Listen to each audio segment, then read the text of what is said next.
There is a core belief at the heart of Liquid Telecom.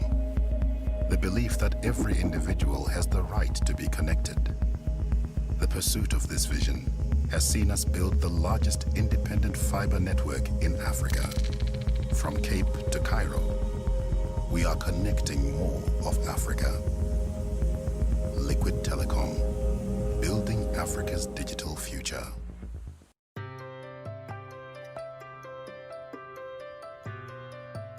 '21C Skills is our learning platform which we've designed to help Africa's students, startups and developers gain skills that they need to succeed in the technology age in the 21st century. '21C Skills has been built for the African tech enthusiast. It's about empowering kids to get the necessary skills to compete at a global level. Let them use their imagination to create their own companies, to work for other companies, to be part of the gig economy, etc. '21C Skills for me means eyesight. You got to have very qualified people train us through video, and we also got to have highly interactive labs that challenged me. Take the '21C Skills program, put a lot of work in it and time in it, and it does pay off.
We're SD Worx.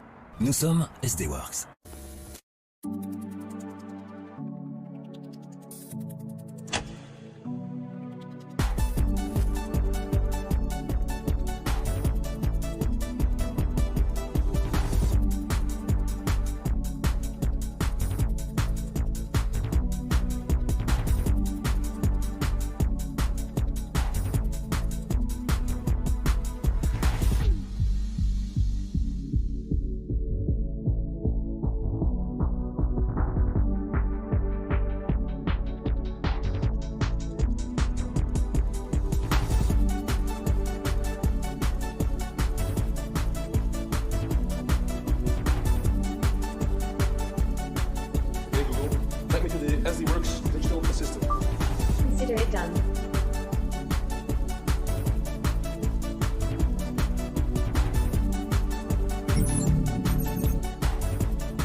Teamonite.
To disrupt is to disturb.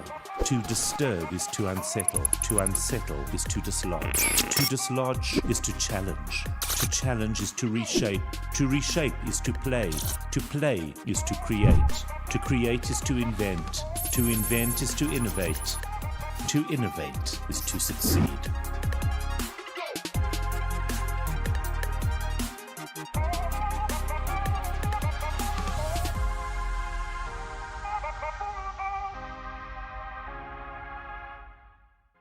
We caught up with Managing Director Michael Shapiro and asked him in 120 seconds or less to tell us all we needed to know about synthesis software technologies. It helped that he was on a treadmill. Who is Synthesis? Let me tell you in 120 seconds, starting now. Synthesis is your ultimate technology partner. We live and breathe innovation. If you're looking for us, don't look anywhere near the box because we're so far out of it that we hardly remember what it looks like. We haven't forgotten that technology is all about people. Our team is our family, and we live by the adage that culture eats strategy for breakfast. We employ over 150 people. We have offices in Melrose Arch and Sandton, and an office at the foot of Table Mountain in Cape Town. Our tickets are booked for Mauritius, and as soon as COVID allows, we'll be set up on the island. True story. Our focus areas are intelligent data, cloud, academy, labs, regtech, digital, MSP, payments and crypto. Our technology partners include AWS, Confluent, Cloudflare, HashiCorp, VMware, Thales, and soon to be announced, Salesforce. Our client base includes enterprise in the financial services, retail and healthcare sector. We are proud to stand alongside South African banks as their technology partner, to name a few: ABSA, AFGRI, Afrasia, Capitec, Discovery, Investec, Nedbank, Sasfin, Standard Bank, and Woolworths Financial Services, done in alphabetical order, not to offend. Our growth rate is 25% every year for the past 15 years. We launched the data science and engineering practice based on machine learning and AI principles. Our payments and crypto area is providing a world-first technology with Halo. Our MSP team stays up all night so that our customers can sleep peacefully knowing their support is in good hands. We're on track to become an AWS Premier Partner, fingers crossed. We're proud to give back to South Africa and work with partners, Africa Tickle and Girl Code, and run a hackathon with gender-based violence. To define us is to lose the essence of who we are. We believe in our people, we believe in our clients and their business. In 120 seconds, that is Synthesis. Synthesis Software Technologies always gives you more. That's who we are in 127 seconds on a treadmill.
There is a core belief at the heart of Liquid Telecom. The belief that every individual has the right to be connected. The pursuit of this vision has seen us build the largest independent fiber network in Africa. From Cape to Cairo, we are connecting more of Africa. Liquid Telecom, building Africa's digital future.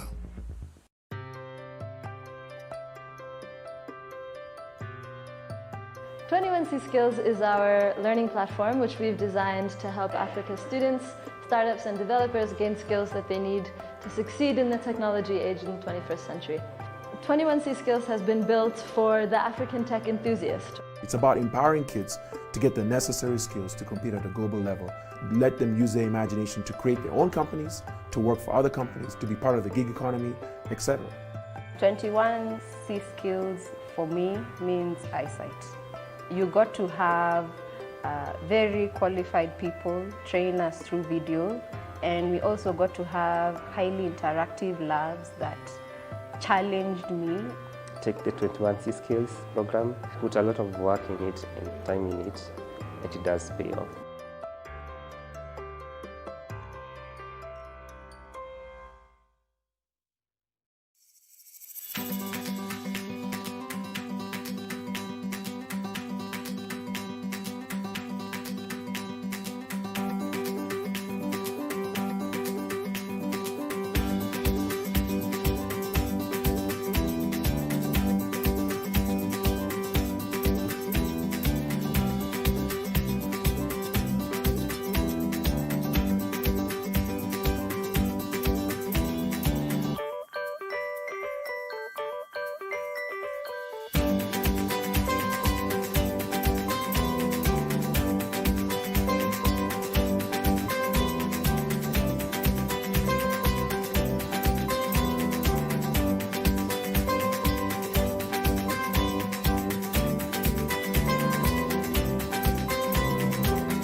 We're SD Worx. Nous sommes SD Worx.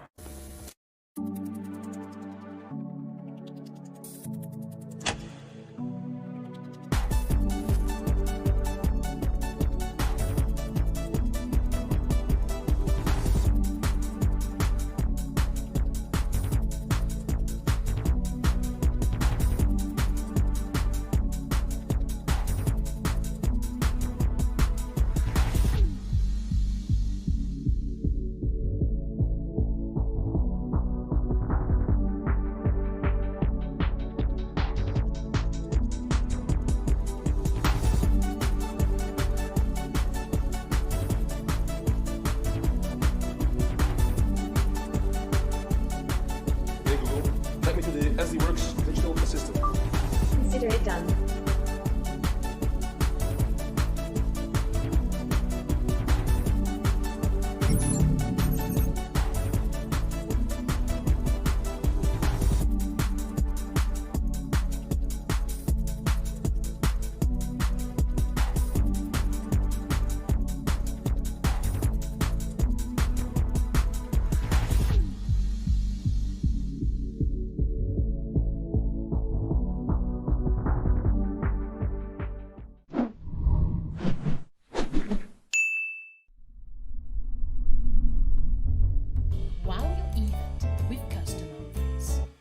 Teamonite.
To disrupt is to disturb. To disturb is to unsettle. To unsettle is to dislodge. To dislodge is to challenge. To challenge is to reshape. To reshape is to play. To play is to create. To create is to invent. To invent is to innovate. To innovate is to succeed.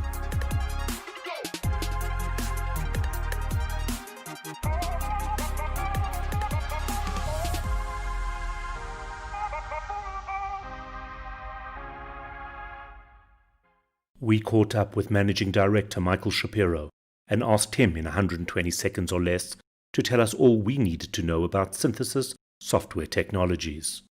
It helped that he was on a treadmill. Who is Synthesis? Let me tell you in 120 seconds, starting now. Synthesis is your ultimate technology partner. We live and breathe innovation. If you're looking for us, don't look anywhere near the box because we're so far out of it that we hardly remember what it looks like. We haven't forgotten that technology is all about people. Our team is our family, and we live by the adage that culture eats strategy for breakfast. We employ over 150 people. We have offices in Melrose Arch and Sandton, and an office at the foot of Table Mountain in Cape Town. Our tickets are booked for Mauritius, and as soon as COVID allows, we'll be set up on the island. True story. Our focus areas are intelligent data, cloud, academy, labs, regtech, digital, MSP, payments and crypto. Our technology partners include AWS, Confluent, Cloudflare, HashiCorp, VMware, Thales, and soon to be announced, Salesforce. Our client base includes enterprise in the financial services, retail and healthcare sector. We are proud to stand alongside South African banks as their technology partner, to name a few: ABSA, AFGRI, Afrasia, Capitec, Discovery, Investec, Nedbank, Sasfin, Standard Bank, and Woolworths Financial Services, done in alphabetical order, not to offend. Our growth rate is 25% every year for the past 15 years. We launched the data science and engineering practice based on machine learning and AI principles. Our payments and crypto area is providing a world-first technology with Halo. Our MSP team stays up all night so that our customers can sleep peacefully, knowing their support is in good hands. We're on track to become an AWS Premier Partner, fingers crossed. We're proud to give back to South Africa and work with partners, Africa Ticket and Girl Code, and run a hackathon with gender-based violence. To define us is to lose the essence of who we are. We believe in our people, we believe in our clients and their business. In 120 seconds, that is Synthesis. Synthesis Software Technologies always gives you more. That's who we are in 127 seconds on a treadmill.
There is a core belief at the heart of Liquid Telecom. The belief that every individual has the right to be connected.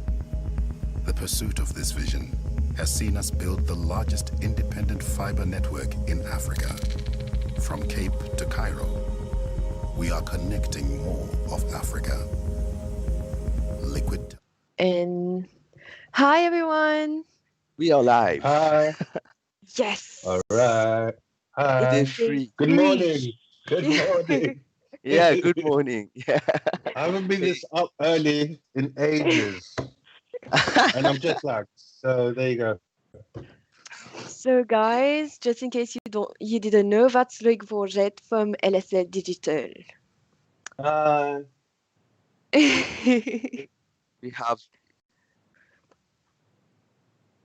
We got our cups of coffee. Okay. Yeah. So we have a Amazing. guest. Hey, I have mine too. Nice. Wait. See the logo. It was our team logo. Oh wow. Okay, nice. See, I told you I had a nice cup. All right. Hey, good morning, Clarice. Good morning, Vina. How are you guys doing? This podcast is going to be a little bit different. It's a podcast, so it's not a session. We hope you guys are going to join us. This is going to be quite interactive. So you guys throw whatever you have to say. If you want to say something, any comments, just throw it in the chat and we'll pick it up and we'll discuss about it. Exactly. I mean, these guys have been seeing Marine and I for 2 days now. They are bored of us. So Yes, I let's think so too. talk a bit about yourself. What do you do from LSL, right? So a bit about what you do there. How about that? Get started. Okay. Yeah. Hi, everybody. I'm Loic Forger, or in English, forget. Okay. I'm the digital director for Consulting Digital. I'm sure you all know most of our stuff, which is kind of, representing. There's quite a few of us, so we're helping with DevCon for a good couple of years now. I work for La Sentinelle, which is a media group which represents L'Express, Saint Plus, Business Mag, etc. I started working there in 2013. My mission was then to open the video department.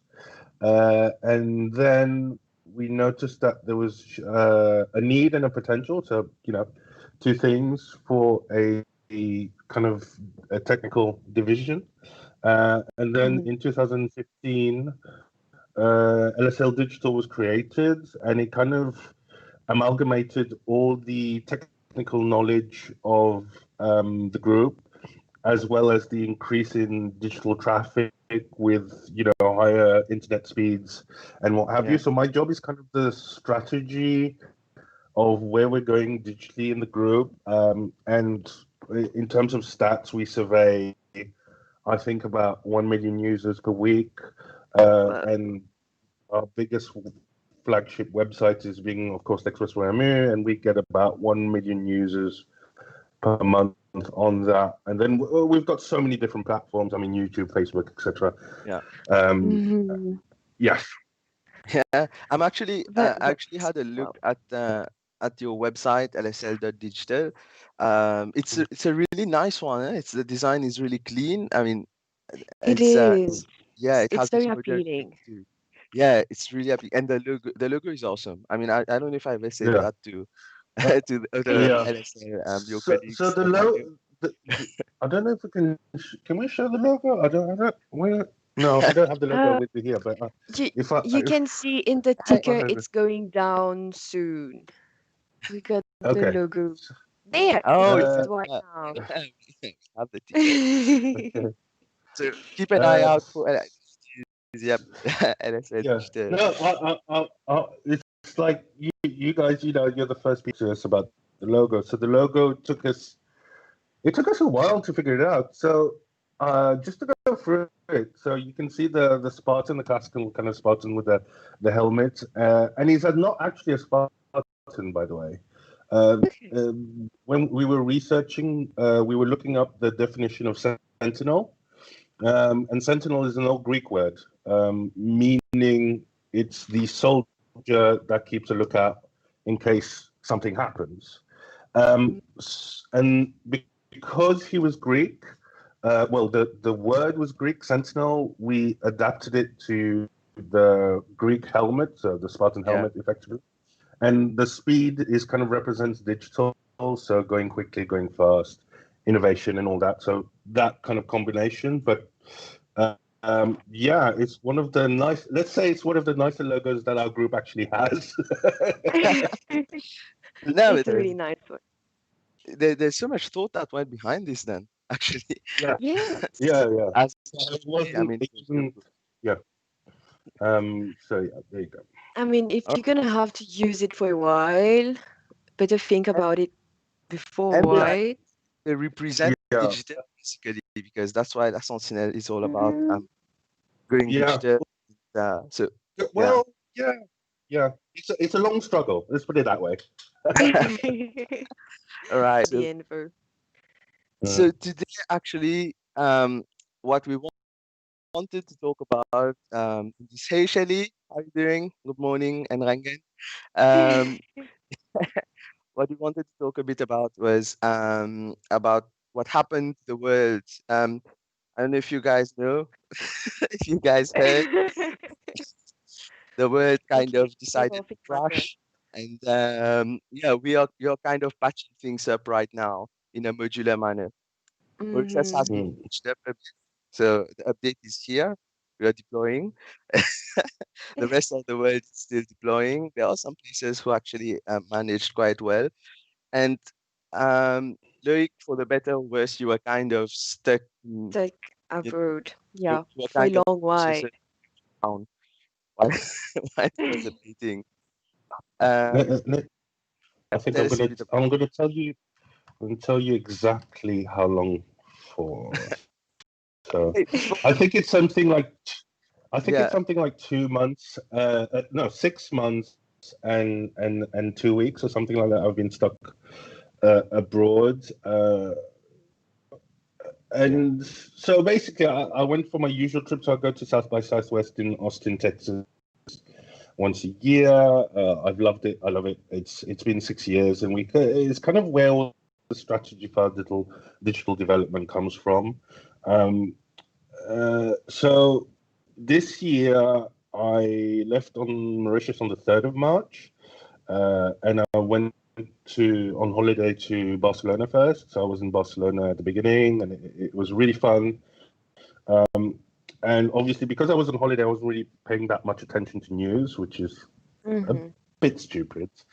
And then there was this talk of COVID, and things were going bad. And then I was like, okay, well, let's get to Austin and see what's up. But just before that, while I was still in Barcelona, the conference South by Southwest got cancelled. So they emailed everybody and when because of COVID, it got cancelled. And I was heartbroken, obviously. And then I everything was booked. So Airbnb was booked, the plane tickets was booked. So I thought, let's go out there. Let's see. I'm sure there'll be other people as well that were still, hanging around. So I did Barcelona, Austin, and then so I landed in Austin, and about, I think, 3 hours after I landed, the USA shut down all the international flights. Oh my God. And there I was in, COVID lockdown. So I stayed in Airbnb, and I was wandering around Austin to find things to do, which I did actually things to do until it got horribly locked down, because there's a lot of, street artists and graffiti artists. So I started, following them and just being busy basically. And actually all these images you can find on my Instagram feed as well. I'm going to try and find my username. I think it's called Boy Cried Wolf. Yeah, that's Boy Cried Wolf. You can find all the images there from my travels. Anyway, so then I was trying to figure out what to do. I was in touch with my parents, and then I was like, this is getting a bit expensive. So I decided to move from Austin to Houston, where I had a friend who was living. And I took a Greyhound bus, and it was really early in the morning. So I got all my luggage, went on the Greyhound bus, and set off for Houston. Now, my friend works in energy, more precisely in oil in Houston, and he, during my trip between Austin and Houston, he messaged me and said, my work has just told me that you can't stay with me because I have to self-isolate for how many months. So there I was. I had nowhere to stay, and I was like, oh my God, what do I do? So this was the really interesting thing, and I don't know if other countries have had the same reaction to COVID. Luckily for me, all the prices for motels, hotels, etc., dropped by 50% instantly when COVID was declared. So you could manage which in a way. Awesome. Yeah, exactly. So I think they kind of, were prepared for that. So I ended up staying in a motel for, I think, about a month and a half off a highway in Houston. And I was there trying to kind of work and staying in touch with Mauritius. And I think there's a 9 or 10 hour time difference. So it was, I mean, the team hated it, I think, because I was waking up when they were going to home after work and bed in the morning. So it was just like, out of sync completely. Exactly. Yeah. Wake up, I'll be like, hey, hang on, just before you leave, Not again. Oh my God. It was a tough time. So now we get it. So that's the use. Sorry, this is kind of like a really long-winded No, story. go on. Yeah, it's an interesting one. I stayed in a motel.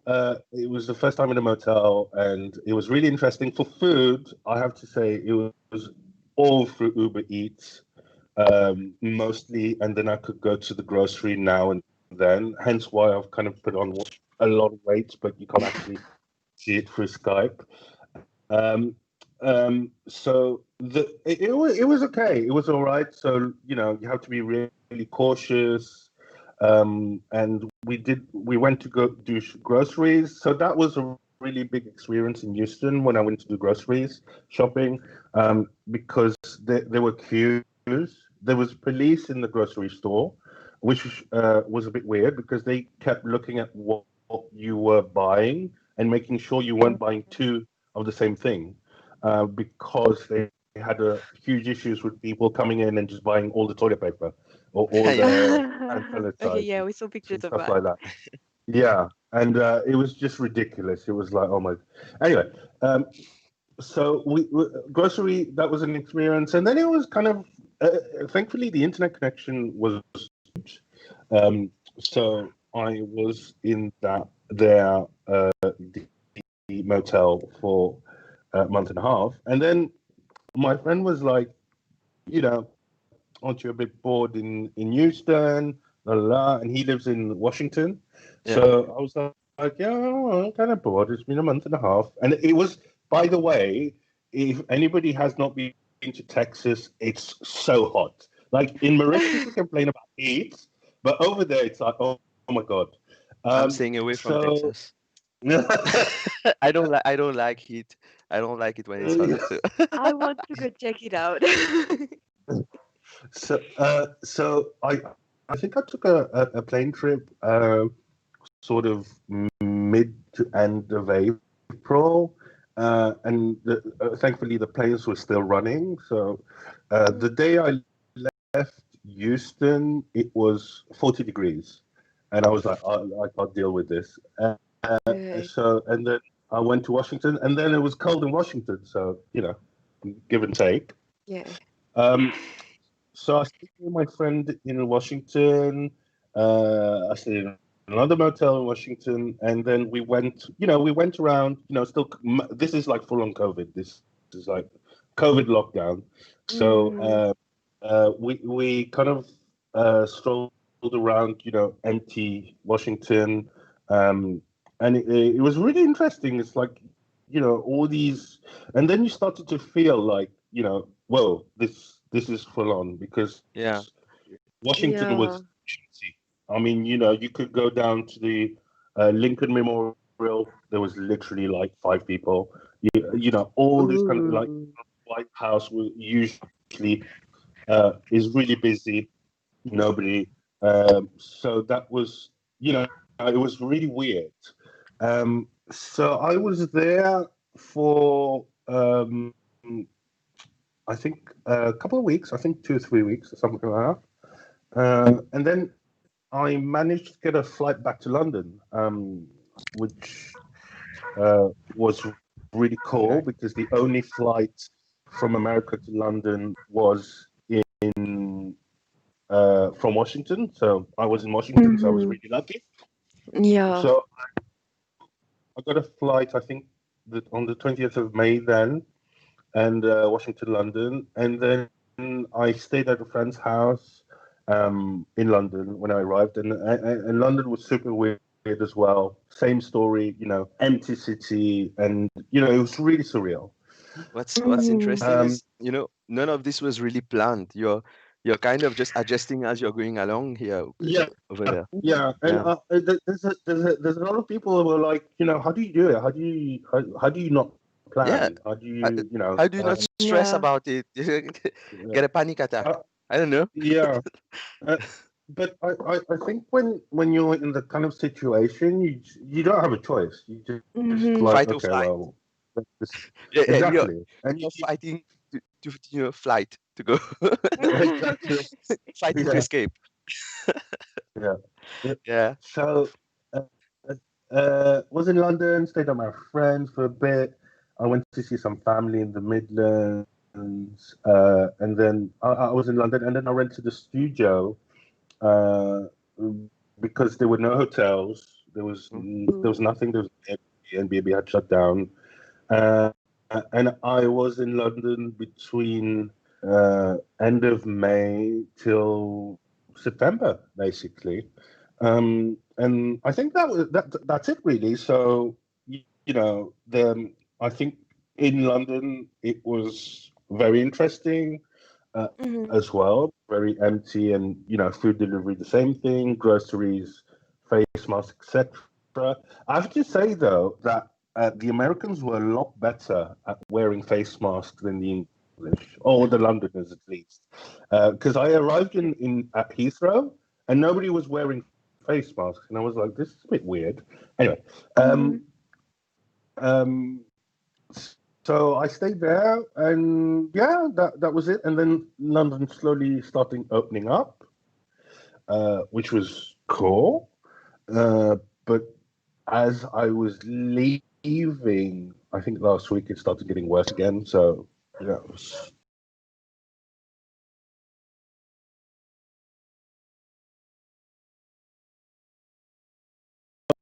Because I didn't have Wi-Fi, I was only tethering via my phone. That's how I had it. Oh my goodness. But I have to say, the internet was amazing. I was like, oh my God, this is so quick. And I think you could get like unlimited data either per month or by blocks of 3 months with 3. And, the 3-month block for unlimited data was £90, which is about, let me find it, £90 is about 4,500 rupees for 3 months of unlimited data, pay as you go. So that was cool. And and then obviously I was happy to be in London because the time difference to Mauritius is only 3 hours. So I was a lot more proactive in terms of working and being in touch with the Yeah, team and and what have you. this is what's interesting. All this time you're still working, you're still doing your best to not to drop To work drop this work, even out, if you have all yeah. this happening. Yeah, I think it's really important to underline that I had something to do, because a lot of people during COVID, suffer because they're really bored. They're stuck indoors, and I think in UK they were saying that there were a lot of people that were suffering mentally or being depressed because they had nothing to do and they were stuck at home. So that was it. But on the digital side, I mean, I wrote an article about it in Weekly yesterday, I think. Oh, actually, I can show you. I think it's here. Yeah, I received this yesterday, by the way, by the mail. So there I am. Nice. And you can read all about my adventures in Weekly if you can grab a copy somewhere. It's yesterday's Yeah, guys, copy. you should.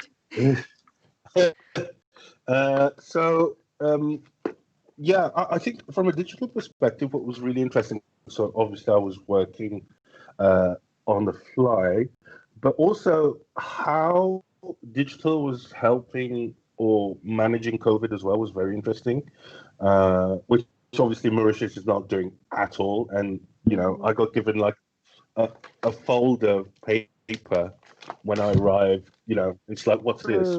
What's going on? Anyway. So, track and trace, like they ask you to kind of like, as soon as you enter the country, kind of QR code with your phone, secure connection, enter your details, and that goes like straight up to the government. That was the same thing in America, etc., etc., and it helped, keeping distance. I think the two other things that were huge. Well, there's three things. There's one, online shopping went through the roof. Like everybody was doing online shopping, and everybody was mainly either doing food online shopping or like buying tech. I've seen like there are well, I don't know whether we call them bars or something. Yeah, bars, I guess. They continue to offer things like happy hours through online. So online orders, you get your happy hour order delivered to you. So even they like adapted. I mean, Uber Eats and Deliveroo were very, they really, got to work very quickly on that. So, like, if you ordered at the same restaurant 3 times in a row, you had the fourth meal kind of 50% off. Like, it was a big deal. There was all that. But, like, Uber Eats, Deliveroo went through the roof. So there was online shopping. So everything that was Amazon, John Lewis, all that was, operating superbly. So just on that point, it was interesting because I started speaking to a lot of friends, and I was like, so what are you guys shopping for? And they were like, well, we're mainly shopping for tracksuit bottoms and like pajamas. I was like, this is kind of weird. So why are you shopping for that? It's like, yeah, but like, we want to stay comfortable at home because everybody's working from home now. So, and the funny thing was that tracksuit bottoms, like right now, you won't realize that I might be wearing tracksuit bottom. Actually, yeah. And that's what they were saying. They were like, we wear a shirt if we have a business call, and then we would just wear tracksuit bottoms because you never see the lower half. Anyway, so there was that. I think the second thing was I know that stuff like digital and contactless payment, that kind of boomed as well. It's kind of, we already had the tech though, if you think about it. It's just, what was interesting with COVID? I mean, COVID is bad, don't get me wrong. But what's interesting is in that state of pandemic, the things that normally are really great in terms of tech that makes all the sense in the world to be developed, to be invested in, they were not really going that fast. And then in the state of pandemic, when humans are no longer in control in a way, you see that basically those obstacles, it's been removed and everyone just fast forwards. I mean, I remember my first Zoom call that I've ever done was my dad phoning me from Mauritius in Houston. And I was like, How? Zoom? What? How do you, how? Yeah, I'm on Zoom. I'm on that. I'm like, what? you know, so it really forced everybody just to kind of like, you know, switch over. And I hope that stays, by the way, as well. Yeah, true. And so, and not go back to, you know, oh, let's go back to our old habits. And, you know, so there was, you know, online shopping, online food delivery, which was awesome. So Deliveroo, Uber Eats, and what have you, that are mainly surviving through there. And I think what else in terms of digital was interesting? I think, yeah, that was it. And I think it was really interesting to see how, you know, companies were trying to reach out to get customers online as well. I think that was super interesting. Mainly through, you know, online advertising, Facebook, Suddenly, Google, like and they dodgy were. advertisings are not enough anymore. They have to be a bit better at that. I think so. They were like, oh yeah, Facebook advertising, this is a bit boring, and like, you know, people get used to it quite quickly. So they had to come up with and at the same time, I don't know if you guys remember, there was a massive backlash against Facebook as well. So a lot of companies pulled advertising money off Facebook because of, I think there was a scandal with Trump or something like that. I'm not too sure. I can't remember. Or, you know, so it was, you know, turmoil everywhere.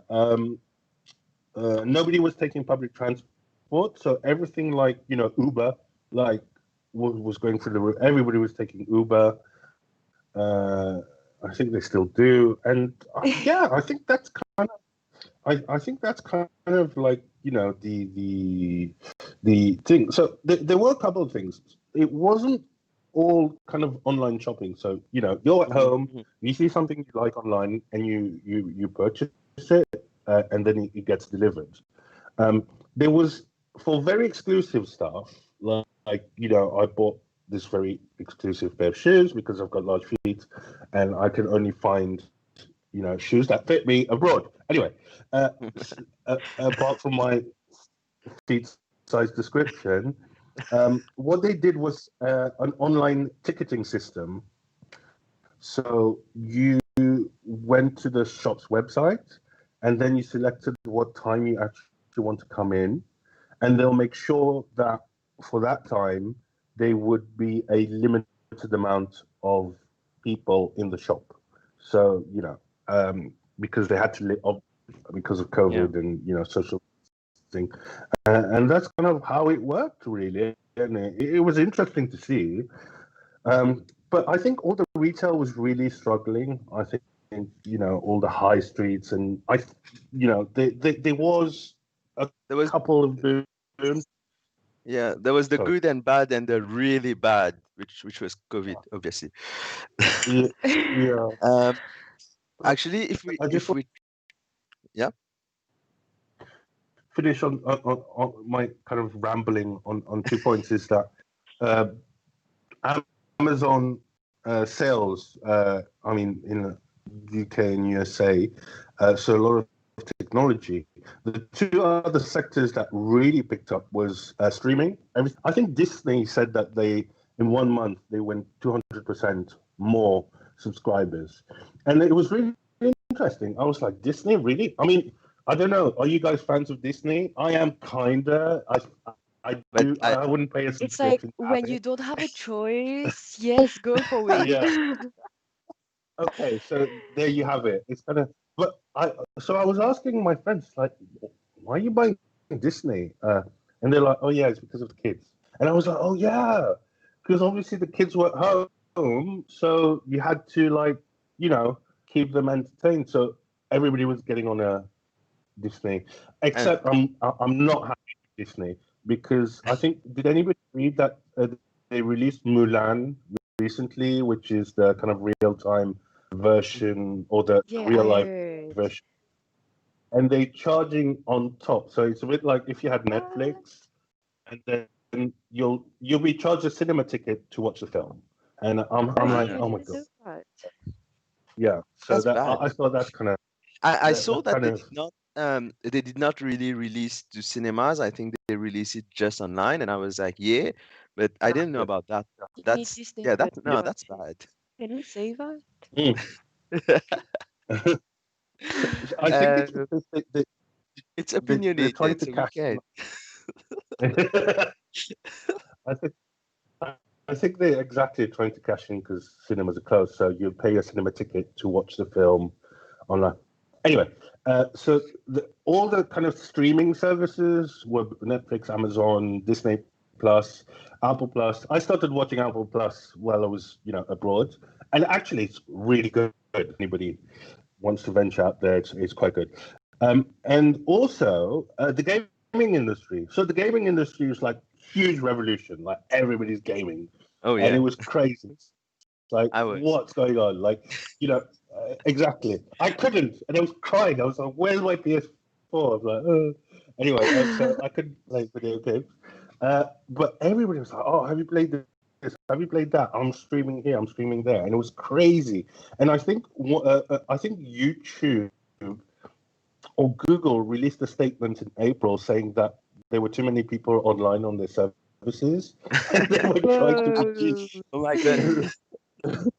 They were trying to reduce the bandwidth for transmission. Like you couldn't watch 1080 anymore, 1080p on YouTube. It was downgraded to like 720. Calm down, guys. Stop. Yeah, please do something else. Go outside and play. No, but they can't go outside. Stay inside and play. Oh God. Actually, yeah. I was saying in terms of Mauritius, what during the pandemic, there are a few things that I saw. We obviously saw the kind of the long awaited upgrade to a lot of things, like distance learning became a thing. They started using technologies in fields where technology should have been used since a long time ago, and everybody knew it. But there are administrative stuff. There's a lot of procedures. These kind of things blocked them, and the pandemic came around and ignore all of that. Let's go. They went tech, and companies started installing VPNs and setting up everything so that people can work from home, which again should be something. It should be commonplace. That was there before. Yeah, Yes. but there's also communities. That started coming up. I started watching. So I'm going to get back up to you on that education point because it's really important. I started watching. So there was this fad of teenagers or millennials were at home and it's like, what do we do? So a lot of YouTubers started coming up, and I got addicted to watching millennials' reactions to old films, and it was hilarious. It was so funny. Shout out to them. So I started hi guys. If you haven't seen Alien or Aliens or The Thing, like these good old 80s, 70s horror films, amazing. Go watch it. Film yourself watching it. Post it on YouTube. Anyway, so I started getting addicted. It was hilarious. But on the education aspect, so this is super interesting. I think education, technology, digital, and it kind of goes hand in hand, really, because I think digital is kind of there for the transmission of knowledge and all this kind of stuff, and that's the basis for the internet and what have you. So in America, they were very quick, super quick for, I'd say, the secondary school. So it was a school day. You woke up at home, like I was at my friend's house in Washington, and he had two kids that were in secondary school. They were up at 8:30, classes at 9, and their day was all kind of like conference calling, Zoom, what have you, and they had their homework to do, which I thought was very impressive. So but however, I think he did say they still need physical contact. My mom here in Mauritius runs a school for dyslexics, I think somewhere in Rosehill. I don't think I know it's in Rosehill. Anyway, she's gonna hear you. Hopefully, she obviously panicked when the lockdown happened in Mauritius. Yeah. A couple of days later, so we have a Zoom call. She's like, "Oh, yeah, it's fine now. We're just doing through like Facebook Live." I'm like, "Okay," and the kids really love it. So this was interesting as well because dyslexic kids usually are kind of a bit more kind of techie. They're kind of curious by nature. Yeah. And they were loving it. They were like, "Wow, this is amazing!" Why didn't we do this before? Yeah. Exactly. And that was the comment of my mum. She was like, I'm just going to open the school for like 1 or 2 days a week now, and the rest is going to be online and what have you. But then again, it's kind of the whole dynamic of the family. So like if people still have to go to work and what have you, or the parents still have to go to work, I think that's quite difficult as well. Yeah, true. And I think I'm just going to finish on that. I think, all the privacy and the security protocols and all that kind of stuff came to the forefront once again. It was kind of like, because now you've got more kids online, obviously, and they've got to learn, and they've got to do it, and it's just keeping them safe. So that was it. And then, so it was a long struggle to get back to Mauritius because Air Mauritius collapsed very early. Yeah. So there were no more flights, or there was, one flight. So I had to keep in touch with the Mauritian High Commission in London, and they did a fantastic job. And then, so I got my test done last week, PCR test, and then I managed to get a reservation flight through Emirates, which was, I think, co-managed with Air Mauritius. And there you go. And then I managed to arrive to Mauritius, and now I'm in a hotel till hopefully the 21st of September in lockdown. So, yeah. And throughout, big shout Keeping out our to fingers Hollywood. crossed for you. Big shout out to Holiday Inn. I'm getting amazing internet here. It's amazing. It's great. It's I think it's 40 Mbps up and down. So it's like, yes, come on. Yeah. someone sent like a really interesting comment. The pandemic taught the world that what we geeks we already knew. That's that's kind of true. Yeah. Actually, to a bit conclude on the part about in how things were going in Mauritius, besides the education, the work thing, as I was saying, the communities. I've seen some really interesting things. For example, there's the Mauritius Maker community. When this broke out, I think it was Jovan. I'm not sure. I don't quite remember. It's been a while, but I'm gonna take a good guess and say it was Jovan who posted something and was like, yeah, what can we do, guys? We are makers. What can we do? And everybody, if you have ideas, if you need equipment, you need CNC machines, you need to get some PCBs or something, let's think.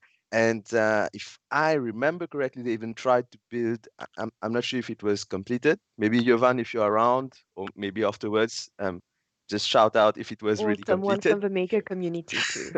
I mean, you never know. Yeah, really, someone from the I'm from the maker community, but yeah, I don't know if this project, but I don't know if the project was completed. They were trying to make a face shield, like a controlled one that can be used for disinfection and decontamination process, if I remember correctly. I'm not going to say this was it, but I'm pretty sure this was what they were trying to do. Yes. And so it was kind of interesting. Yeah. I saw that the was abroad the University of Mauritius were trying to make is it respiratory or things to help breathe for people that had COVID, because I'm not too sure if that was completed, but they were trying. Oh, and by the way, so there's in terms of Mauritius and digital, super important in terms of all our digital platforms. It all went through the roof. For a couple of reasons. It wasn't just COVID. It was unfortunately, Wakasha as well, which happened a lot more recently, and it was horrible. One after the other. We've been Yeah. And yeah, and I'm really sad, but I don't think we have seen the last of COVID either, because at some stage or another we're going to have to reopen our borders, and it's not going to be. We can't, I think, stay isolated forever. Exactly. It's I hope not. there is no clear-cut answer here. Like we can't stay shut down forever and stay isolated. And if we open, there's that risk. So we have to find the middle We ground. need to learn to adapt. Yeah, and live with it. And well, to be honest, I think every government is struggling massively with COVID.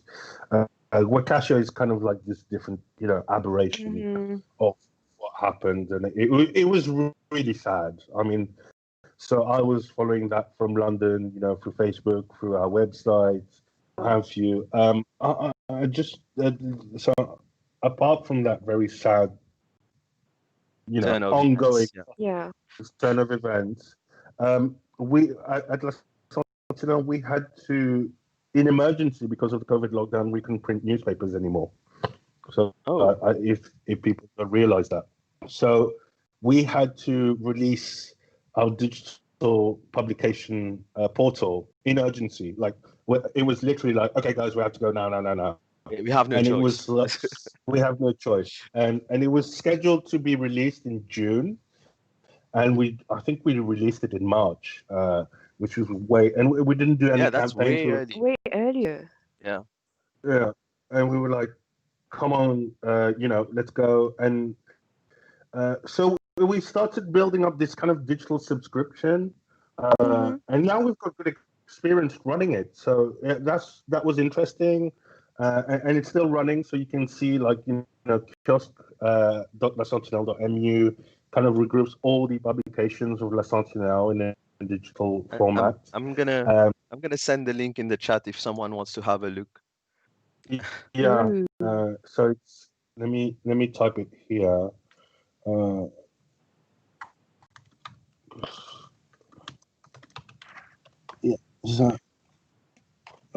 That's probably spelled. There we go. And you can have a look and you can purchase.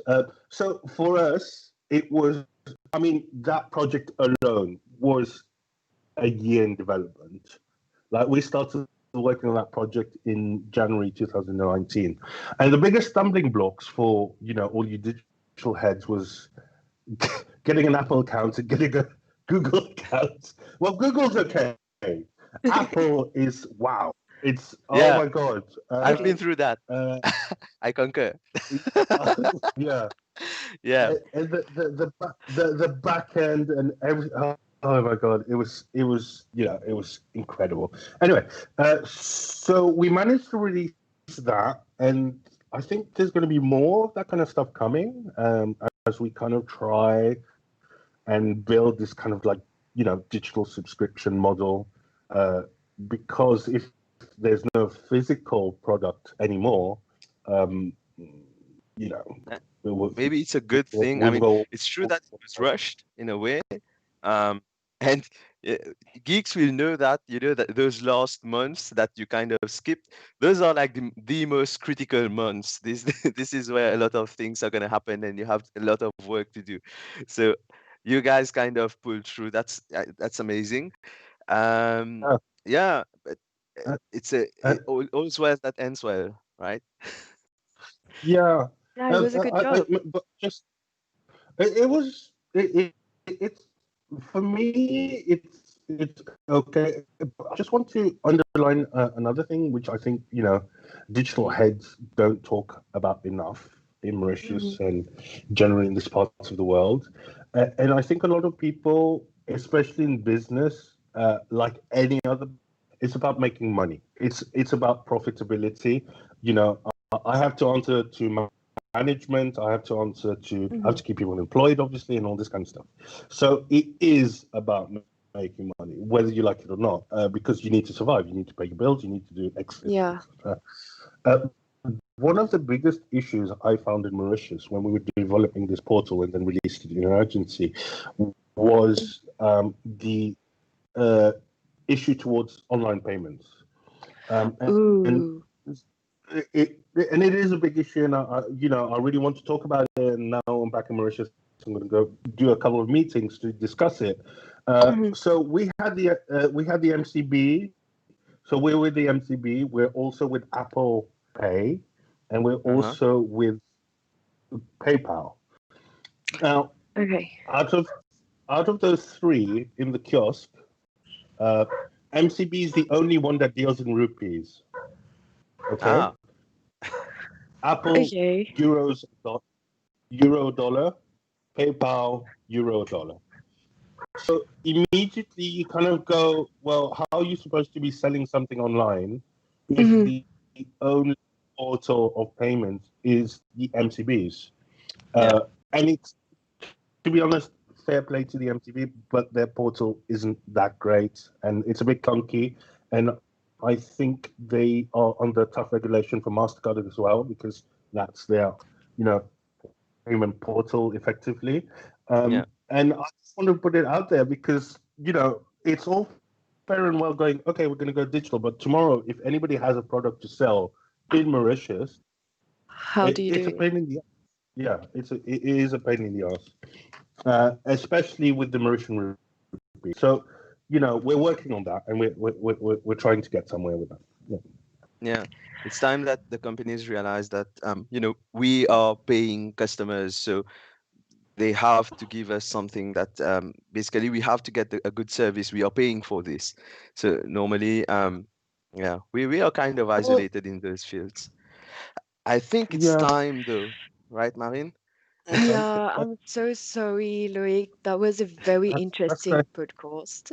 Yes. I see a lot of encouragement being sent Yes, your there's way. so much we could talk about again. Yeah, Maybe next true. time, if you're free. Yeah. Maybe next time in a physical code and coffee.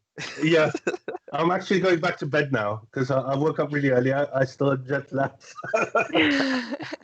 Yeah, go back to shifting time zones. Well, thank you so much. Exactly. All right. We had an awesome time with you. Yep. Yeah. Big shout out to everybody, Yoki, and everybody's doing a fantastic job for making this DevCon happen. And stay strong, people. Stay strong. Thank you so much. I mean, you're already plenty strong. You're a Spartan now. Good So luck. it's good. You got this. I got this. Okay. All right. See you in the next one, Loic. Bye. Bye. Yes. Bye. Bye. Guys, we're going to see you in 5 minutes. Yes.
And we are live. Hi, everyone. Hey everyone.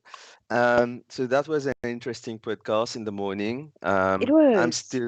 I'm still booting up right now, but it was okay. It was really awesome sharing his experience like that. So now time for the next one. Next one Okay, is it's Bilkis Dalu. Bilkis Dalu for a building modern web UIs with Tailwind CSS. I recently became a big fan of Tailwind CSS. Actually, I love Tailwind CSS. Okay. It gives you so much more control over what you want to do. But I'm not going to spoil this. I think we should bring Bilkis in. Okay, let's go for this. Hello, Bilkis. Thank you for joining us. Hey, Bilkis. How How are are you you? doing? Ah, I'm we are good. good. So you're all good. Yeah. Yeah, we're all It's good. Friday. I mean, it's Friday, and it's day 3 of our conference. You've been following a bit the previous days, day 1 and day 2, a few Yeah, a sessions here little and there. bit, when coding and just jumping Yeah. into conference a bit and then just coding. Yeah, you You can't. know I mean, how it is. Awesome. it's just Marvin and I who like are staying tuned in, whole day, Oh, 8 to come 9 hours. on. We have quite a few people in the chat who are like keeping us company. But they need to eat, Oh, so cool. it's okay for them. It's okay. I know that I'm sure you tuned in 1 or 2 sessions. They're Yes, really yes, yes. awesome. Maybe you saw they built a robot yesterday in another room. So Birkis, just tell us a little bit about yourself and what you're going to talk about before we jump into the session. Okay, so I'm Bilkis Sadou. So I'm a front-end developer since 10 years now, yes. And I have recently created my company. So mainly on consulting and training, but mostly on building a beautiful UI, web UI with Bootstrap and Tailwind and everything. Yeah, That's it. I've actually heard really good things about what your company does.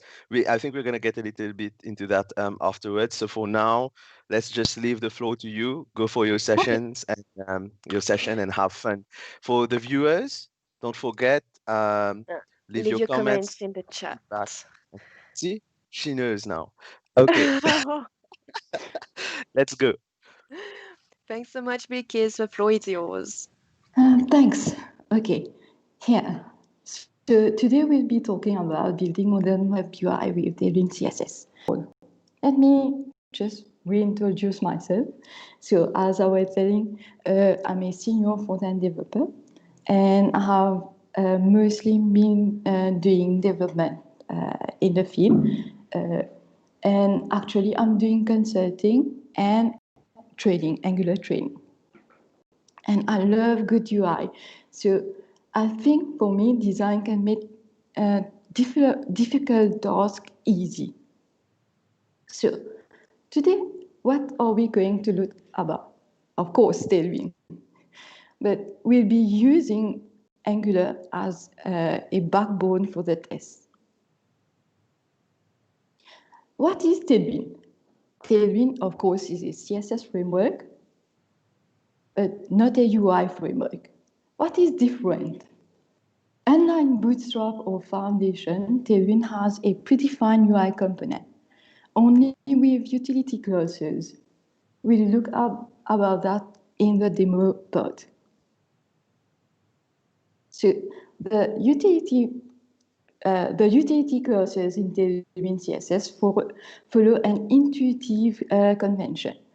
It is easy to learn, and therefore you will see throughout the demo how it is really intuitive. And there are many plugins in different IDE that can help you with. The utility clauses here, as you can see, like for example, text gray 900, that will set the color to a dark gray, and the BG blue curves will set the background to blue, a light blue. And if you're applying a rounded edge clause to any element, it will set the border ridges. So let's look at another example. As Tailwind is a mobile first, so it looks really about the responsive layouts. So if you want to do like for any size screen with 16, you just put with 16. But if you want to do like medium screen, a 32 width, you just add the MD in front of the width 32. And for the medium screen, you would take it. And for the larger screen, you just add LG and you add any utility clause for the width. It will set, like for this one, it will set to 48. In Tailwind, you have also the direct functions. So the main function here is Tailwind, of course. At Tailwind, it will inject the components utilities in the CSS clauses and apply. You just add any clauses, even for the Tailwind clauses or even your clauses, you just add it to apply and it will inherit whatever you have defined in the clause. Okay, so then let's look how we are going to use the apply. For example, if I want to create only a CSS and I want to add a shadow to the button and add a background or blue, a text or whatever clauses I want to inherit from the utility clause from Tailwind or my clause, I just put it after the apply, and whenever I'm using the clause button, it will just inherit all the clauses or utility clauses are put here after the apply. So let's look at an actual example. Here, as you can see, there is a code. So what we are basically doing is just to have the image at the left, we have put the parent a flex, a clause or flex, but MD it will just apply for the. So I have added a rounded edge for the border radius and a width of 56. And next, we will be adding the text on the right. So in the parent, I have added the flex, and the two div will be in line because of the flex. And let's look at the first one, for example, marketing.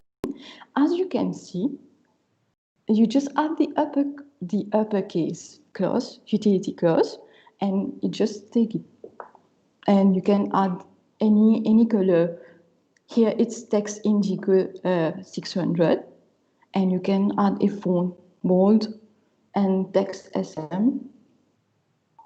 And the next one, it's an inline element, and if you want to have it as a block element, you just add the clause block, and that's it. And you can add all the clauses you need to make it like gray 900. And here we have added, for the margin top, we have added an empty for margin top of 2. And if you want a margin bottom, also we could add MB for the margin bottom. It's really simple to use the utility clauses, what Tailwind uses. So now let's look at an actual case study.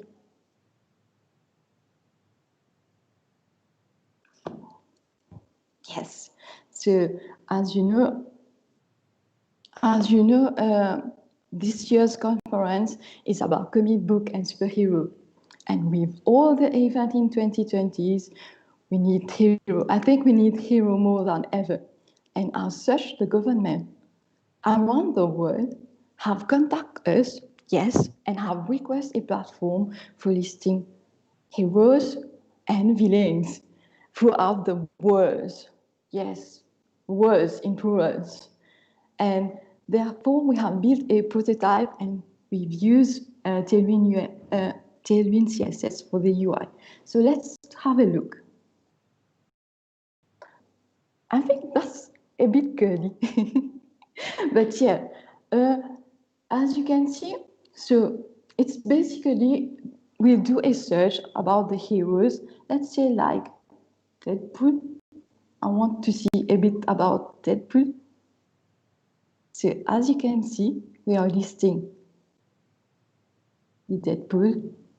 Yes, there are three different categories of code. The white one is the good, and the blue one is neutral one, and the black one, of course, is the bad one. And let's see how we are doing this. You see all the UI that we have done here. There's only 19 lines of CSS. Yes, for the entire application, there's only 19 lines. And what we are basically doing for this CSS is just adding a background image. Which one? It's this one. This background image. Yeah, so how are we doing this gradient? Let's take a look at the gradient. So here, yes, I've been using Angular.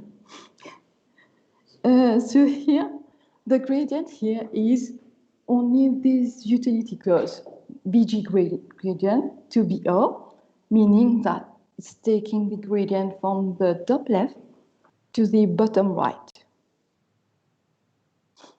And from orange, we are taking the orange and via red to pink. That's simple. It's from orange 400 via red to pink. It's straightforward. So yes, I think it's a bit too girly. What do you think? Let's change this to blue.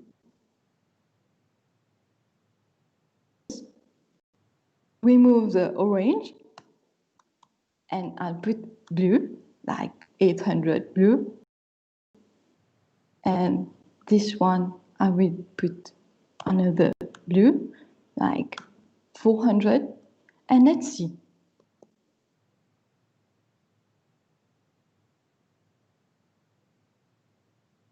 Yes, as you can see, it's building. So as you can see, you can have plugin to help you with all the classes. And let's see. Oh, wow. It's like blue to pink. That's not like girly now. So just let me know in the comment which one you prefer. Is it the orange one or the big one? Yes, as you can see, it's really easy to change any gradient, but in other CSS framework, that would be a long work trying to do a mixing and adding the starting color to the ending color. And here it's white, just a CSS clause, and that's it.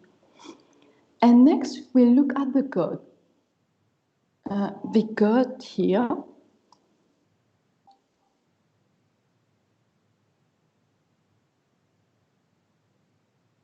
Actually, what I've been doing as Angular, as I work really a lot on Angular, I'm trying to do like, okay, different views by switching the list view to the code view. And let's see how it is. Yes, because we'll be using dynamically the classes. I've checked the alignment of the code. And if the alignment is bad, this one, black, I just put the background to black, sorry. And if the alignment is neutral, I just put a blue. And if it's good, it's remain to white.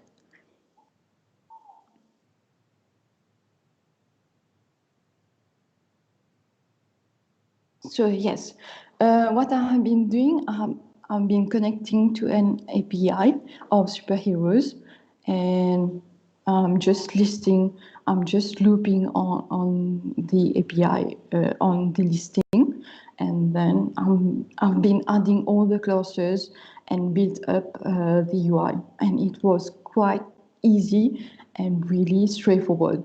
The thing is that I have been a bit further, and I'll check for the bars up here with the clusters, but it's mainly Tailwind into it. And as you can see, it's really straightforward because the clusters are so it's really straightforward. You can see like you want to add a shadow, you just add shadow MD, and that's really straightforward. And the last part is only if you want, because for some people, I think they would be like, so, oh God, it's so many classes. How would I remember and apply everything on each code everywhere? Just to be like, if you want to use only one class, you can add it in the Tailwind build CSS, and you create by apply on any type like code or search or anything you want to do. And I think that's it. That's it for the demo. I just want to share a bit of the resources. I have been working with Tailwind documentation and the superhero API and the database. The repo is on GitHub, and there is also live. I have posted it. And if you want to know about how to integrate Tailwind in an Angular application, there is my blog there on the slide. You can look into it. So I think that's it for me.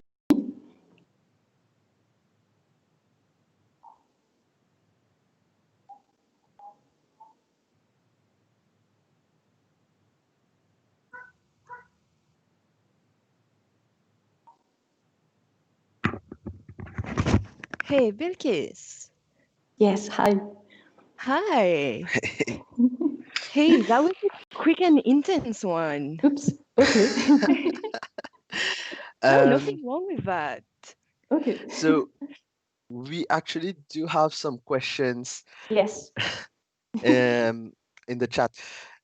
There's Irvin Balgo who was asking about Tailwind. The main issue that people see with Tailwind is the class. It gets longer and longer. Yes, yes. So how does that affect the HTML? Is that not a problem in the end? What do you think about that? You know, actually, I know you have been working with Bootstrap and a lot of person. I know how it's trouble because all the sites resemble. You know, it's a Bootstrap thing because it have predefined. But actually, with the UI, like really light UI, I prefer to use Tailwind. Because you can set up the clusters one by one and define your structure. But if it's too much, that's why I was saying you can apply everything to one clause, and then that's it.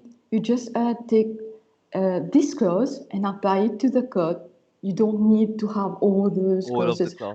Yeah, I know that can be a bit, if you are not ready for this.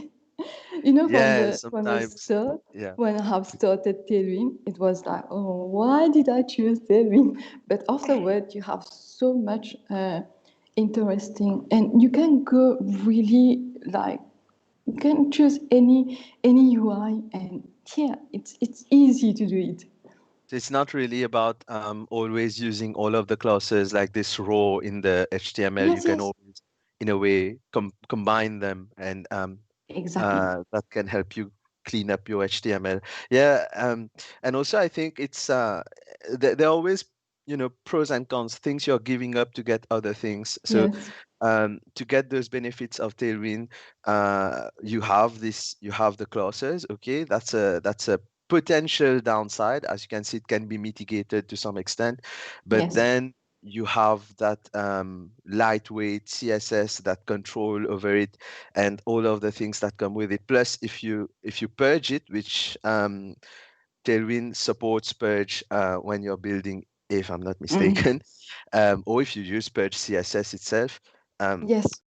This reduces, so you are not really getting more weight in terms of HTML. It's rather that you are getting a little bit more there, but you are losing a lot more from the CSS point of view. So yeah, it's all about how we use it, I guess.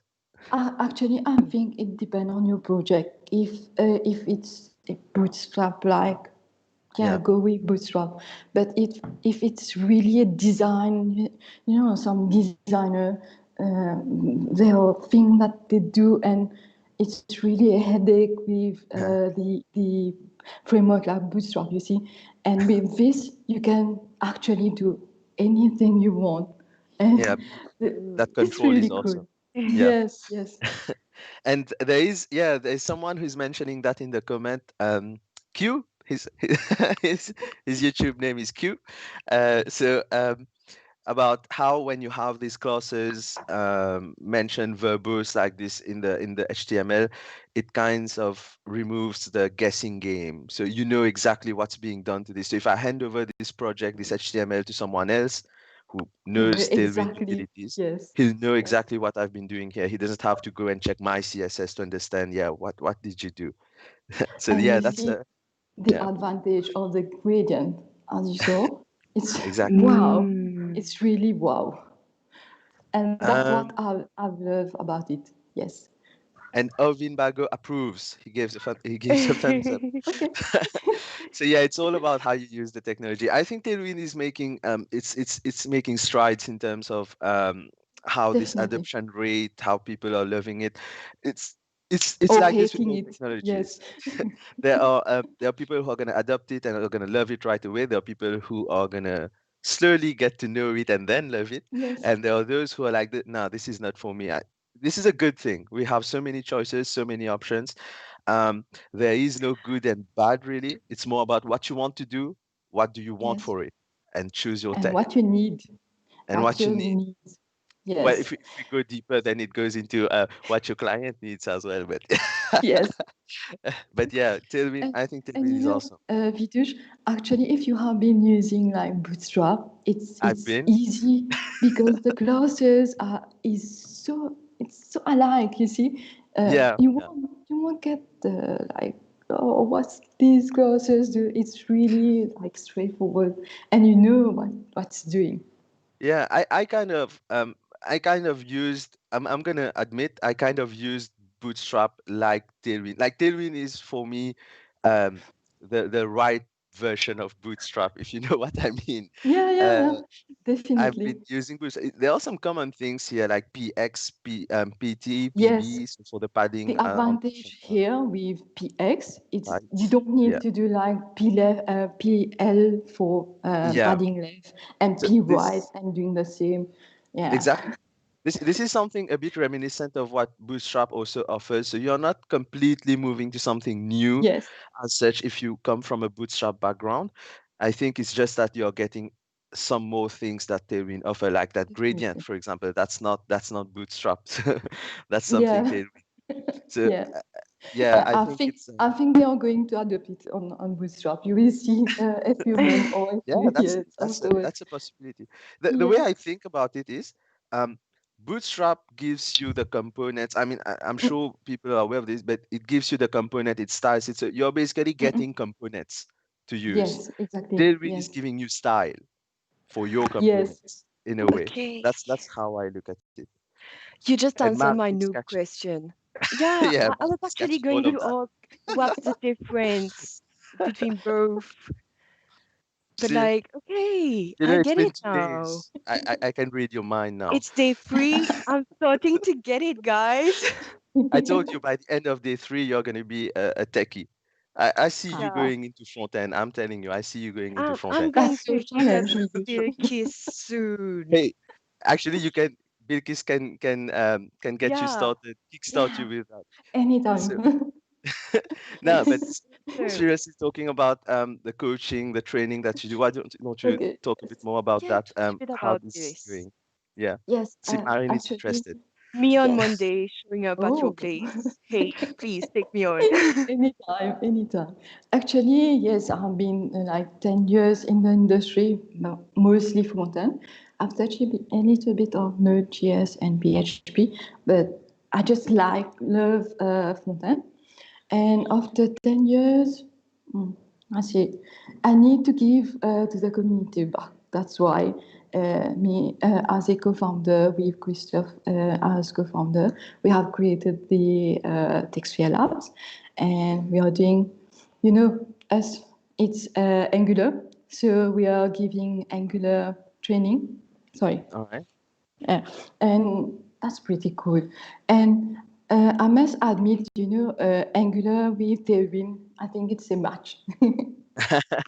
Yeah. But do you have any plans in the future to move from Angular to go to other front-end frameworks, React? Oh, definitely, Tailwind. I'm going my next my next project. I'm on it. Definitely.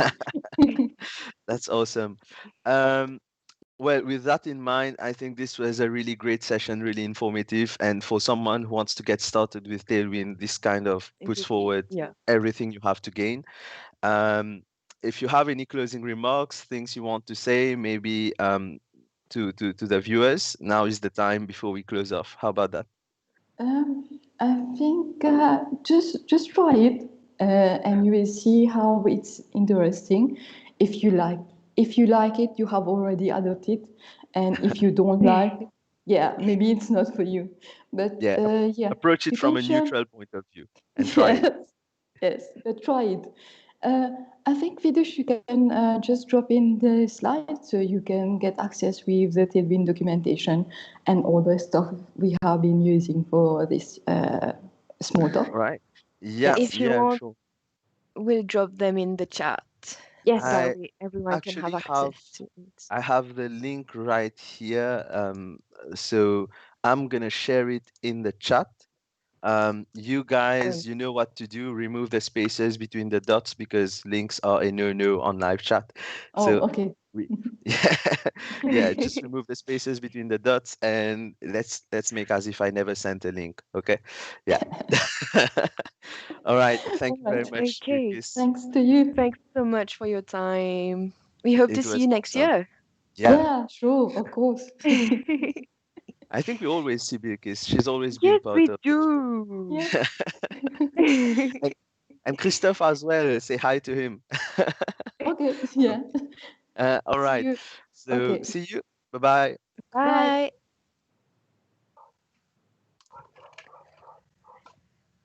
Okay, everyone. Just us. Yes. So how did you find it, Marine? Ready to jump? It's really interesting. I need someone to hold your teach hand. me. Yes, please. Anyone. Here it is. She's sending a call out. Everyone who are viewing right now, now is your chance. Become a sensei. Guys, tell me where to start. All right. I think I can send you a few links. Oh, Bilkis is gonna get in touch with you, I'm maybe. going to get in touch with Bilkis. So with that, we actually have the next session in 30 minutes.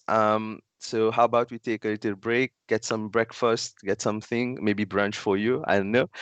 And let's come back in 30 minutes. What do you think? Okay, guys, see you later with Ishsuken. Hey, he's coming over from Krypton. He's joining us. Self-hosted private cloud. Yes, I mean we an awesome team. Of course, he wants to be here. I mean, this is the right move for him. I hope they're not listening to us right now. So yeah, hey Q is Christophe. Hey Christophe, how you doing? Hey. All right, so Ishi's gonna come here. I'm counting on you guys to make sure that he stays on our channel. He stays on our feed, right? Yeah. In the chat, just send him plenty of questions, send him plenty of feedback, and it's Ish. He's gonna take up all of it. So let's see you guys in 30 minutes. See you later. Right. Cheers. Cheers.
There is a core belief at the heart of Liquid Telecom. The belief that every individual has the right to be connected. The pursuit of this vision has seen us build the largest independent fiber network in Africa. From Cape to Cairo, we are connecting more of Africa. Liquid Telecom, building Africa's digital future.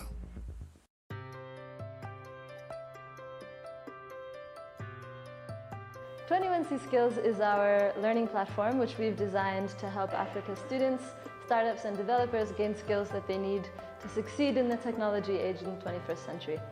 21C Skills has been built for the African tech enthusiast. It's about empowering kids to get the necessary skills to compete at a global level. Let them use their imagination to create their own companies, to work for other companies, to be part of the gig economy, etc. 21C Skills for me means eyesight. You got to have very qualified people train us through video, and we also got to have highly interactive labs that challenged me. Take the 21C Skills program, put a lot of work in it and time in it, and it does pay off.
We're SD Worx. Nous sommes SD Worx.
Teamonite.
To disrupt is to disturb. To disturb is to unsettle. To unsettle is to dislodge. To dislodge is to challenge. To challenge is to reshape. To reshape is to play. To play is to create. To create is to invent. To invent is to innovate. To innovate is to succeed.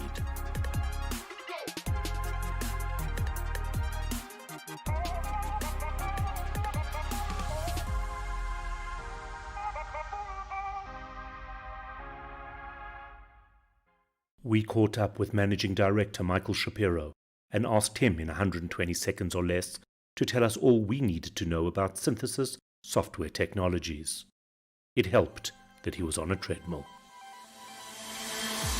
Who is Synthesis? Let me tell you in 120 seconds, starting now. Synthesis is your ultimate technology partner. We live and breathe innovation.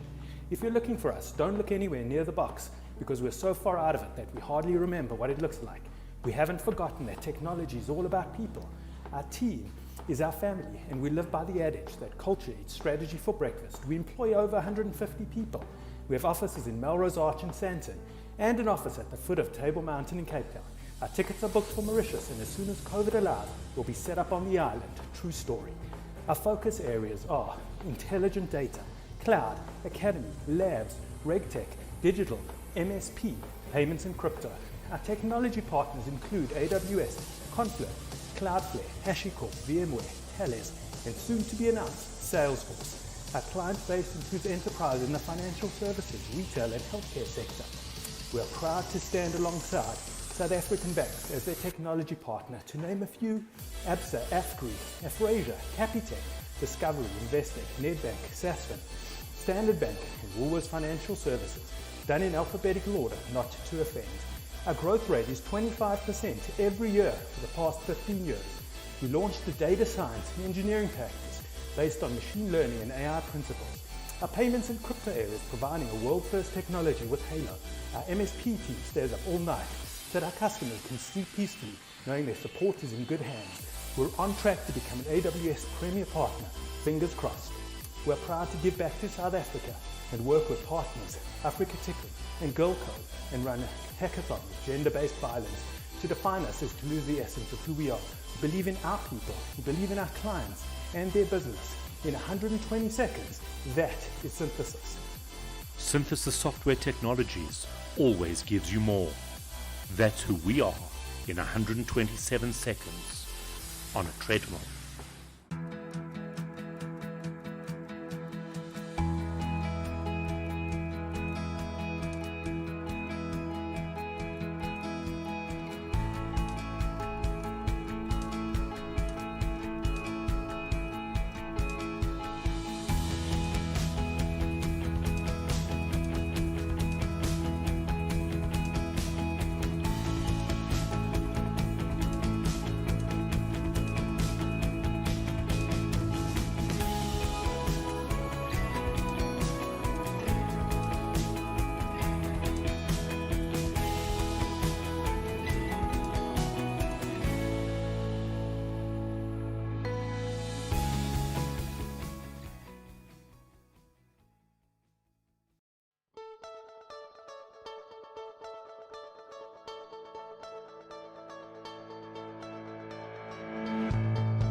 There is a core belief at the heart of Liquid Telecom. The belief that every individual has the right to be connected. The pursuit of this vision has seen us build the largest independent fiber network in Africa. From Cape to Cairo, we are connecting more of Africa.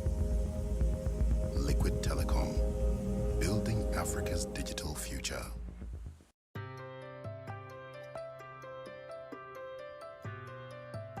21C Skills is our learning platform which we've designed to help Africa students, startups and developers gain skills that they need to succeed in the technology age in the 21st century. 21C Skills has been built for the African tech enthusiast. It's about empowering kids to get the necessary skills to compete at a global level. Let them use their imagination to create their own companies, to work for other companies, to be part of the gig economy, etc.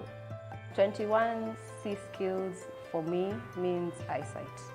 You got to have very qualified people train us through video, and we also got to have highly interactive labs that challenged me. Take the 21C Skills program, put a lot of work in it and time in it, and it does pay off.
We're SD Worx.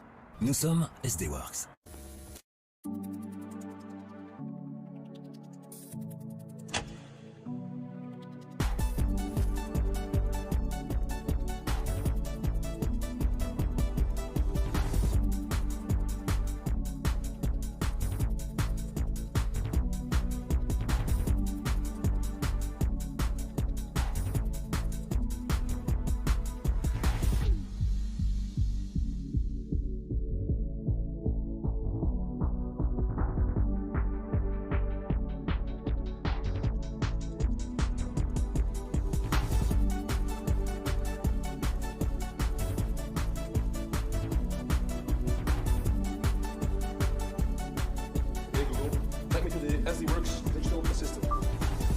done.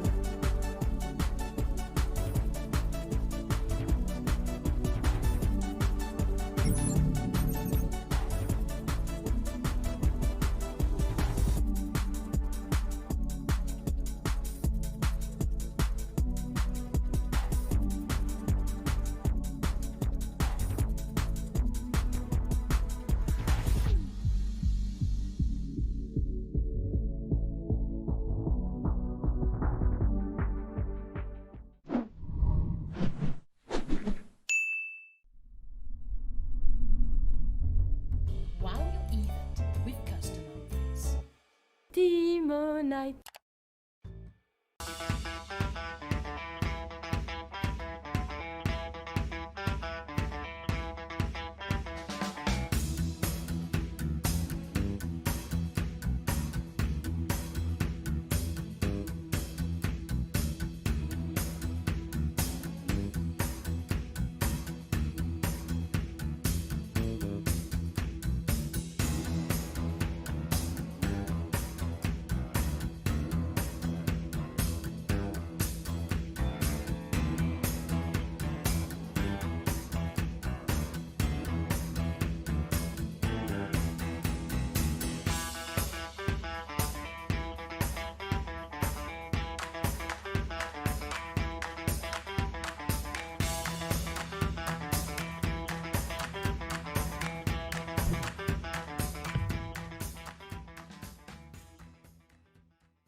To disrupt is to disturb.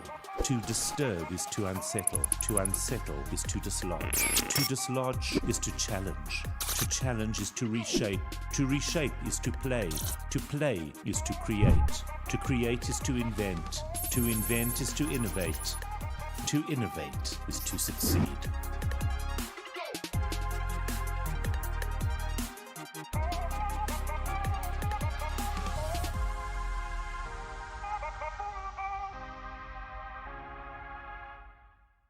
We caught up with Managing Director Michael Shapiro and asked him in 120 seconds or less to tell us all we needed to know about synthesis software technologies.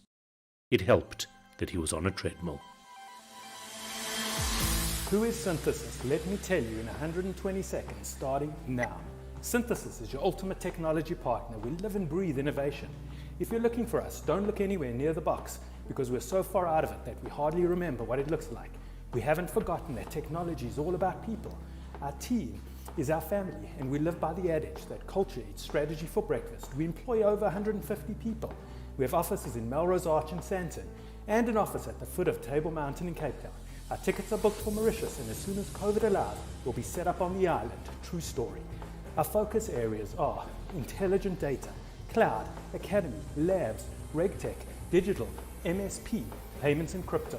Our technology partners include AWS, Confluent, Cloudflare, HashiCorp, VMware, Thales, and soon to be announced, Salesforce. Our client base includes enterprise in the financial services, retail and healthcare sector. We are proud to stand alongside South African banks as their technology partner, to name a few: ABSA, AFGRI, Afrasia, Capitec, Discovery, Investec, Nedbank, Sasfin, Standard Bank, and Woolworths Financial Services, done in alphabetical order, not to offend.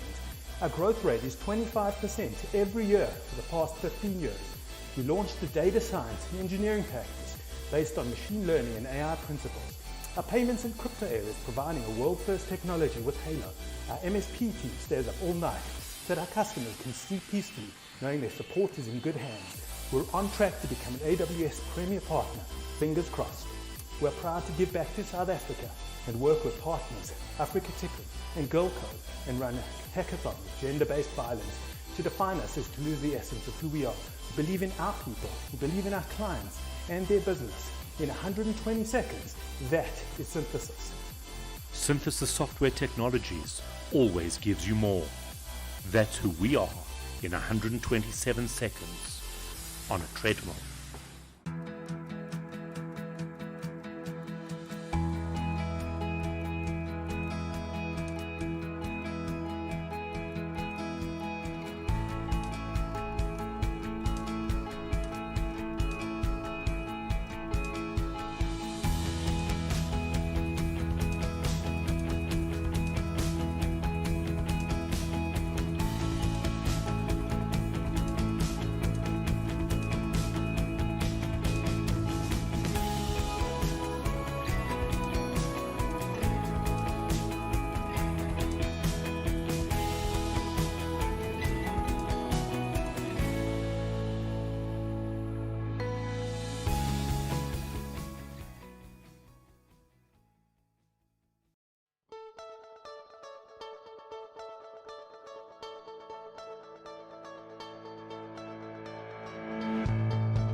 one. Hey everyone, we're back. Here we go again. And, So yep. we have with us a celebrity. Yes, Mari? Ishsukan. Ishkan. Hey. Yeah. Now there are a lot of people who are waiting to see you here, Ish. So I'm not gonna keep them waiting. We are just gonna bring you in right away. Hey Ish. Hi. Hey Ish, how you doing? Hello, Marine. Hello, Vidush. I'm doing fine. How are you guys doing? Awesome. It's so glad to have you. Yeah, I'm psyched for Same your here. session, by the way. Yeah. Oh, okay. Yeah, that's probably something I'm gonna try out. This is something I always wanted to do. Cool. Ish, why don't you just tell us a bit about yourself and what you do before we dive right into the session? Well, my name is Ish Sukan. I'm a systems architect at La Sentinelle. I'm a usual suspect at local events, be it meetups, conferences. So, well, you must be seeing me at those things, those events. I have a blog. I write a lot about the local tech scene on my blog, hacklog.in. And lastly, I'm an OpenSUSE member. Hey, you can see it here, OpenSUSE member. Currently, I'm in the elections committee of this open source project. So that should be all. That's enough, actually. That's I think a lot of awesome. people already, yeah, they already know you. I think they know you. We got OpenSUSE everywhere there, on the shirt, behind him, the small plushie. You should share We love this. surfing. I want one too. Next time. Okay. Physical conference. Yeah, physical conference, Yes. giveaways. So you know what, Ish, we are just gonna let you get into your session, have fun, enjoy, and for the viewers, feedback, comments, anything you want in the chat, we'll be with you. All right, let's go. Okay, Ish, the floor is yours. Thank you very much, Marine, and thank you, Vidush. So let's dive into the presentation. So this slide already spoken about. We can skip. So this presentation is going to be about self-hosted private cloud. But before we come to that, let's say if I ask you the question about cloud, what would you think? You can already see on the screen. Most people, if they hear about file hosting services or cloud services or document sharing, they would think firstly about Dropbox, Google Drive, or maybe OneDrive or Microsoft Office 365, something like that. Right, there are others as well, but I chose these three for this particular slide because they are the most popular. So what is the problem with these three? Well, actually, to be honest, there's no problem. They're fine. They are great services. They are affordable. If you're using it for your business, it's relatively cheap, I must say, for a great service. But we are in a constantly changing world. Internet is changing. Well, not internet, the internet scope is changing with the advent of so many services, so many kind of technologies that are now pulling on the advantages of internet. Some people would say that data is the new oil. Some say that data is the new currency. And yes, once you start putting your data on the internet, it becomes currency for somebody else. Somebody else can make money out of that. And because of that, data protection laws have started becoming very strict around the world. But not started becoming, they have already become very strict. I'm not going to dive into the European data protection laws, GDPR or whatsoever, but I'm going to stick on the data protection laws in Mauritius.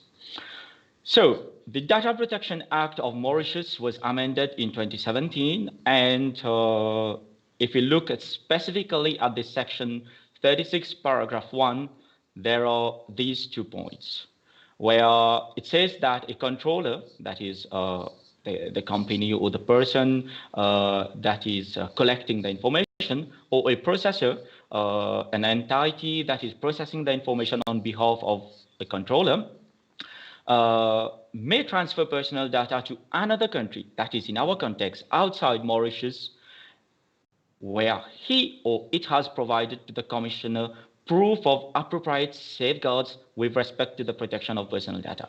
Now, if we stick to this line, so if you collect personal data of maybe your clients, your partners, or even your employees, and you have to move these data on the cloud, all right, outside of Mauritius, you need to have proof and give those proof, the proof of appropriate safeguards to the commissioner, to the Data Protection Commissioner of Mauritius. This is one. It is a headache, trust me, to take the responsibility of so much of personal data or sensitive personal data. Secondly, in such a situation when you have to move the personal data of your clients or your partners outside of Mauritius, you have to give explicit consent.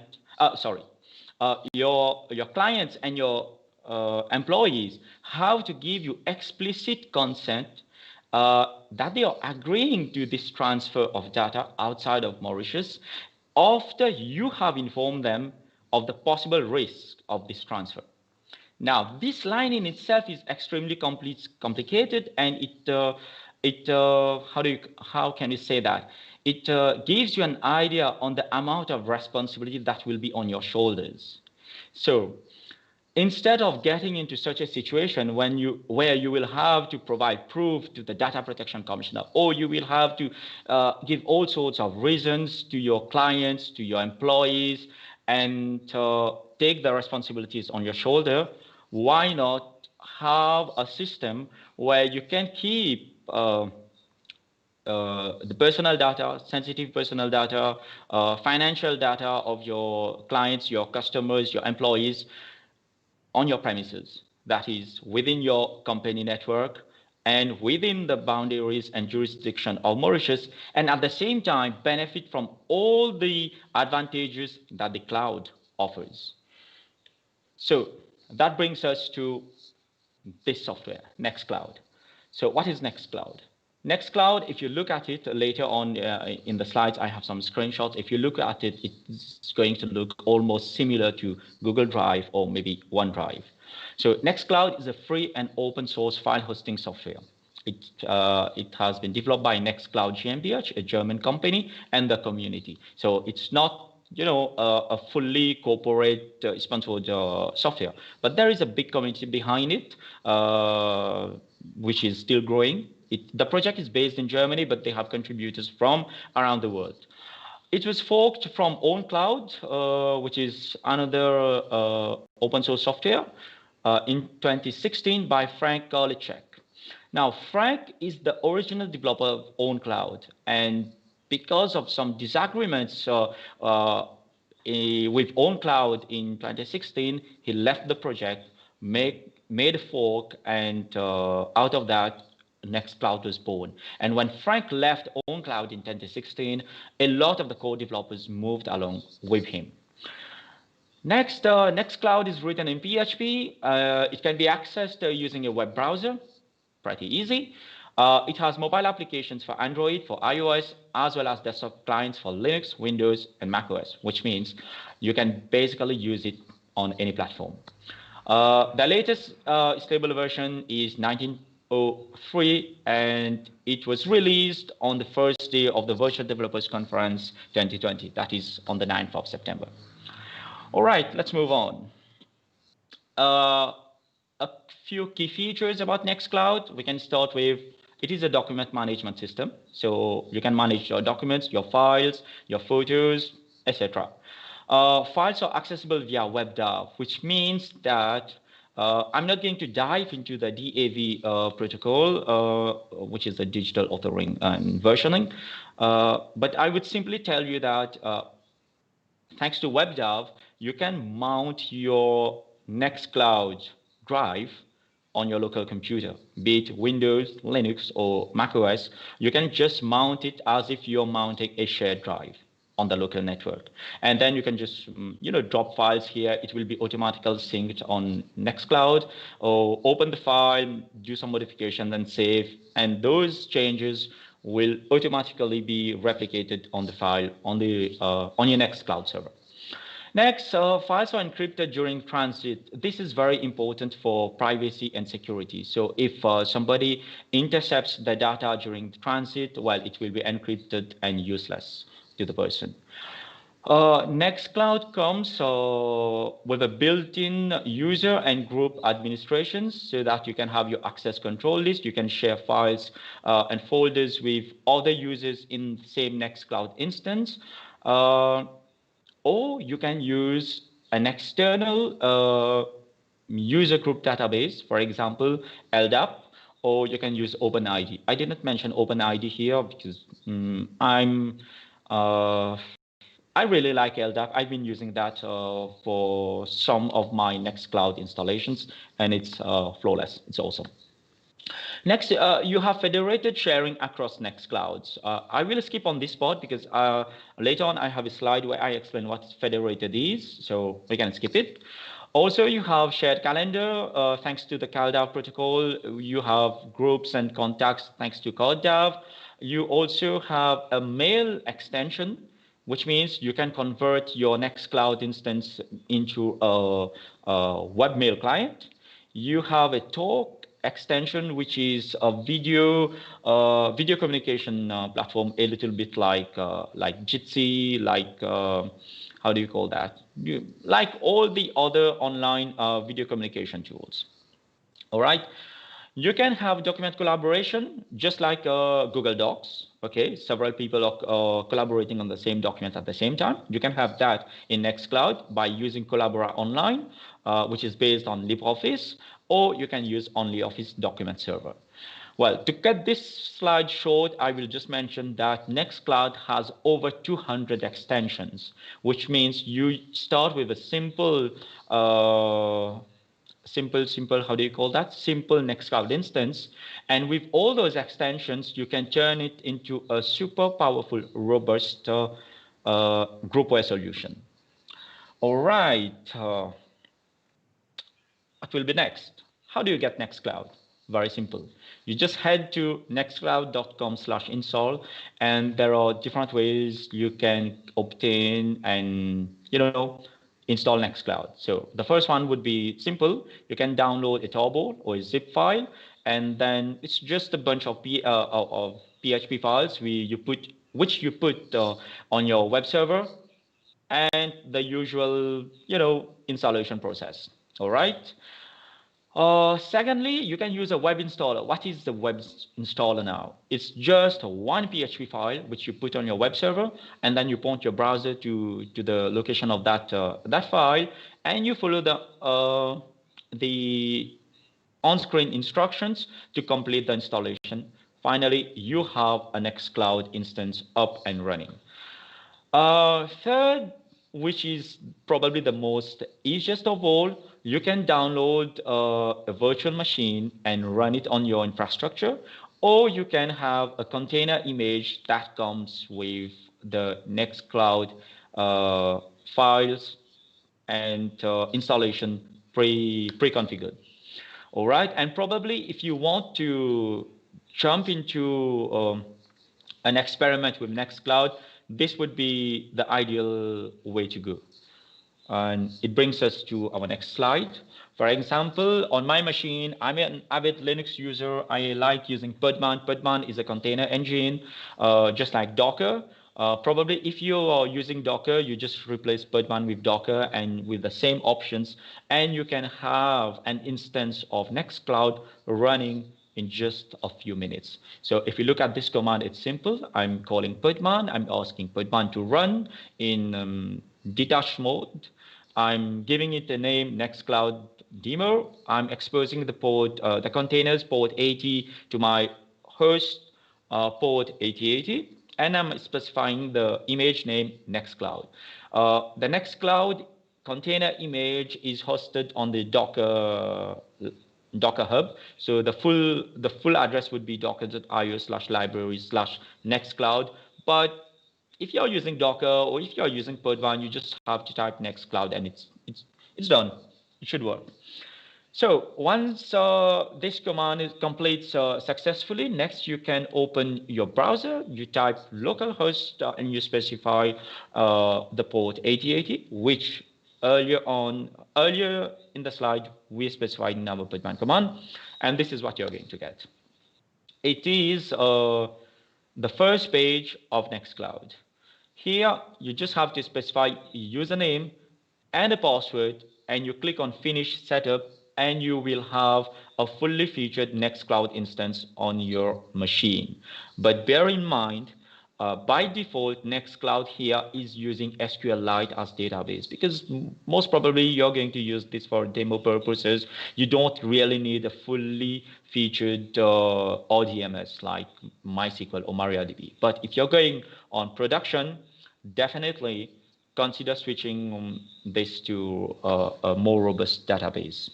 All right, what's next? On this same page, you will notice that just right above the finish setup button, there is install recommended apps, which will install a bunch of extensions like calendar, contact, talk, mail, and collaborative editing.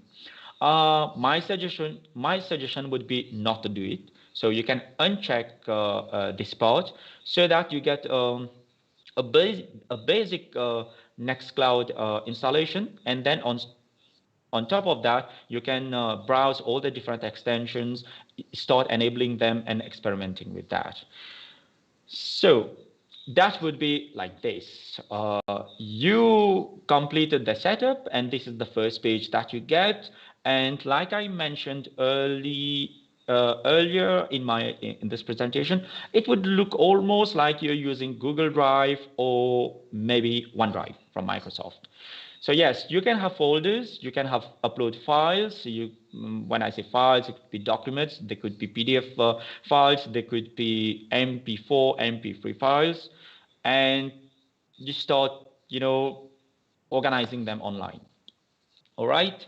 So if we move on, I'm going to give you an idea. If you go on the settings and you click on apps, you will find a long list of apps. I mentioned there are above, sometimes we call them apps, sometimes we call them extensions. They are basically the same thing.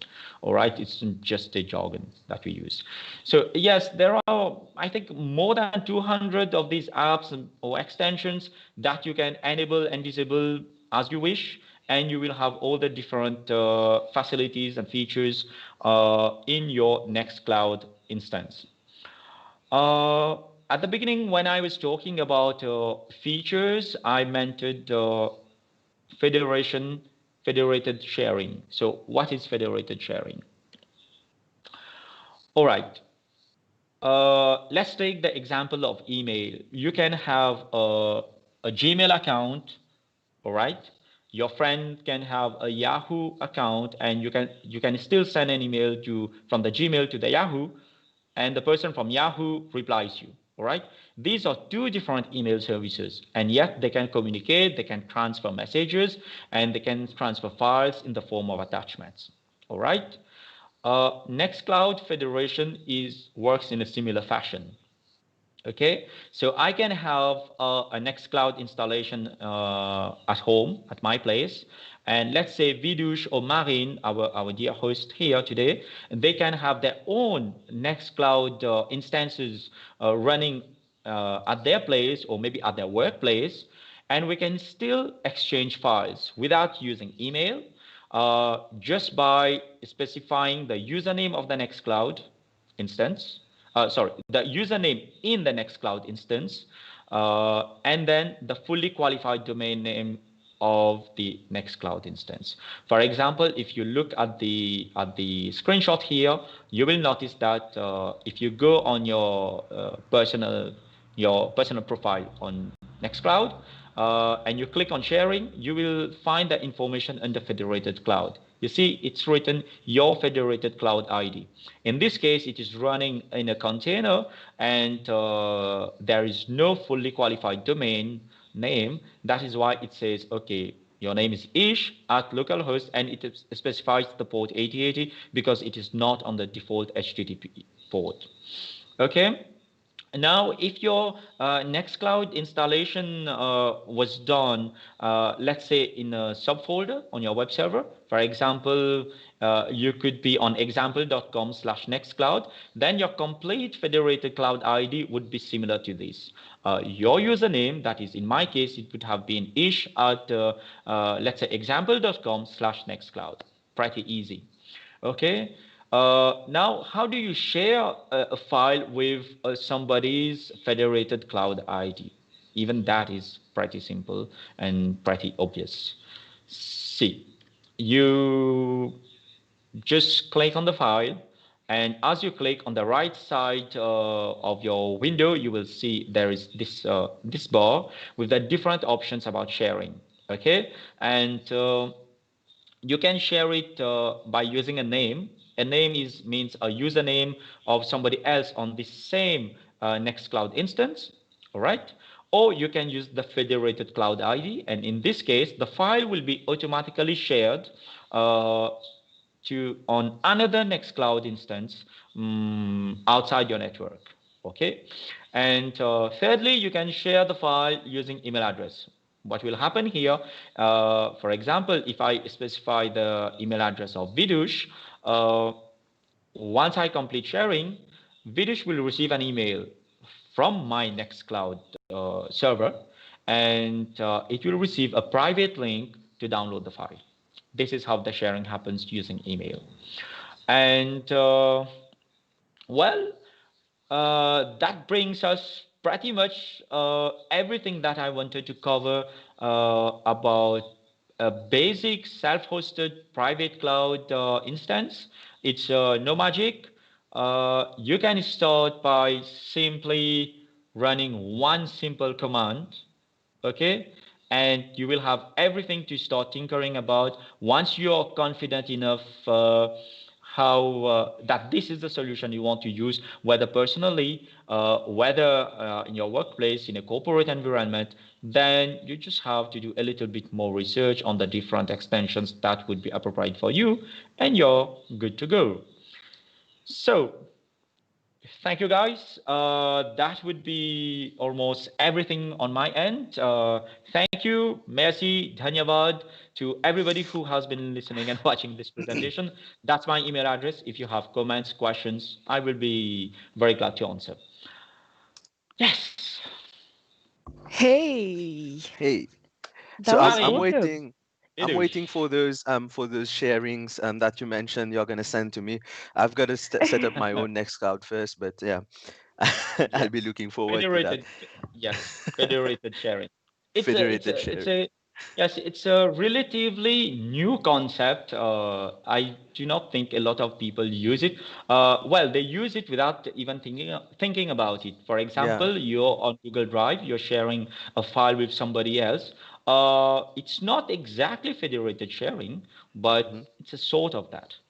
Yeah, it's a version of that, let's say.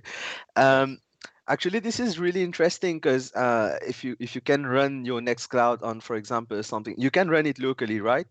You don't need to have it online. So if you run it on a Raspberry Pi or something, or a NAS at home, that's a sweet setup that you got there. I'm all for going private. Exactly. So what do you think about someone if he's running Nextcloud, let's say on Azure, an Azure server somewhere? He has a web service or something running, a VM, and he puts his Nextcloud setup there. Does this defeat the purpose of going private, or do you think that's still a viable thing to do? No, I wouldn't really mind. When I use the example of Google Drive, Google Drive is not private cloud. It is a public cloud. Okay? Because it is a service that the public can use. Whereas if you go on Azure, you have a private dedicated server, a virtual machine, whatever you call it.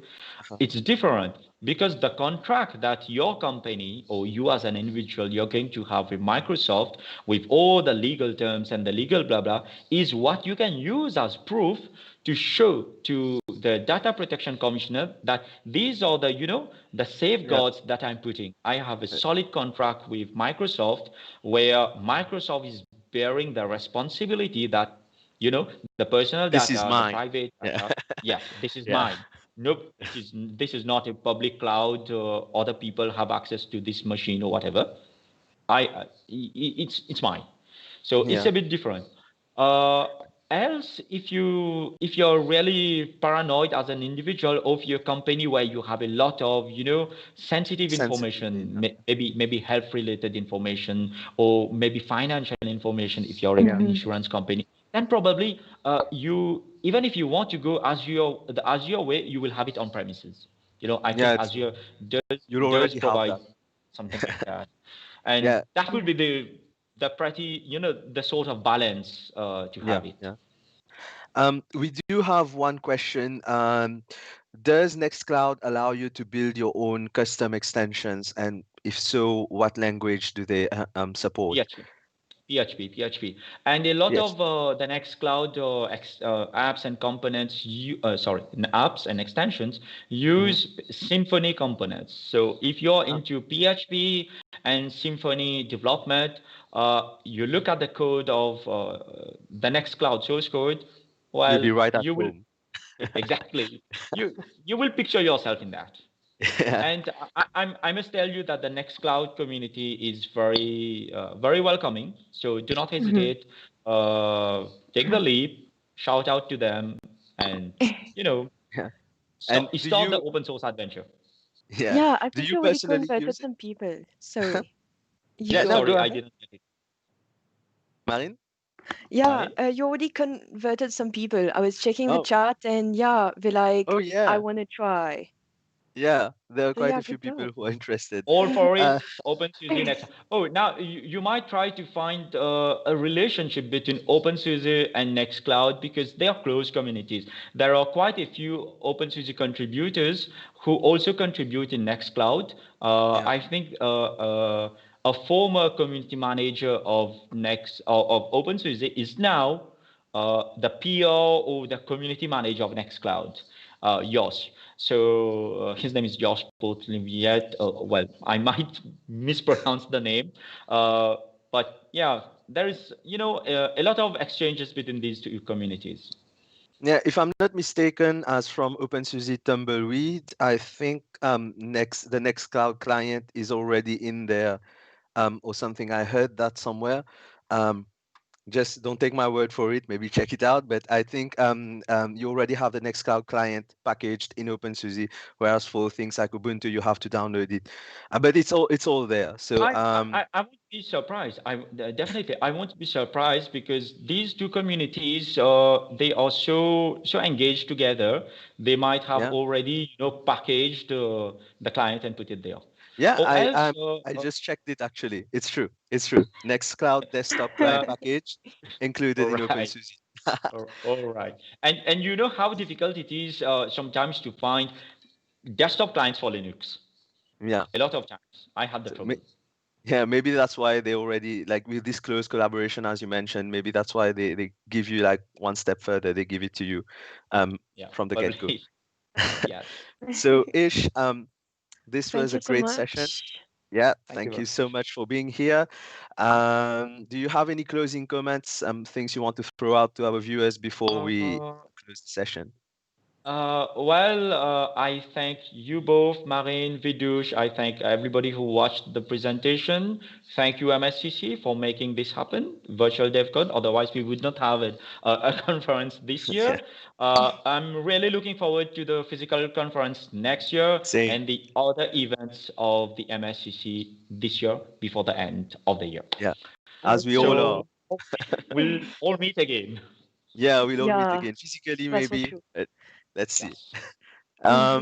With that, let's conclude this session. Thank you for being here, for joining our stream for a bit. Yeah, we'll see you in the next one. Maybe I'll come visit yours in a few. All right. Okay. Bye. Thanks a lot, Ish. Bye. So Vidush. That was Ish. Yeah. He always comes up with like awesome, interesting topics. I know this is. Oh. No, you're not yet. You can drop the live, and we see you next time. All right. We'll drop by crypto, no worries. All right, Yeah. guys. So he always comes with such interesting topics. Every once in a while, in every DEF CON, like there was once he talked about microservices. I think I talked about microservices on that same DEF CON, and we had like a, we had like a chat. It was awesome. Yeah, it's what geeks do. So yeah, I love his sessions. And Nextcloud, that sounds I interesting. must admit, You it was use a lot very of cloud. clear. You Yeah, we use a lot use of cloud. cloud. And yeah, Nextcloud looks very interesting actually. It looks private. That's what I'm gonna say. Yes. It looks private. Yes. I mean, I'm not a fan of not knowing where my information is going, and that's And who can the access case. it? Yeah, But I mean, yeah. I mean, Ish is not with us to give some opinion about this right now, but this would have been interesting. There Yeah. was the thing about Apple iCloud where they had leaks Oh a my God, few I years. remember this. Yeah, we're not going to go into too much details, but it's not the first Let's not. it's Yeah, not the it's first definitely instance. not. It happened before. It probably will happen again, not just with Apple iCloud. This can happen with Google Drive. This can happen with OneDrive. You don't have control over those products. They are not your products. It's like you took your files, you put them on your friend's You threw machine. them out there. Yeah. And you're like, yeah, keep it safe for It's me. safe. You don't know what's going to happen. You don't know how this is being treated. How does he use his machine? So this is kind of what happens when you leave your data to Google Drive. Or I'm not saying they are They good are services. bad, but yeah. They are I not get bad, what you mean. but there are some It's like concerns that comes personal with to it. you. And to be fair, they openly in the terms and conditions. And so, do you read the terms and conditions, Marine? Do you? Whoa, is this like an inquisition? Am I being put on the spot right now? No, but I did once, and actually they do mention that they cover it, like they don't hide it. They know, they say we are a public cloud. This is, this is how we work, and you gotta know the risks that come with it.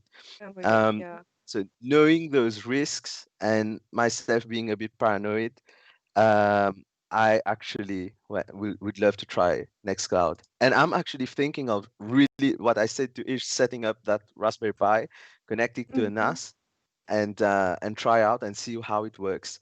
We have Andrew Thomas in the in the chat. Hey Andrew, how you doing?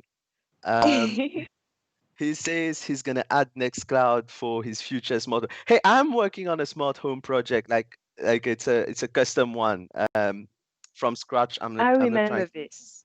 Yeah, I think I showed it to you, like a video or something Yes. to see how it works. Yeah, I think you showed me your basic The dash. design, how, Yeah, yes. yeah.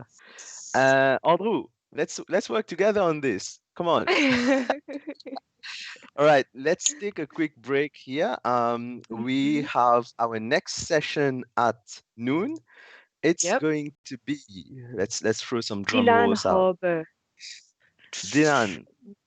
Yeah, Yes. and he is gonna talk about things that he hates about moving to an SPA. Well, 10 things that he hated. I'm gonna correct myself. Hated. I don't know. Maybe he's gonna say it's nice after all. I don't want to spoil his session. So we'll meet up with Dylan at noon. For the people watching, get some food, get something to drink, relax, and let's meet back up here. All right? Yeah, we'll be back soon. No stress. Yeah. All right. Bye. Till then, cheers.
Hey guys, we're back. Here we are. As as promised, it's time for the next session. It's noon, and it's time to hear about the 10 things that Dylan Harbour hated about moving to an SPA.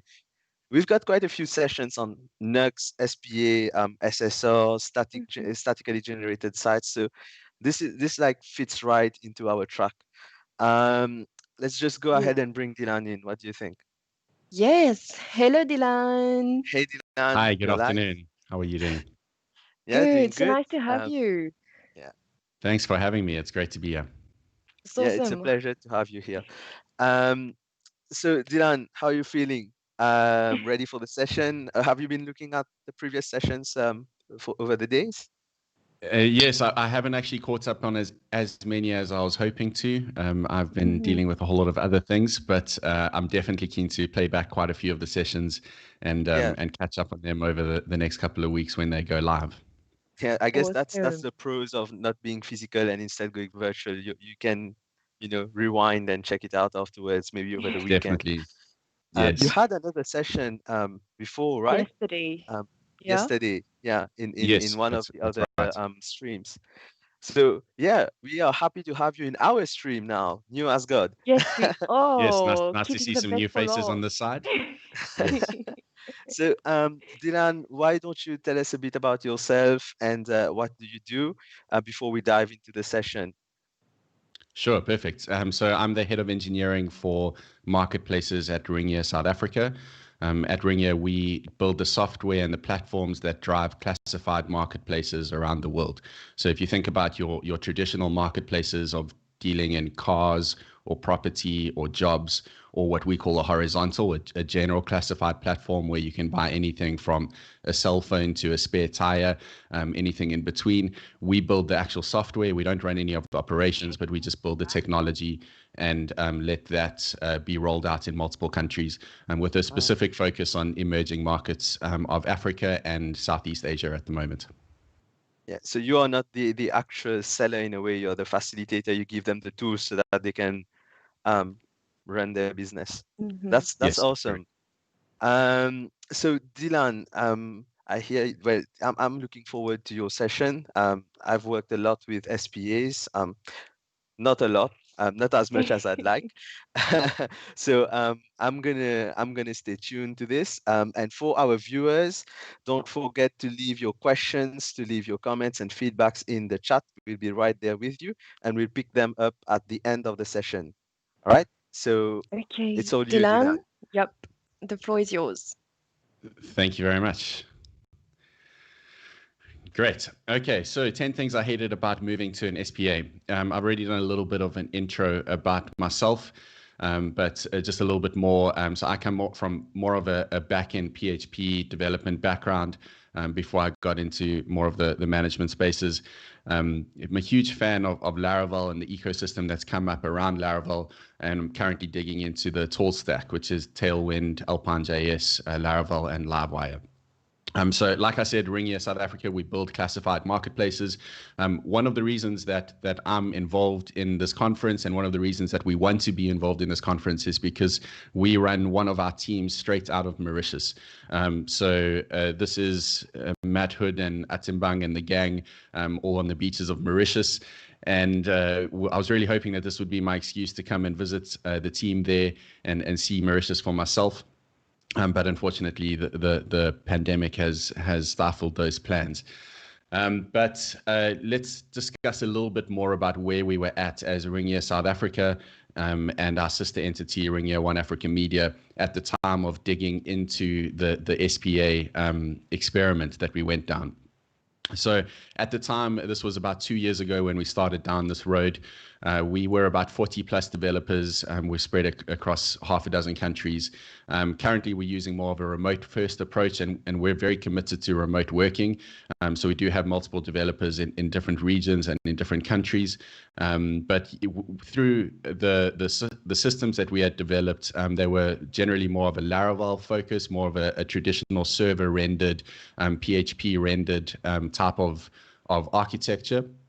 And we had managed to roll that out across a number of marketplaces, so more than 20 marketplaces around Africa that had gotten our solution in how we rolled out these marketplaces. But we had come across some frustrations with the way that our front-end stack was coming together. So we had quite a few different approaches between the different teams. We had various different technologies that we were using. We had a few different CSS frameworks. We had some people using a little bit of Vue.js and a little bit of React, but most of those were not in the true SPA sense. They were just in using small bits and pieces that added to a little bit of the reactivity of a page. So in trying to get to a point where we had more of a strategy with what we were doing with our front-end stack, we ventured into the SPA space, and we decided to try and do a proof of concept in one of the ventures with a true, correct, modern SPA approach. So we chose Vue.js for our tooling of choice, but there wasn't any reason for, well, any major reason why we chose Vue compared to React or Angular. I think any of those are decent choices as well. And we decided to experiment with Vue.js in driving the full front-end application for one of our platforms. So this coincided with quite a big rebuild that we were busy doing. We had actually started to take over the first of our ventures outside of Africa. And this was the first Asian venture that we were able to develop software for. So we used this as a good time to experiment and threw in a few little curveballs at the same time in redesigning our entire infrastructure pipeline as well, moving over from more of a traditional EC2 AWS powered infrastructure to a more modernized Fargate Docker powered infrastructure. And we brought in Terraform, we brought in a whole lot of new technologies on the infrastructure layer as well. On the back end, we improved some of our API approaches and try to modernize the way that we were bringing the Laravel APIs together. But one of the biggest changes and probably the most fundamental change was on that front-end side, on rolling out an SPA in a true SPA sense for the first time within these vertical spaces, and trying to see the pros and cons of how that all came together. So how did that work for us, and how did it come out? To be honest, it wasn't terrible. It was actually quite a successful project. We managed to get all of the important KPIs, all the important metrics up. We managed to deliver a product that got to production eventually, and managed to tick the boxes that we needed to tick for the most part. And for all intents and purposes, we could call this project a success. It was a platform that was beautiful, it was responsive, it worked the way that we wanted to, it did everything that it needed to do, but it just came with a lot of extra gray hair. These gray hairs in my beard, probably half of them came from this project, and came from the frustrations that came up during the approach of moving to an SPA. So out of that frustration, this is basically where the talk came from. We are not haters of the SPA technology space. We're not haters of Vue.js or React or Angular or any of the other great tools that are out there. But we did find that there were a few gotchas that we were not really well prepared for, or that we underestimated when we went down this road of rolling out an SPA. And that's kind of what we wanted to talk about today. So before we get into it, a SPA, single page application, what is it exactly, and what are we actually talking about in making the move from a traditional server-rendered application to an SPA? So Wikipedia defines an SPA as a web application or a website that interacts with the web browser by dynamically rewriting the current web page with new data from the web server, instead of the default method of the browser loading entire new pages. So the goal is faster transitions that make the website feel more like a native app. And I think that's a great summary, in the main difference with an SPA being that you don't get that full new page render for every click that a user goes through. So rather you'll just update the components, or update the small sections of the page that you're really working with. and you won't roll out a full new page reload for each one. In addition to that, there's a lot of the fundamental responsibilities that used to be back-end specific, which now move over to being front-end specific. So your routing, for example, is generally a back-end responsibility. It's something that has, especially in the Laravel space, has been firmly responsible in the back-end part of things. And generally in most web spaces, that hasn't been a responsibility of JavaScript. It's been a responsibility of what's on the server side that's actually driving it. So that routing is a big change that shifts over from being a back-end to a front-end responsibility. Your state management is quite a big change as well. That creates a space where your browser can maintain the state of an application and kind of configure itself in different ways and update different components depending on what's happening with the state of the application. And because of that, a lot of your business logic ends up moving or being duplicated from being back-end business logic to being front-end business logic as well. So you could see that as a feature or a flaw, but that is one of the side effects of going with an SPA route is putting a lot of this business logic in the front-end code base. So generally, SPAs are rolled out with one of the big frameworks, like we mentioned, Vue.js, React, Angular, and there's a few different flavors of how you do that. There's the next and the next options as well, if you're bringing server-side rendering in.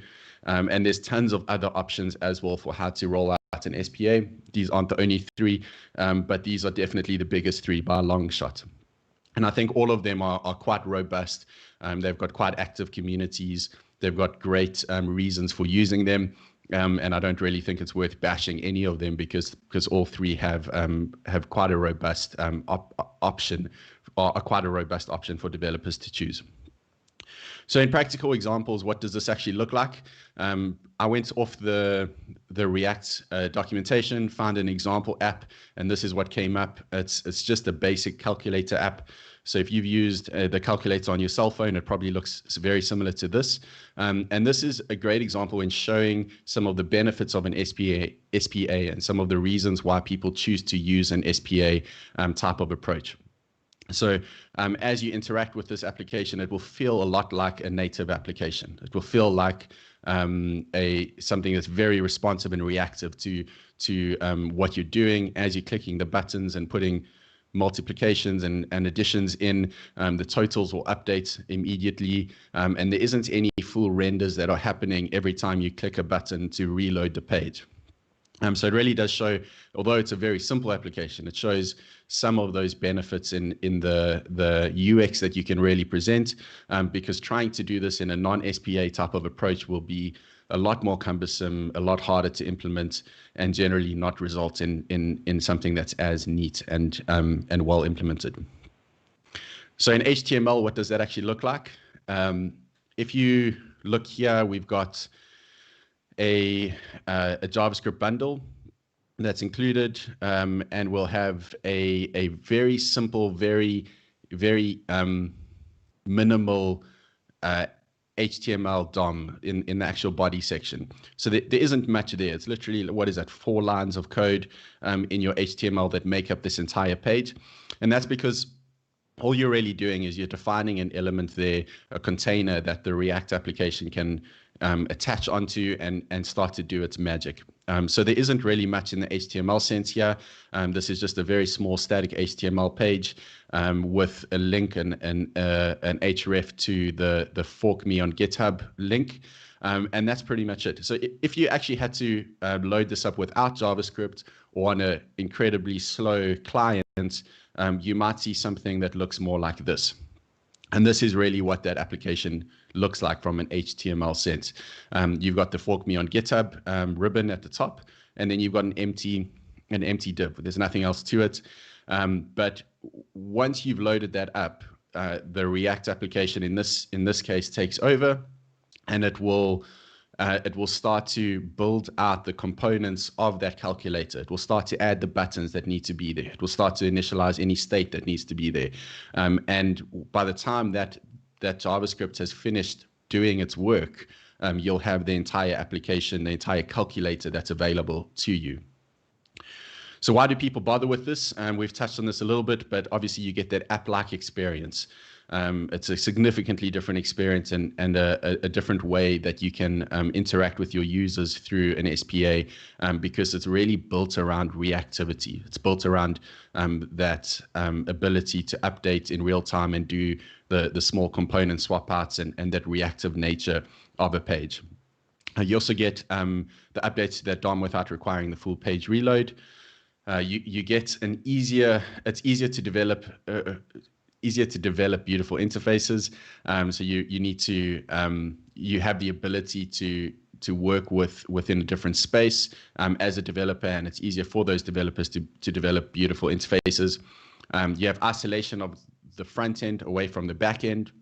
This is one that we were really hoping for as a team, because we definitely saw how some front-end resources who didn't really come from a PHP background battled to work within the Laravel space. And it would have been nice, or it is nice, for front-end resources to just focus on the front-end tooling, the front-end ecosystem, rather than having to do their work within Laravel Blade components or Laravel Blade views. You also get easier deployments if you're just doing a simple SPA at least. So all that you've got here, like we saw in that calculator example, is a static HTML, a static JavaScript bundle, and you take those together, you put them on a CDN, or you put them in Amazon's S3 or something like that, and you can deploy that as many times as you like. It's super cheap, it's super easy, it's super efficient, and it scales almost infinitely without having any infrastructure that you actually have to provision. And then another one, we build not just the client-side applications, but we also have some Android applications that we support in some of our markets. And it was a great opportunity for us to build out APIs that could be reused, not just on the SPA, but also on any of the Android applications or desktop applications or anything else that had to have the same type of functionality. So you can build out one API and have multiple different clients interacting with that API, which can be a huge benefit to the productivity of the team. So that sounds all good and well, but this talk is why we hated moving to an SPA. So we need to get into some of the negative side of things and some of the frustrations that we did face. The first one that I put down is the full stack myth. Now, I know that this might offend some people and not everyone would necessarily agree with me on this, but please do hear what I'm saying and understand the reasons for this being the first point. So I think if you work in any large scale application, there's definitely some developers that have the ability to get into the details of multiple parts of that. If it's the DevOps side or the infrastructure side, the front end, the back end, the database, we can all get an element of understanding of each of those layers. But as you get more into the specifics, into the advanced side of each of those layers, you really need to get some type of specialization. And even though we could have developers, or we do have developers that are competent at working with front-end technologies, we did find that the level that we needed to get our JavaScript engineers to was significantly higher when we moved over to an SPA. I think SPAs are one of those things which have a very easy learning curve in the beginning, and then as you get into the very advanced stuff, you really have to level up to a completely different level to understand and to debug and to add features in a significantly more advanced way. And we definitely found that. So we had to upskill a lot of our developers quite significantly and get more focus on proper JavaScript engineers that had dedication to getting into the meat of what JavaScript has to offer. And not just have general full stack guys or girls that could take the general approaches of the basics of SPAs and of front end stack and of the back end stack and kind of get by with it. So I think it's the main point here is just that you really need to get significantly more advanced engineers if you get into the meat of what an SPA has to offer, and especially if you have very complex and very custom requirements in the way that you roll them out. Number two, SEO. Now, classified marketplaces in the space that we operate in, they live or die based on the success of their organic traffic. There isn't an option for you to have a sustainable classified marketplace if you don't have good SEO. And SEO became a major requirement that we had to fulfill as a team and as an organization to make sure that the product that we were offering and the product that we were building could actually have a decent lifetime ahead of it. So SPAs generally are known for reactivity. They're known for being app-like. They're not known for being great at SEO. And there are some ways around that. We're going to dig into that now. But overall, SPAs don't do well with SEO, and they don't lend themselves to being easy to implement with good SEO. So despite what you might have heard or read online, there are quite a few videos and talks and articles that go around saying that Google doesn't need you to server render your content, and Google can handle your JavaScript and all the rest. The reality is that your turnaround time in the Google indexing pipeline is going to be super, super bad if you don't actually have a full DOM available to the crawlers when they come to your website. And that may change in future. But the reality is the test that we did, the partners that we were engaged with confirmed this with us, and there's absolutely no way that we could have gone to market without having, well, with just having an SEO, with just having an SPA, without SSR backing that. The impact of the bad SEO, apart from Google indexing being quite slow or non-existent in some cases, you've also got the meta tags that will be completely incorrect. So your OG tags, your social sharing tags as well, those social sharing previews, share on Facebook type of preview things, will not have content specific details in them in some cases. And then don't even get me started on sitemaps. That's a whole nother complexity. I think it does depend on how big your application is and how many pages or how many entities you really need to represent in your sitemaps. But the larger that becomes, the harder it is to do within an SPA space. And we ended up moving that out into its own microservice and reverse proxying that in. But there's a lot of additional complexity that comes with sitemaps if you have very advanced requirements or very large requirements with your sitemaps that don't play very well with SPAs. So that brings me to number 3.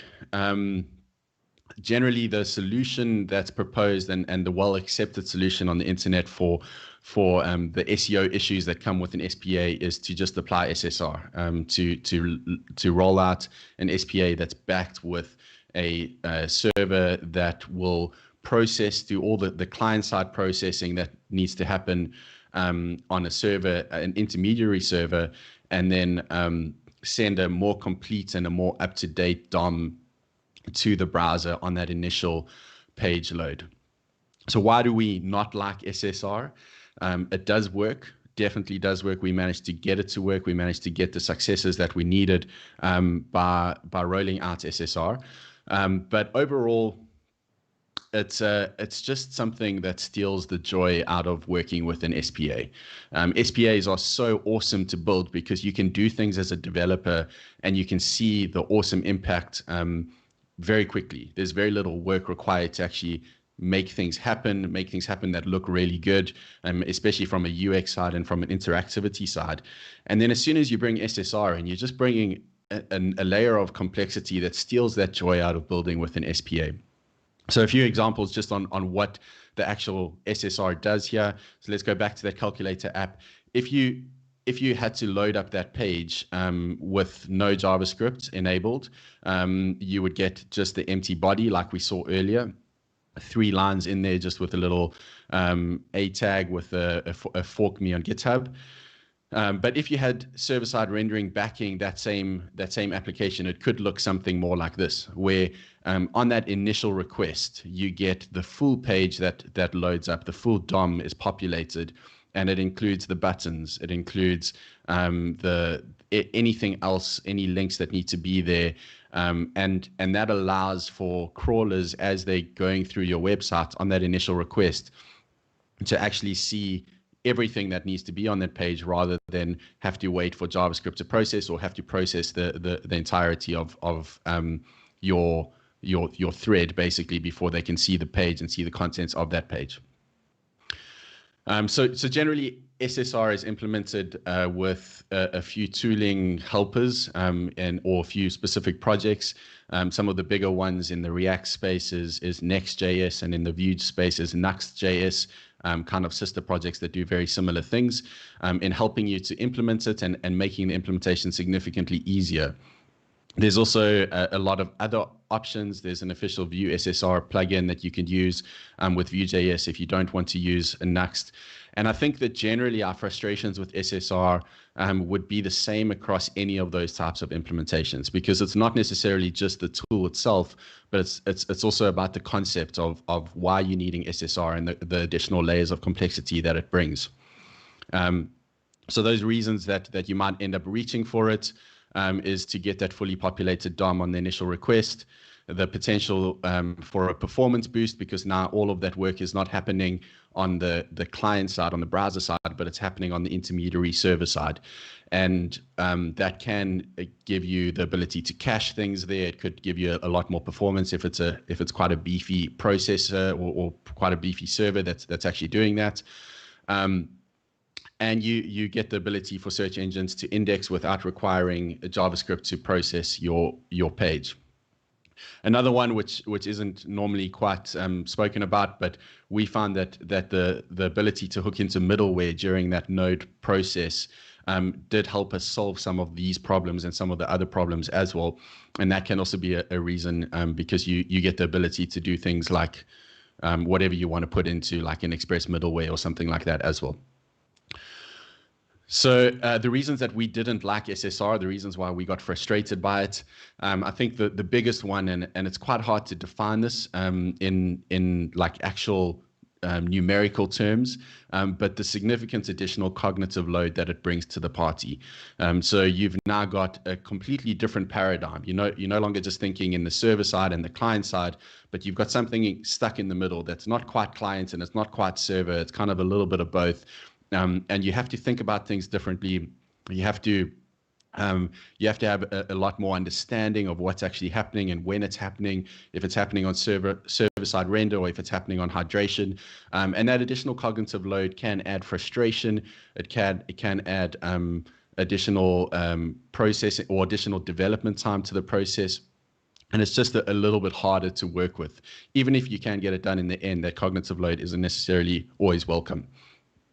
Next up, it removes any infrastructure wins that you had with an SPA. So we spoke about just taking your SPA, taking your static bundle, putting it on S3 or putting it on a CDN or something like that. And you can serve your entire front-end stack just like that. But now you're introducing a process that needs to actually run somewhere. So you have to have a server or you have to have a container. You have to have something, especially if you don't run a backend that is JavaScript back, like a Node.js backend, then you're probably going to have to put down that additional infrastructure and lose any of the wins that you had with an SPA. We also found that it's a bugs nest, that it's quite brittle code, and even developers that were quite familiar with the process, quite familiar with the code base, and very competent as developers could still quite easily introduce bugs into the process. Obviously, the more testing you have, the easier you can catch that. But generally, the bugs that did reach production, in our case, almost always were related to SSR or the frustrations around the SSR understanding. And then another one is just that at what point does your SSR implementation just become another backend that you have to support? We wanted to go this way to try and get some of the simplifications, some of the modernizations of our stack, and it felt like we were doing one step forward and two steps back. And that just created some frustration, especially when you look at the wins that we were expecting to get. We didn't see those come in, and it just became another thing that we had to think about, another thing that we had to support, and it just stole that joy of working with an SPA. So that means it brings me to number 4, the extra deployment complexity. I think that we've already touched on this in some parts, in that you can't just deploy things through a CDN, but now you have to put down a process for that, something that can process SSR. But even if you're not using SSR, you could also still introduce other deployment complexities. I mean, in our case, we chose to actually separate explicitly our front end and our back end code bases completely, so that they were more standalone and independent of each other. And that's great in nature. I think there's a lot of reasons to do that, but just that decision itself can also bring in other complexities in the way that you deploy that, in the way that you tie them together when you get the deployments out, in the way that you test it, and it can bring in a lot of extra frustrations with the way that deployments happen, your CI/CD processes happen. So just something to keep in mind and to evaluate in your unique situation on whether it's worth that extra deployment complexity, or whether you would personally have extra deployment complexity. Next up is that secrets get more complicated. Now, this might be self-explanatory. It might be something that's completely obvious. But again, it's just that additional cognitive load. It's that change of thinking. And it's sometimes a little bit frustrating to have to try and find ways around this. Because now what's happened is you've taken some of your business logic, you've taken some of your code that would normally be a back-end responsibility, where you have everything isolated away from public view. You have that running on your server. You've got a lot of security around that.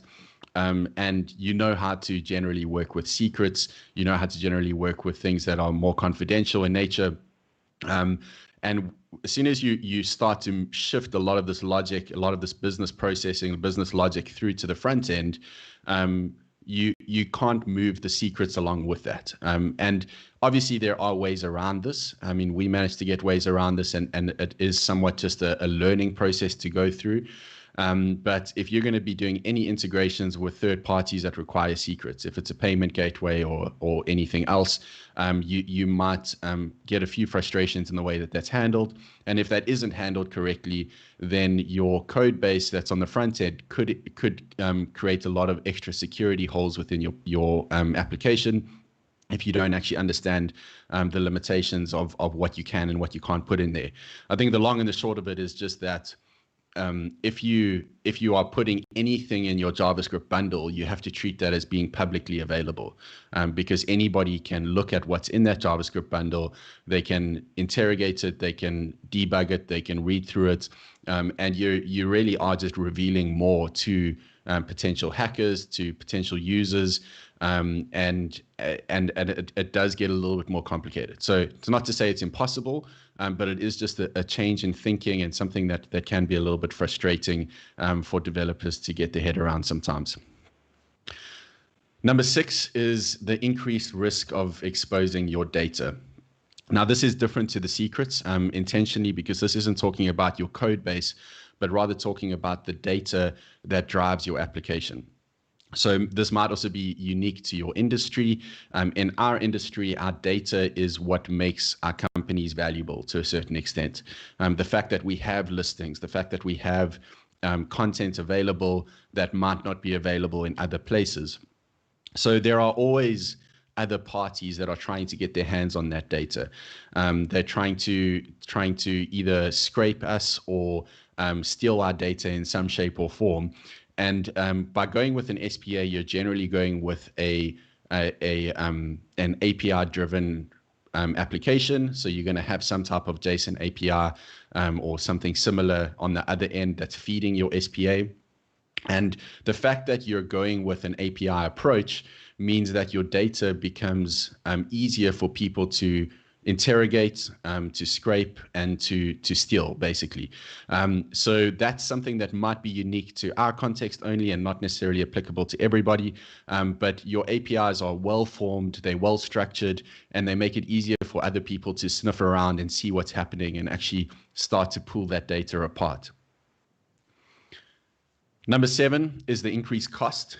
We did touch on this a little bit earlier, but the increased cost, I've got 3 different costs that we found increased significantly in moving to this specific SPA approach. The first is the infrastructure cost. I think we've touched on that already, especially if you're going to go with server-side rendering, then this becomes applicable, where you now need to roll out containers or servers or something that can actually run your SSR process. And that increased cost is going to be felt at some point. Even if it's small, there definitely is something that needs to run in infrastructure somewhere. So it's just going to be something that you need to suck up. The second cost that increased for us is the hiring or the developer cost. Now, we were hiring a lot for this project and for other teams, but as we started to include the requirements of having a detailed and a real fundamental understanding of modern JavaScript approaches, that increased the budget, or it had to increase the budget of who we were willing to hire, because we needed to find competent developers that understood these complexities that we were dealing with, and that can increase your hiring or your developer cost.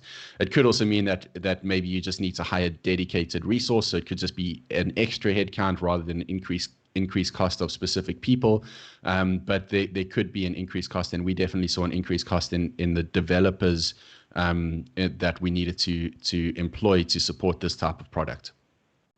And then the third increased cost is the increased product and productivity cost. So we found, this is also completely anecdotal, and this is just our personal experience, but even once we became familiar with the stack, once we had things up and running, once we had it in production, the cost of actually rolling out these features did increase in some cases, and in some cases it increased significantly because of these additional complexities of SSR and of the different cognitive load and some of the other things that I'm going to highlight later. So we found that we can do things faster, more effective, cheaper with not going with an SPA approach in some of these cases, and especially when you put SSR on top of that, then we can with the more traditional approaches. Number 8 is HTTP status codes. Now, this might just be a personal peeve of mine because I come from more of the back-end space. And one of the contracts, one of the fundamentals of how the web works is with HTTP status codes. But in the SPA space, the HTTP status codes don't really mean all that much. You're updating small parts of components. You're not doing those full page reloads. So generally, you don't get the ability to set specific HTTP status codes. You don't get the ability to manipulate them or to get control of them as a developer. So that can cause huge frustration within the developers' spaces, and it also depends on how your international requirements or your requirements are for how your status codes need to respond. We work a lot with an international SEO team that has very specific requirements on what we need to do at specific places, because our organic traffic is so valuable to us. And we found that in some of those requirements, it was really hard to actually implement it, or in some cases impossible to implement it, and especially the specific HTTP status codes that we needed to return at specific points in an application, because SPAs just don't give you that ability.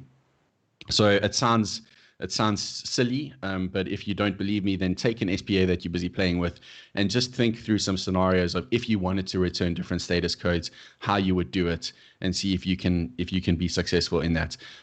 There are some ways around it, and especially if you're doing it with server-side render, there's some options of doing it on that initial request, but it's completely not possible to do it in some of those other scenarios, and especially on the hydration side of things. Number 9 is external tooling frustrations. So I think there's a few big ones like Google Analytics, which most people will be familiar with. We had a few more unique scenarios as well with things like OneSignal or Sailthrough, which are our toolkits, marketing tooling that we integrate with and we support. And the documentation and the plugins or the SDKs or the options available for implementing those are generally geared towards non-SPA approaches. So if you're going to integrate with any external party, generally you're going to have a few frustrations, and in some cases a lot of frustrations in trying to get these things rolled out. So this is a great example of how we had significant extra complexity and extra cost in rolling out the same type of thing on different applications, because we would take one of our implementations of some of these tools and roll it out across an SPA and a non-SPA at the same time, and it would take 10 times longer to roll it out on an SPA. And that's just because the tooling that's provided is not going to necessarily work with an SPA. And even your big players like Google Analytics, they don't work very well with SPAs as well. They have their own issues in tracking sessions, and even once you and tons of other things as well. But even once you really get it working, we've still seen weeks later, months later, that additional issues that we didn't know about came up, and we had to do some little custom hacks in our code base to try and get Google Analytics to work as well. So this might also be unique to your implementation and unique to your product offering. But if you're going to be integrating with external tooling, just keep that in mind and see how easy it would be to do that with an SPA versus a non-SPA approach. Number 10, the last major point here is the advanced route handling. Now, again, this is maybe more unique to our case, but this is our story that we get to tell here. And we have the requirements of having quite advanced routing patterns that we had to support. And often those are driven completely by databases. So it's not something that we can really put in static files, because the number of combinations that could exist could be exorbitant. So here we've got, offer type, category, location 1, location 2 that we need to support. If you took all the numbers of variables that could be in there, valid and invalid options, you would end up with about 1.4 million possibilities, which is completely impossible to put in an SPA's code base in doing it directly in the bundle. So we would end up offloading that onto an API and having different logic to handle things depending on whether it's SSR that's handling it or on hydration that's handling it. But overall, it just gives a lot of extra complexity because you don't have the database available to directly query when you're busy resolving your route. So in a more traditional, old school, olden day way of doing things, when your route is being resolved, these parameters can be queried directly, and you don't have that additional lag of additional API HTTP connections that need to happen. And you're not introducing a very early blocking requirement into the process. So we did manage to get this to work. Like I said, most of these things you can get around, but it just came with that increased cost of implementation, the increased cognitive load of supporting it, and a bit of developer frustration as you're doing that. So that's the 10 things. A few bonus thoughts from me. So first of all, depending on your implementation and depending on the tooling that you're using, you should also just watch out for these types of things, because these can also be common problems with SPAs. The accessibility, especially in the older implementations, there's very little support for that. Performance can be good or bad, and the longevity or the breaking versions that are supported by that specific framework. I think many of the communities have had significant breaking changes in versions over the last couple of years, some better than others, but generally this is still quite a new technology, and if you're working with something that has quite a long lifespan, you may deal with some major breaking versions as you go through this lifespan. And then some standard browser features like your back and forward buttons and your bookmarks and stuff like that might also not work. So like I said in the beginning, we're not haters of SPAs. We had some frustrations, but we do believe in the technology. We do believe in the community, and we love what it can bring to the table in the right situation. But we just found that in our case, anything that has an SEO requirement, an advanced SEO requirement in that case, something that we needed to really get into the nuts and bolts of, we could do better in a non-SPA type of approach and rather use other things for the reactivity layer or the interactivity layer. So we're currently experimenting quite a bit with Livewire. But there's also a lot of other options that you can look into. There's also Inertia.js, which kind of ties a little bit of the SPAs together with a non-SPA type of approach. And then just generally using other types of uses for Vue.js and your React.js in just decorating parts of your reactivity or parts of your pages with reactivity rather than doing a full SPA approach. And there are different approaches to that. If SEO is a major requirement, we're going to rather go down that road in future and keep SPAs for logged in applications and for applications that don't have a major SEO requirement. We'll also look at them for ancillary or standalone applications and things that might become a PWA, because I think those are really powerful, and that's where SPAs can also shine through and do a much better job than your more traditional applications. And any internal tooling, any dashboarding, anything like that would also go a long way in being rolled out as an SPA. So that's it. To recap, those are the 10 things that I hated about moving to an SPA. I do hope that you have learned something, and I hope that you take this within the right spirit that it's presented with. But if you have any questions, you're welcome to hit me up on Twitter or drop me an email, or we can chat about it now. I think we've still got a few minutes. Thanks very much. Hey, Dylan. Hey, Thank that you was so an much. awesome session. Yeah, thank you. Thanks. We've got quite some activity in the chat, actually. A lot of people. You sparked quite a debate in there. Yeah, quite a debate in the chat where Sure. they are like sympathizing with the things that you mentioned, the issues you faced with SPA. And the debate is actually on, it started when someone Which one asked, is the worst one? yeah, which one is the worst one? We're gonna worst let points you or answer the worst technology? All right. Go ahead. Yeah. It was the worst issue. The worst issue you encountered. Yeah. The worst issue. Well, look, to be honest, when I presented this this idea to my team, when I said, look, hey, I'm thinking of doing a talk on the 10 things I hated about an SPA, most of the responses came back saying you could just do 10 things I hate about SSR, because that's basically the summary of everything. You can generally stomach a lot of the rest of it, but the SSR is really what takes it from being something that's a great experience to being something that's just like it's just such a slog. It's just so frustrating when you just lose that joy, and that's the experience that our team had, not just myself, but the entire team really just lost that joy with SSR and kind of stole that joy from SPAs. Yeah, that's exactly in line with what everyone is talking about in the live chat. So when the question was asked, what was the worst, the thing that you could hate the most, yeah, everyone was like SSR. I can bet on SSR. SSR is the winner here. Very so the true. feeling is globally mutual, apparently. Yeah, but there is a follow-up question. What's the worst bug or worst thing about SSR, basically, that made it so hard to handle with an SPA? Wow. Too many. The worst thing. I think for me it was the routing. I think because it introduced such a hard block into the way that we could handle requests.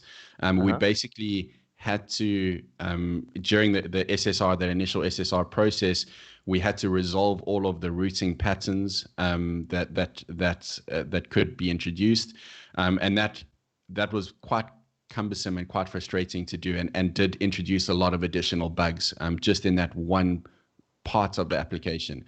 So SSR together with the routing, those things kind of overlap together, and it brought a whole lot of bugs together with it. So I think that was one of my personal frustrations. But I think if you chat to any person on my team, any of the front end devs especially, they'll probably have their own reason why they hated SSR and the implementation of it. I think also that also extended past the developers, because SSR created a lot of frustration in our platform engineering team as well, in the way that they needed to change the way that they rolled out the application to now support SSR, and add that additional complexity into the CI/CD processes and the infrastructure pipeline processes as well. Yeah. So one of the comments was like, SPA with SSR, it's like we want rendering on client side, but we want it from the server as well. Yes.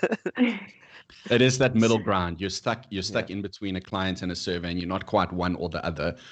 So it is just a frustrating place to be in as a developer. Yeah, true.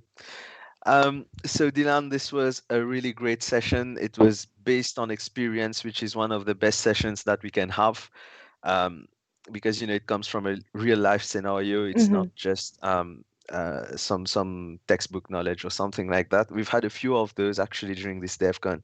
It's really great. So before we close off this session, do you have any closing remarks you want to make for the viewers? You want to tell them? Nothing major. I think I'm really keen to see you guys in person when we do finally get some time to come through to the island. I do hope to see a conference that happens in real life in future. If anyone is interested in what we do, please reach out. We do have offices in Mauritius, and we're always looking for good, strong developers, especially within our stack space. So if you are interested, please do get in contact, and I'll put you in touch with the right people. We love, despite this talk, we do love Vue.js. We still roll it out in multiple places. We do love Laravel. We love the entirety of that stack, and as well as the modern platform engineering approaches. Yeah, it's a love-hate relationship. You have your issues, but you've got to love it. All right, so thank you very much for this session, Dylan. We're about to close off, and see you in the next one. As you said, you want to be here physically. This probably is going to happen next year. We're Stay in keeping our touch. fingers crossed. Yeah. Yeah. Great. Stay Put in me touch. down. I'll be there. Yeah, we're going to keep you in the loop and let you know.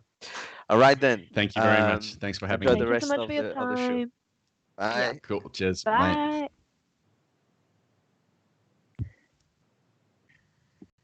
Heavy douche. Yes, I hear that you are starting to ask like tech questions. Is our website, the conference website, an SPA or not? I'm learning. It's day Now 3 right now, and it's starting to get in. It's sinking in. But by next year, I'm going to be there, and I'm gonna be like, okay, I get that now. All right, yeah, that's SSO. I know what that is. It's not Sesi Sagor Ambulam. Yeah, so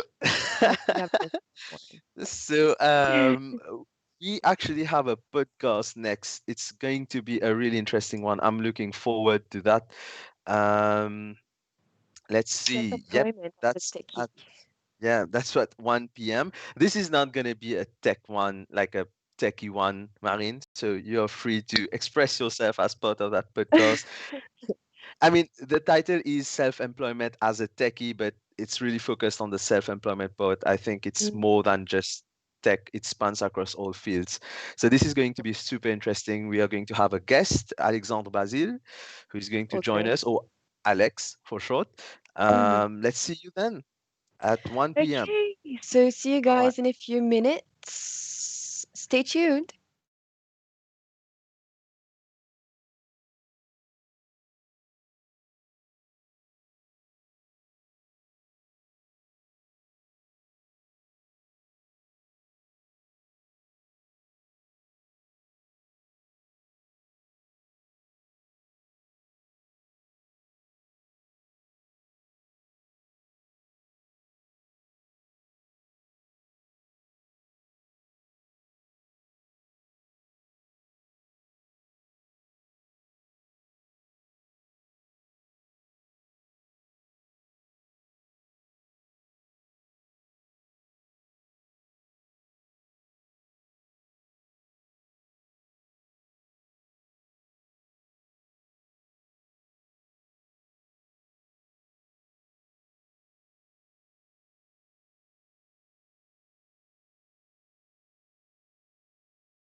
Hi, Hey, everyone. we are back and Hello. with a guest. Yes, we So are. this is Alexandre or Alex. I call him Alex. Call me Alex. Everyone I think everyone does. Yeah, everyone calls you Alex. So we have him here for our podcast about self-employment as a techie. I don't think this is going to be limited to techie. I think this is going to span I about don't think so either. self-employment as a general rule. How does it go? What's it feel like? Before we get there, Alex, we know you, but they don't know you. So who are you? All right, that's a good question. So I am Alex, and I like to call myself for few years now as a hyperactive tech enthusiast. But now I move a little bit more in the consulting side into the entrepreneurship side of things. And what I do on a day-to-day basis is I try to help businesses. I try to provide more value to businesses and to just increase, let's say, in terms of skills, my upskilling, my own personal upskilling, in a sense where I can provide more values to others and inspire others along the way. That's what I hope to do. It's gonna be a loop. Like you upskill yourself to help others, and then they are gonna inspire you to continue upskilling yourself to. Yeah, it's like a That's weird what we call cycle. basically a virtuous loop because it makes everyone grow in that process. That's Yeah. absolutely amazing. That's thrilling, man. It's the best kind of relationship between anything. Okay, so Alex, what do you do? You have your own company. You Yeah. tell us a bit about what you do professionally, except inspire So others. yeah, that's kind of goes by itself in the process, I suppose. So yeah, I have my own company, and on a day-to-day basis, I'm on some consulting tasks. I have some, let's say, contract that I try to handle on day-to-day basis, and it spans from marketing, doing marketing, to doing development, to doing business development at the same time. So it's a quite wide range of skills that I try to, let's say, juggle with on my day-to-day day-to-day basis. Yeah. Okay. Which actually we'll get into. See how inspiring he is, Marine. No. It is. I'm like, I'm asking myself, do all developers need to do that? Like marketing, coding? Yeah. Or is it like You are getting right into the something? topic. Yeah, that's Fine. Do you true. want to talk about something else first? It's No. I that's guess fine. it's That's time to fine. dive in. Yeah. Yeah, it's time. I guess it's for me personally, it was a mindset shift that occurred when I started this whole freelancing and entrepreneurial journey, and I, let's say, kind of understood that you have to be able to provide value to your customers basically, and to be able to do that correctly, you have to be able to communicate that value properly, so that the person and the business owner gets to know what you do and what you can provide to them. And this is where exactly that you kind of kickstart this process, this becoming, and to get more onto the salesmanship side of things. And then there's a lot of things that just flow from that, like marketing, copywriting, and yeah, no, upskilling on those let's say non-techie skills, but as well as important for, let's say, the overall progression. Yeah, this is something really common. You guys watching, you might have heard. These guys know. Actually, Alex's journey and I is not it's not that different. We've kind It's of very been through. similar. Yeah, it's I very was gonna similar. ask this. You can Okay. relate to Alex very well, right? Yeah, I mean, it's everything he says makes so much sense. At some point, I mentioned this yesterday. I think I was freelancing as well. I was working so for myself on projects, and when you start freelancing, you start getting directly in touch with customers, with businesses, and you can no longer just be a techie because yeah, you and the don't language you use as well have to adapt to that adapt. Yeah, it has to purpose. evolve. Ooh, Yeah, you need to speak my language then. we Yeah, have to speak exactly. everyone's language. Exactly. A tech language, a business owner language, a Yeah. salesman's language. Yeah. It depends on who is in front of it, because when you are in a company, you have a role, you have a specific role, and they need you for a specific set of skills. I'm quoting Liam Neeson, I think, but but once you break outside that box, you go freelancer, pun intended. At that point, you're no longer in that box. Yeah. So then you have to, like Alex said, you have to upskill. You have to on your own see how you can do, where you can get the knowledge, and prepare yourself to be everything. Yeah, and basically, by starting this process, you kind of understand that you have to do that quite early, because I would suppose if I stayed an employee, that process would have come later, let's say at a later stage of my life. And as I decided to exit that employee seat and just say, okay, I'm going to do this on my own now. I have that vision to be a business owner. What kind of things, what kind of steps I need to take to make me reach that direction I want to aim to reach the goal.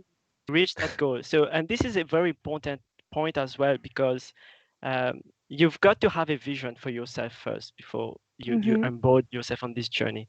And there's a psychological reason as well there, because as humans, we are basically aiming creatures, because we look at a point to walk towards that point.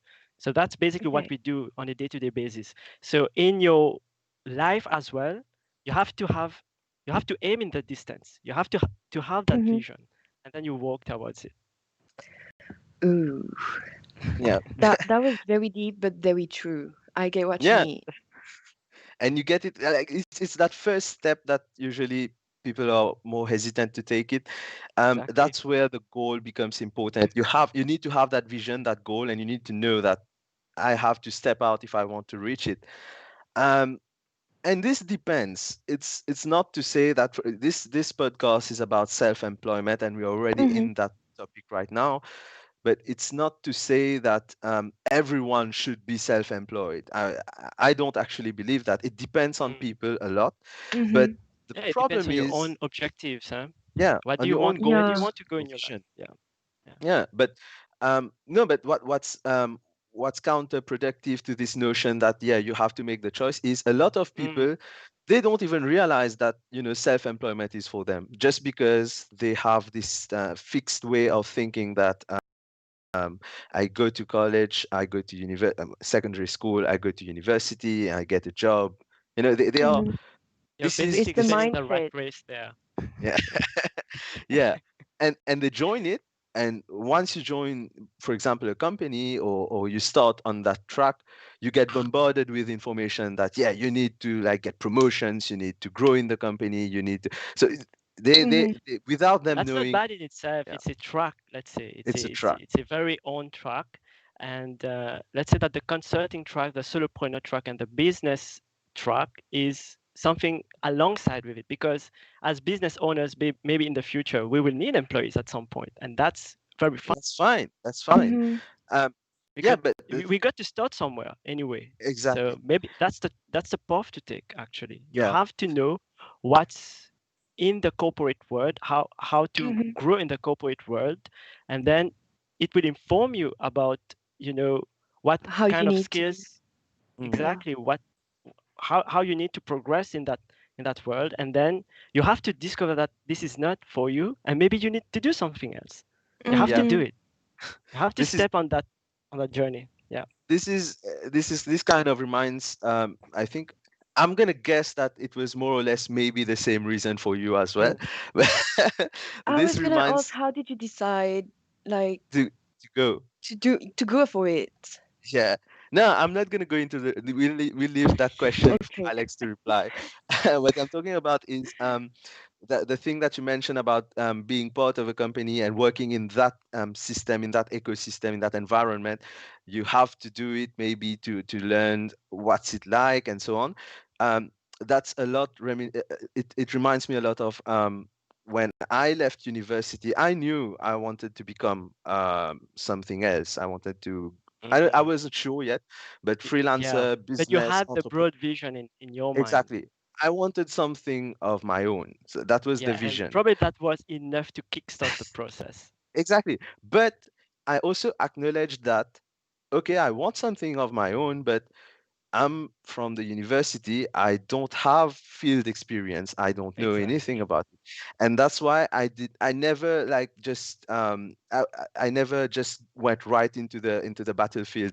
I first worked with companies, and even today I stay in touch with businesses, with companies, stay in touch with their processes. We've got to do that. We have You've got to do that. Stay relevant and understand what's happening alongside with what we're doing, because we work with those businesses in the end. Exactly. You have to know their mindset, what's important to them. So yeah, Marine, ask your question. Yeah, how did you decide that, like, you know, a strict 9 to 5 job was not for you? What made you choose to go entrepreneur? I guess it will join a little bit what Vidush said. Early on, I had this broad vision that I wanted to have a business. I wanted to have my own thing for in the future. I just didn't know how to get there. I guess the steps they just reveal themselves along the way. This is how I felt it. And basically, this had like, it was like a seed that was germinating like gradually in my mind as I continued this journey. And then at some point, things just got aligned in a sense, circumstances, plus the drive that I had.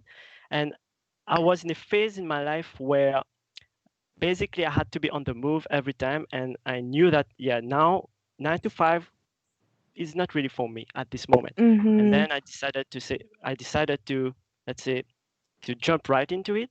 And that was the best decision I made at this point. Because really, it just kickstart the process. It's putting one step forward, and then just like the strategy games, maybe Vidush could relate to that. It's when you discover land that the land unfolds in front of you, and it's exactly that. There are things that you don't know yet, and it's just when you put one foot forward. There's this need of exploration. And when you put one foot forward, as you keep walking and progressing, things just reveal themselves in front of you, and then you just see more, and then that okay, now I know that I need to learn this, I need to upskill there. And you get that feedback from let's say the process that you have started or kick-started. It's just a like two-way communication with the world, basically. And you still have to keep whatever you did in hindsight as well. So this is like the perfect way to describe this. As you keep walking, you're discovering new lands. But those that are behind, they're still here. You don't really lose them. So that's how actually you go into all these fields as a self-employed individual. True. You have to. You have to. Basically. You don't just have to. I don't want to put a negative It's necessary. Let's say it's necessary if you want to continually progress in that direction, and not, let's say, at some point say, I'm going back to this employee 9 to 5 lifestyle. You've got to adapt and upskill and change with the demands of, let's say, what you discover as skills that you need, because it's a two-way communication with your day-to-day, let's say, experience, I would say. And it just becomes natural to discover the new things that you need to learn along the way. And then, you've got to have some strong self-learning abilities. It's really one of the primary skills, basically, that maybe Vidush would know. We nurtured that, basically. Yeah, you learn how to self-learn, Exactly. Yeah. That's a skill in itself, And it's good to know that it's a skill, because you can get better at it, because it's a skill. You can shape it. So this you can already see that Alex, he has some kind of passion when he's talking about this. So I wanted to go a bit into that. You've always had a passion for tech. You had a passion to learn things, to grow. How this interacted with your mindset, and how this kind of feeds that mindset and helps you just keep growing and keep going. Want to talk a bit about that? Yeah, why not? As you mentioned, I'm still very passionate about tech, and this is my day-to-day like the driver that allows me to do the things that I want to do on a day-to-day basis. And as you progress, let's say, on this journey, and personally, and I want to get better on my field as well, because I'm doing tech. I want to get better in that field. And it kind of, I see it a little bit like you become a T-shaped person, like you have a strong, let's say, field that you can rely on. And then on top of that, you can discover and explore basically different skills that will just like agreement that one, let's say, expertise that you ground yourself with, that you can come back to as this passion, as this thing that makes you want to go forward. For me, coding on a day-to-day basis is absolutely necessary. That's that's the one thing that I do every day on top of everything else. Yeah. That's why we have pet projects here and there, things all those things we start. Not all of them get completed, but they were there. But from all of them you get to learn something. Yeah, from all of them. That's kind of even if they're not completed, you know that you encountered some, let's say, some complexities, some issues there that you earned some learning from that pet project, and that you could reuse it on another project. Right? That's a little bit why we do it as well. We experiment, we earn the knowledge, and then we just sell it elsewhere. We do it for fun. We do it and it's a fun process. Exactly. That's. And it has to be fun, of course. Yeah, it has to be fun. Yeah, this is kind of the point about the passion that I was talking. Well, I asked you about. If you are going to be self-employed, or if you want to grow your own business, you can't do it half-heartedly. Normally, you need a driver. It's not that easy when you hear it in theory. Yeah, you hear that. You discover things, you learn things, you grow. It sounds like you are just leveling up in a game, but that's not exactly. It's not a never-ending game. Yeah, that's not how it goes. There's work behind that. Like you said, you have to learn how to self-learn. You have to put in the effort, put in the time. There are failures. You fall back. You have to get back up, oftentimes on your own. So there is the hardships that is related to being self-employed. And basically, the 9 to 5 kinds of become 9 to 9 in that sense. Exactly. Yeah. Because it's not like you go from 9 to 5 to freedom. That's maybe the wrong conception of it, because to do all these things, you got to invest the time to learn on those, let's say, new skill set that you have to nurture in order to progress properly in that, let's say, in that journey. So at some point, maybe you don't count the hours because you have that strong drive and you have the vision. You got to put everything into it. Yeah. So you just do it. I'm quoting a lot of just do it is what, Nike? Sorry, Nike. Yes. Just build it. Just build your future. Yeah, just build it. There we go. It's it's better. We're not stealing from everyone. We're just improving on it. Yeah. But yeah, you need to have that drive. This is the important part, because, like you said, it's 9 to 9.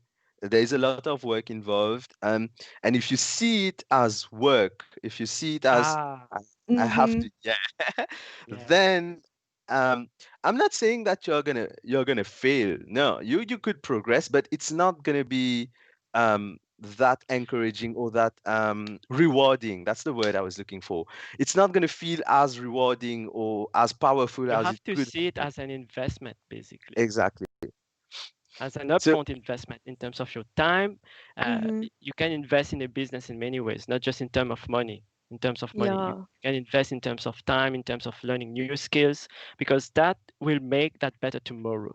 The 9 to 9 thing that you're doing today is for a purpose. You're doing that to build something for yourself tomorrow. So and this one, when you have that mindset, it no more feels like work. It feels like you're really building your future. You're really building something. This is Marine is listening to us like this sounds I feel like you really need to be passionate about it. You do? Like, if you're not, you just like, I feel like people would give up. Yeah. And Because it like, I think it's so easy to give up as well, if you don't have that strong passion and drive and the aim to keep going. And yeah. one thing that really helped me there is a book from a man called Robert Kiyosaki, The Rich Dad Poor Dad book. And in that book, there was one diagram that really nailed it for me. It's like the ESBI quadrant, the cash flow quadrant, exactly. And this is exactly the path that I'm trying to put myself onto. And basically what it explains to you is that there's the first quadrant, which is the employee quadrant, the E quadrant, and then you got to move to the S quadrant, which is self-employed. And it doesn't stop there. That's the thing. It doesn't stop there. And then from the self-employed, you move to the business owner quadrant, and finally to become an investor. Yeah. So it kind of burn this path into your brain, and then what you're doing on a day-to-day basis is to basically move the quadrants and move to a better future for yourself. Yeah, that's the game. That's an awesome way to see things. Yeah. And yeah, someone just mentioned this in the live chat that he thinks, Percy, he thinks that that kind of mindset should be taught at a very basic level in school. And sadly, we don't promote that. There's a lot of subjects that are not taught at school. For example, the subject of money, like it's explained in Robert Kiyosaki book, like why school doesn't explain that you have to understand capitalism, that you have to understand how money works. This is a subject that is not touched at all. And you've got to be financially literate in order to do what you have to do in your life. And this is something that kind of plugs into this consultancy vision, that you got to know the financial aspects of things as well. Yes. You've got to know that. That was a big challenge for me. For me as well, yeah. You have to build that profit and loss statement, to do that sort of projection, and to file your taxes on your own. Like the money side of things becomes more and more present, and how to think about money, how to invest your money, and those sort of things that are not discussed at all in school. Whoops. We lose Alex. Yep. I think we lost him. All and not, no. He's you back. got cut off for a second. It is not at all where we were at. That's not a magic button. No. My connection has actually dropped. But yeah, I don't know where you lost me. Yeah, when you were talking about the fact that investment financials are not taught really at all in school. They teach you they teach you accounting, they teach you business, but they don't really teach you what happens in there. How do you use that money? How real life stuff. How to invest it, basically. Money shouldn't be this is another misconception, that it's a good thing we are on the subject of money. A lot of people think that going self-employed or having your own business, because you have your own business, they think that the money comes with. That's not the case. You actually earn money. That's a very nice topic. I see it in there's two components of that one, and I touch on the value aspect and on the salesmanship aspects. The money kinds of, let's say, is a derivative of those two things. Yes. Because if you know the value you can provide and you know how to sell it, how to price it correctly, you can get the cash flow that you want out of it. And I see consulting and freelancing a little bit like a value multiplier and a money multiplier at the same time. If you know how to multiply that value, you know how to multiply that money that you're getting in, basically. Yeah, and I also think this is kind of a personal opinion, but it might be shared or not, that money isn't really the goal. I mean, if your goal is just to get money, there are other ways to do it. There are actually maybe easier ways to do it, possibly. But money shouldn't be treated as a goal if you are going down this route. Money should be treated as a tool, rather. Also, money is like the derivative of what you're doing. If you should, the money accompanies that. It's a reward basically. Like you know you're doing something good when the money comes out of it. You're helping people. People are finding value. You're helping businesses. Like money comes out of those, let's say, value proposal and value providing. And that's when you know that probably the money that you just got, this is probably where you should be investing it, because you can see that it has some potential. Of course, this is all very generic we are talking about. We are not going to go into financials in a podcast, but that's the gist of it. Let's see if someone has. They teach you to pass exams, not build curiosity. I had this is a good skill as well.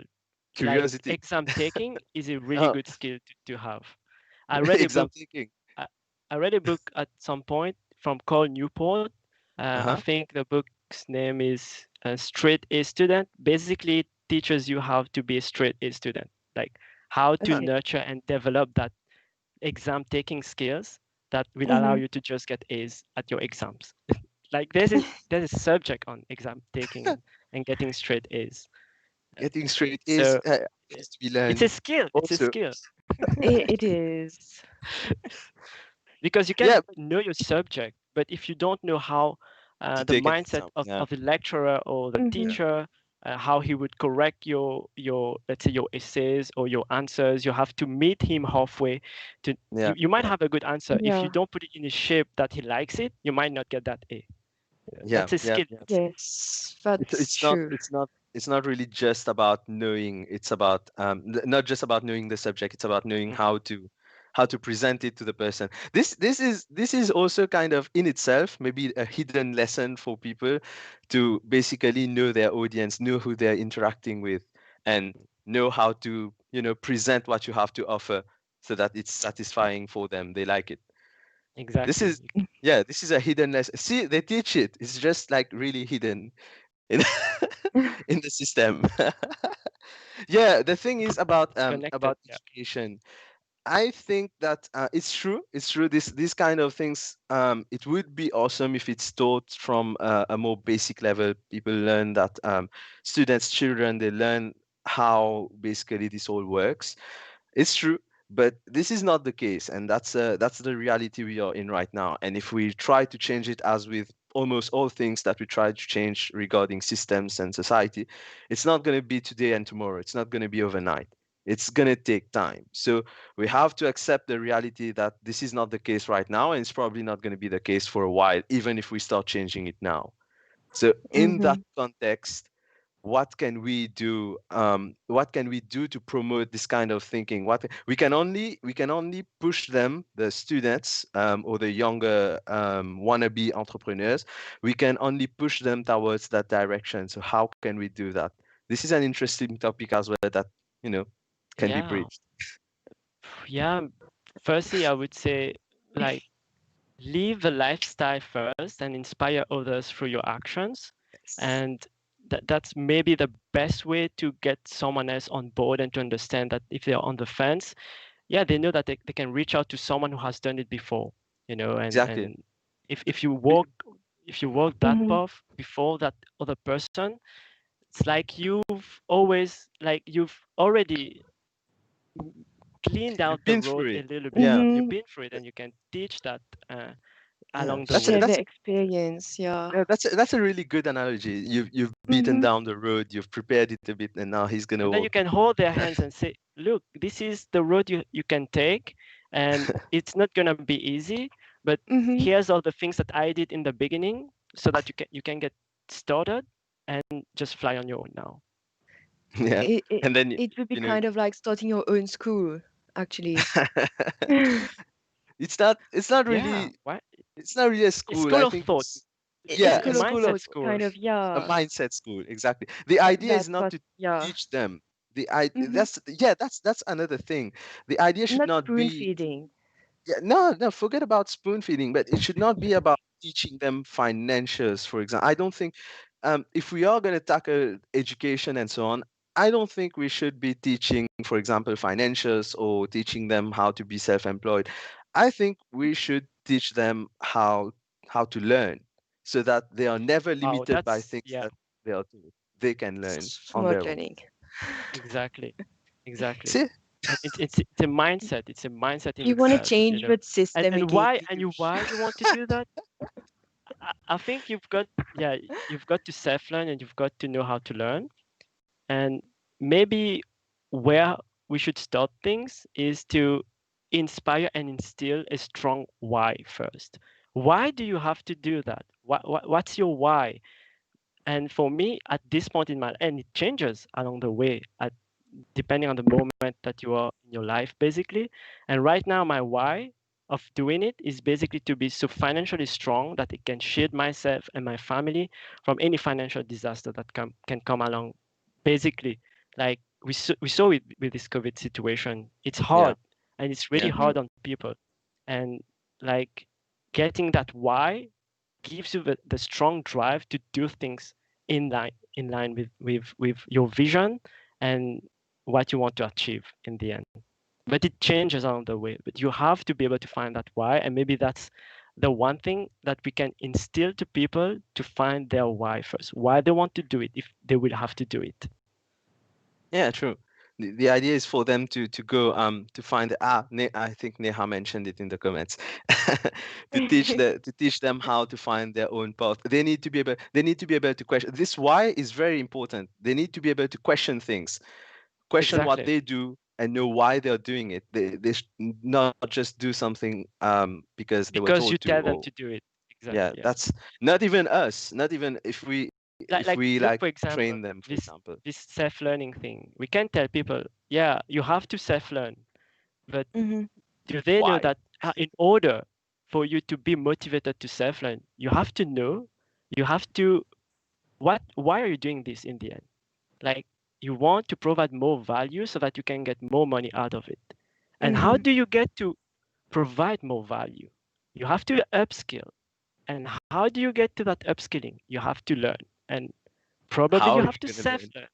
Exactly. Self-learn, yeah. No, the day you start to ask yourself the question, how do I learn this? That's, you started on self-learning. You are now on the right track to self-learning. That's the right question to start it. Yeah. Yeah. We have a comment from Ish. Yeah, this is actually quite a valid one. I'm not sure we're going to dive too deep into that, but so basically the people who criticized this system, for example, the education system and so on, 2 decades ago, today they are teachers and they are lecturers, and yet the system has not changed. So basically his take is that it's not the education system that may be the issue. It's more about the rule makers who is defining that system.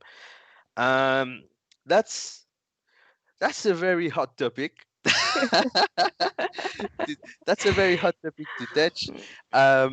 But I'm gonna stay on the I'm gonna stay on ashore and not get on that rocky boat by saying that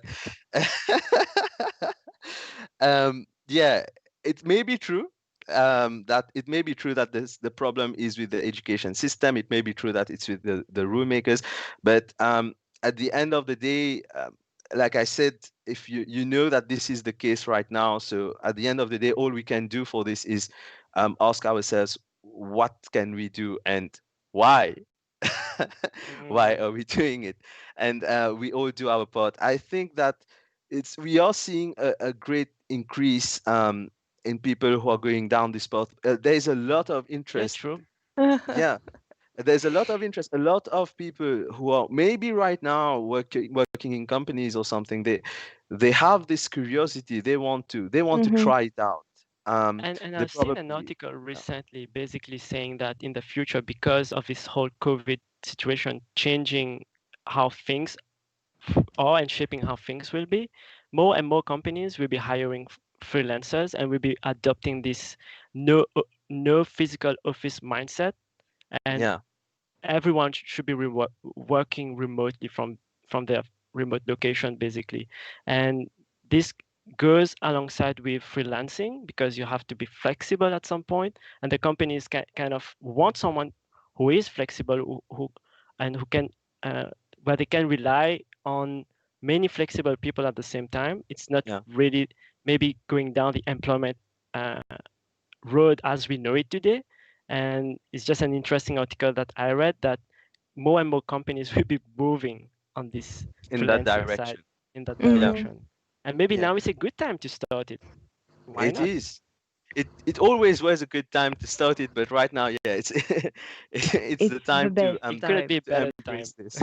Yeah, it's a better time.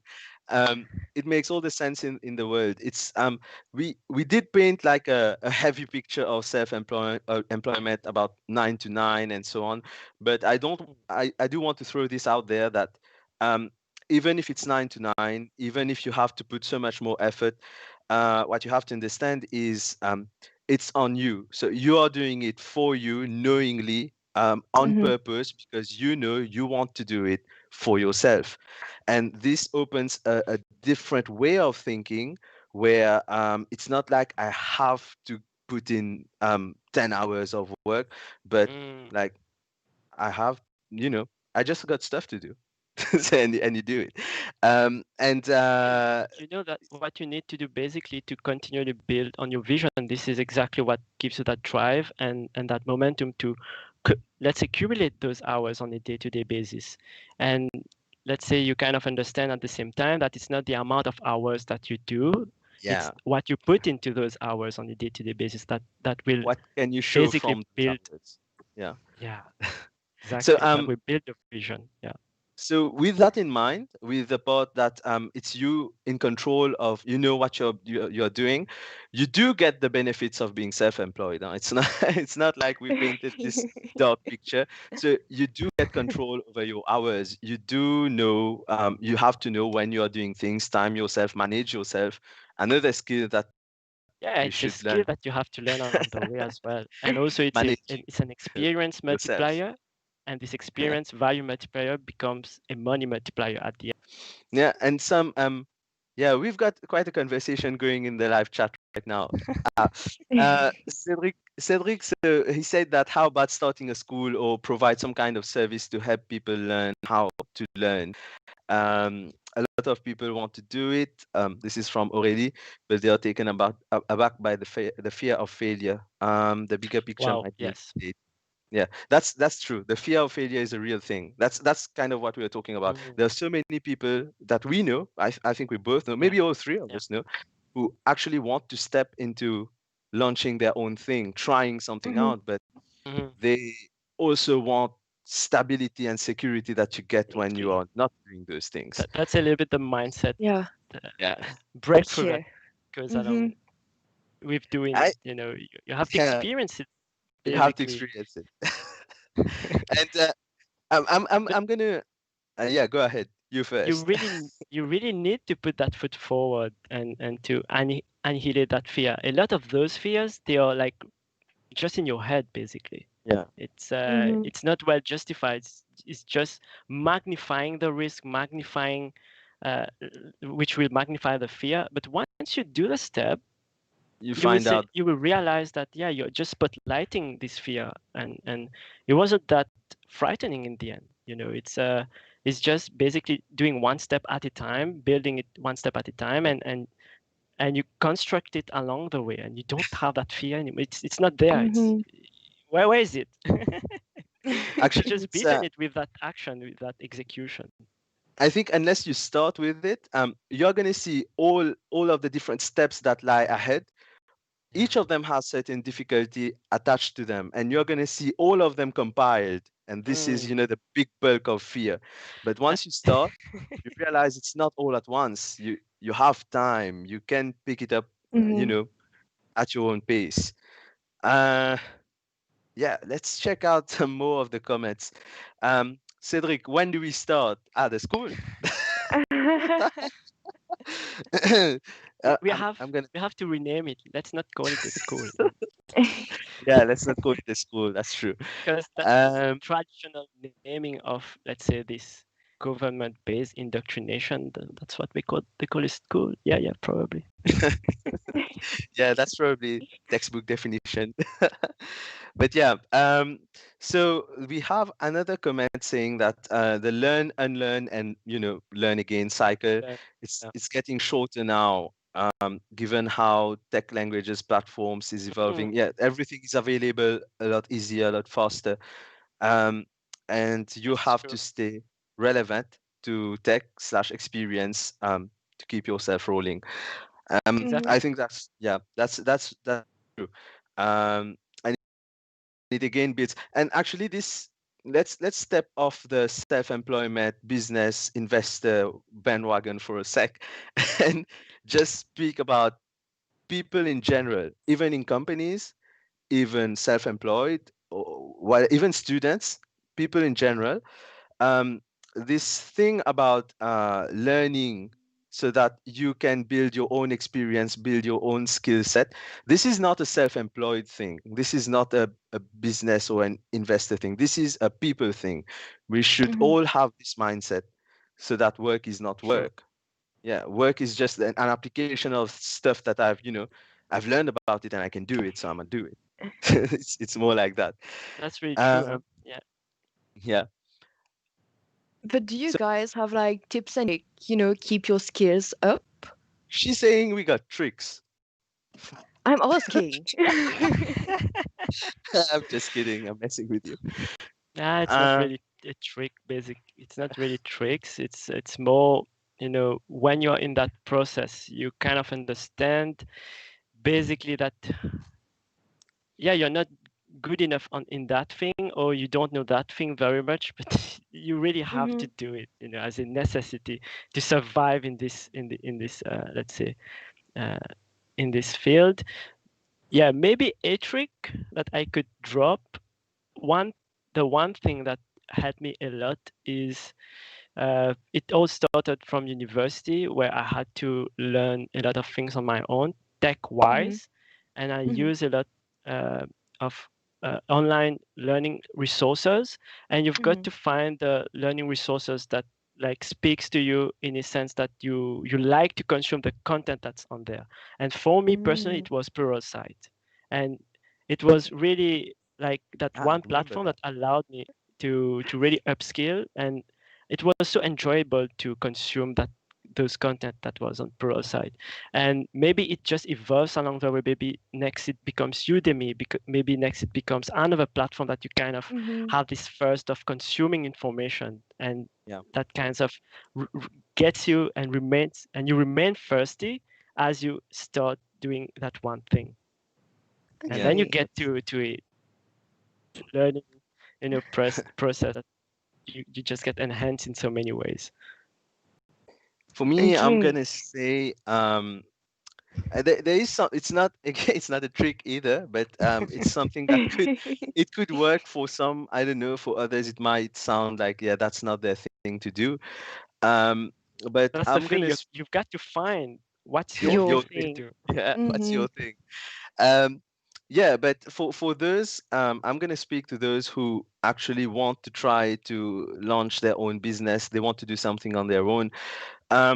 Personally, I don't believe in the black and white. There is a gray area. You don't have to be either employed somewhere or self-employed. I think there's a right gray area that you can find in there, where you can you can kickstart yourself, and then afterwards decide whether you're going to go black or white on this decision. So what I mean by that is, you are employed somewhere, you're employed in a company, you have a job, but you have this interest, you have this curiosity, you want to see what the other side is like. A few things you could do is get in touch with people. You're never alone. There are a lot of people doing this already. There are a lot of people who want to do this, who share the same concerns as you. So network. That's a technical term. Oh yeah. Network. Oh yeah. Get in touch with people. Really important. Yeah. Really important. Yeah. Come to conference. I'm not promoting conferences right now. This is a real thing. It worked for me, so I'm sharing it with you. Come to conferences, DevCon, DevFest, meetups. Not techie conferences. I hear that the marketing side of things, they have their own meetup actually. This is also interesting. So go to these conferences, go to these meetups, talk to people, and that could be the how can I call it, the most difficult first step, because you don't want to step out, and maybe you don't like to talk to people, but you do this, you And have to. just to touch on that word fear, maybe that I can do something, I can give a tip right there. Firstly, when you have, basically why you have this fear is basically you're not confident enough to know that you can go out in the world and sell that skill. The skill that you want to sell, that you have right now, try to validate it on some level that gives you that confidence and builds up that momentum, and then you go into it. For example, you could do certifications, and now you have, I have a certification. It's validated from X company. Or you could do anything else. Talk to some expert, and maybe you learn that you know a lot more than you think you know. And you get to understand at which level you stand at, and maybe that shapes in the confidence, and then you take that, you build the momentum, and you go into it. Yeah, that's a great addition to It is. to this this topic. Yeah, so once you've met, this is the meeting people kind of does this validation for you as well, because then you get to know what's out there, and you're going to see there's this guy who's actually self-employed, he's an independent consultant, he's a freelancer, whatever he is, and you're like, but I can do that. So, that's when you start seeing that actually maybe you That's do the have right something. So of course you can do that. That's of for course sure. you can do that. So then once you get out of your shell and you start interacting with people and you start to learn what the industry, what the field wants, and what's there, you start to see how you can adapt for it. Then comes the gray area. You can start something. You don't have to do it alone. You can team up, but you can start something while you're still working. And maybe again, this may not be for everybody, but when there's that trigger is when you are going to work, doing your thing, but you are thinking about how I can do my thing back home. That's when that's when you start to realize that maybe I should try that a bit more. I should go a bit deeper into that. That's when you start. But if you go to work and in your mind it's like, oh damn, tonight I have to work on this thing again at home, then you see that maybe this you is wouldn't not even start it. Yeah, exactly. If you kind of had that mindset in the beginning, you wouldn't even start that. True. So you have to be passionate and really want to do it, and then that process gets started basically. Yeah, that's true. So let's wrap this up. We actually went quite some time with this podcast. Time went quite fast actually. Maybe you guys could take that last question from Linton. Where do you find your first customer? That's a good one. How do you find? I have like a really philosophical answer to that. It's probably not the one you're looking for, but I have one for that. Ready? Basically, for me personally, it compounded on networking, and it was from mouth to ear. Mouth to ear. But that's the first real. Okay, that's probably the answer that he was looking for. That's where you find the actual customer. I'm gonna go like on the philosophical side. Where do you find your first customer? It's yourself. Oh my god.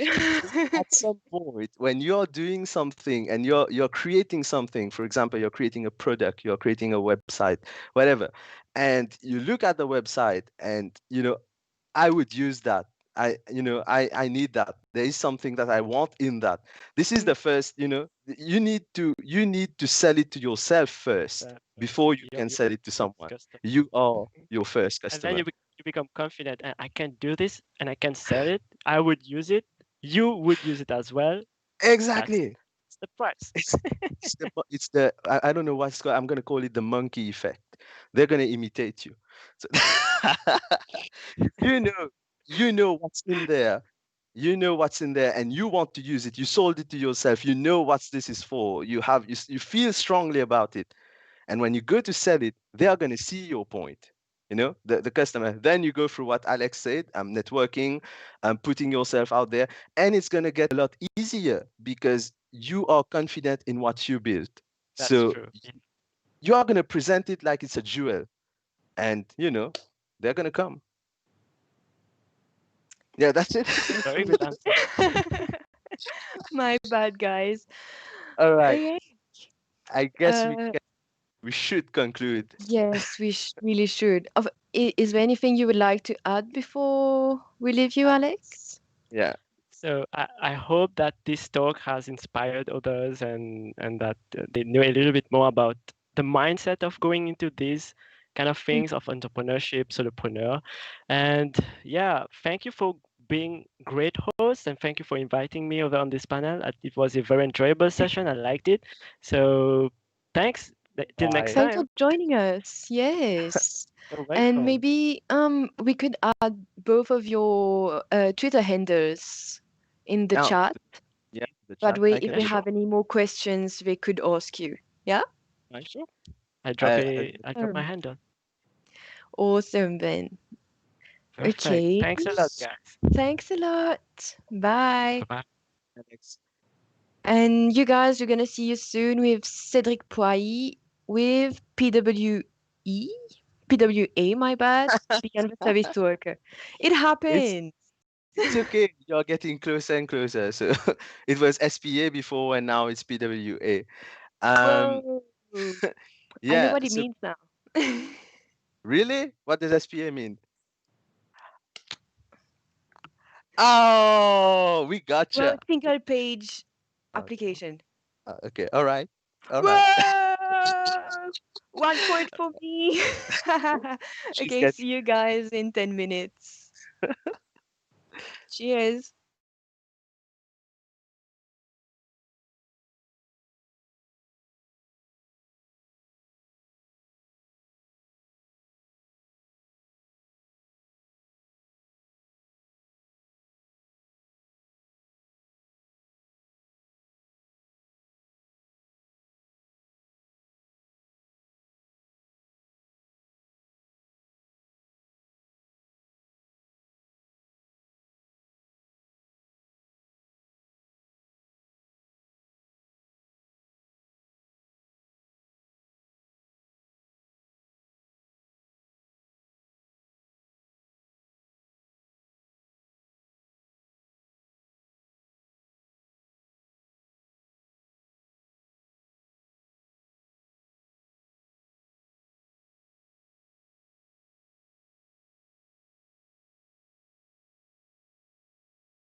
Hey guys, and we are back. Yes, and we are back with our next session, which is PWAs, Beyond the Service Worker. I love that title. This is going to be presented by Cedric. Cedric is actually a freelancer. He's a mentor. He's a speaker. He's a friend of mine. So He's a friend of mine too. I stopped What's up stealing with friends. that? But okay, let's go ahead and bring Cedric in and ask him who he's friends with. Hey Cedric. Hey Cedric. Hey guys. So who's your best friend? Best Vidus friend? or I? Everyone. Let's not start war here. We both go off heartbroken. Yes. We're gonna go offline and why. How are you doing, Cedric? Feeling good? I love your chair, by the way. It looks very gamey. It's awesome. It You looks love, so you're my friend, but you love my chair, not me. All right. Yeah, I'm gonna retract that. Gamey is actually a word in English. It means bad in a way. So now it looks gamer. All right, Cedric, tell us a bit about yourself. You have an impressive journey as well. I know about it, but Marine doesn't because she's not your friend. So go ahead. Go ahead, Cedric. Well, yeah. So maybe I can start. I can like introduce myself. So currently, I'm a front-end consultant and coach. Not really a freelancer per se now. So I'm a JavaScript consultant at the Red Pandas. They're an IT company that builds systems for other companies, and they are transitioning to a new name. They're transitioning to the name Launch Ventures. So they're now present on 3 continents, 4 countries. So, Vidus, what do I do there? Well, it depends on the needs of a team at a given point in time. So tasks such as writing front-end code, Vue.js, JavaScript, and everything. I also advise them on decision for future front-end implementations. Then I guide the young team members through their front-end tasks. So I try to help them without giving them some straight answers, so that they can go through the thinking process and actually make progress through their career. Yeah, develop the logic. Yeah. Yeah, not give them the whole answer, but still keep them trying to guide them a little bit so that they're not completely lost. You get the idea. So you are a consultant, a mentor, and a coach. That's awesome, man.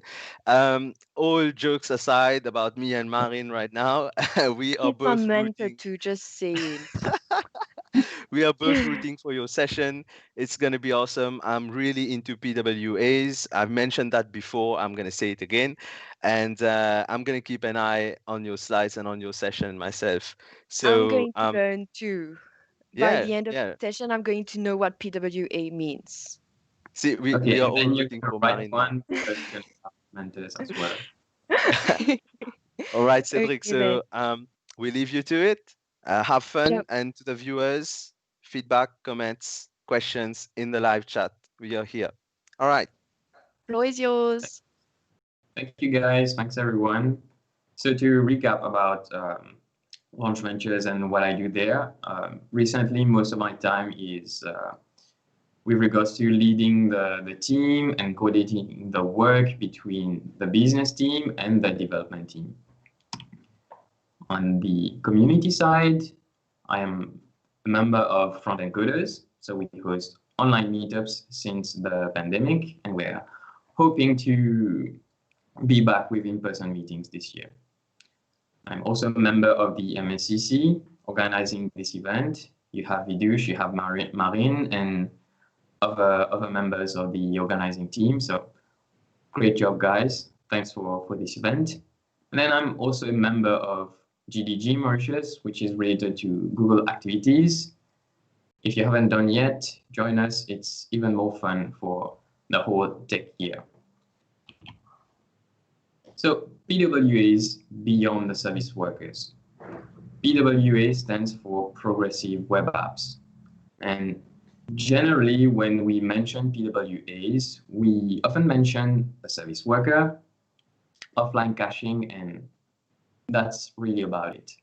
Together, we'll see what is the status quo of PWAs and how we can do more for our apps than just making them work offline. So Marine, PWAs, progressive web apps. A PWA is often referred to, as mentioned, as an app that has a service worker that is installable on your mobile phone or on your laptop or desktop, and that works offline. Working offline. So let's have a look at web.dev. Web.dev, which is a PWA. At first sight, it's just a simple web application, nothing specific here. But if we go offline and refresh, we can see that the page that we visited before is still available, although the network requests are failing. This is the first, they work offline. And by working offline, if you visit another page that hasn't been visited before when you had the internet connection, you get this fallback offline. No connection, you will get your content when you're back online. This is what we expect of native apps, be it on your desktop or on your mobile. And this is something we can provide with PWAs. Reminder, this is a web app. Generally, you would just expect to play the dinosaur game here. So that's the drawback of progressive. We don't have access to the dinosaur game anymore. Shame, really. So let's see. So we saw the cached existing content. We saw the fallback. But PWA is also an app that is installable. So let's go back to the home page. Let's close the DevTools and look at this plus here. Some developers will make it trigger automatically so that you have this pop-up right away. Some choose not to and give you the liberty to go for it manually. But the idea is the same. You can click on install here, and the app is now an app on your system. Sorry about that. So this is the app, and this is the old browser. If I close it, web.dev, you can see that it's a first-class citizen now in my operating system. It's an installed app. So that's for the status quo. And these are what I call installable web apps. They can be installed and they work offline. They are considered PWAs, but again, we'll see later that this is really not enough to be into the philosophy of PWAs. So, so for now, let's see what we need on the technical side to be a PWA.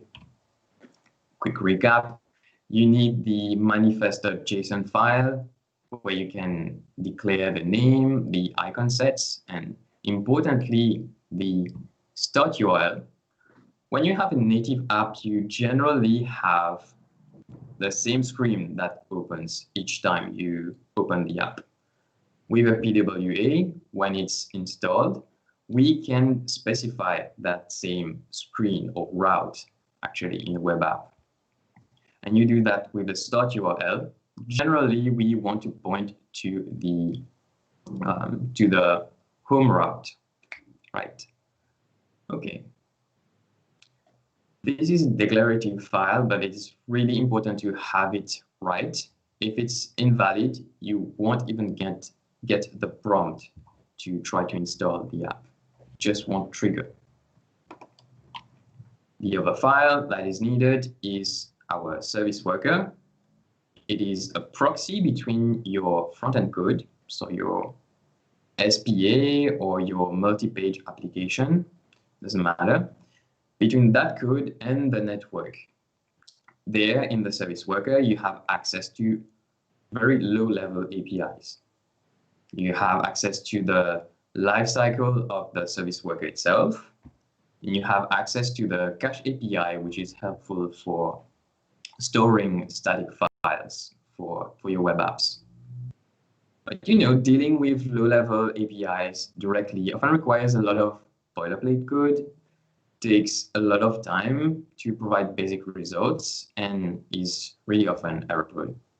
So it's just counterproductive to go ahead and write code for low-level APIs each time.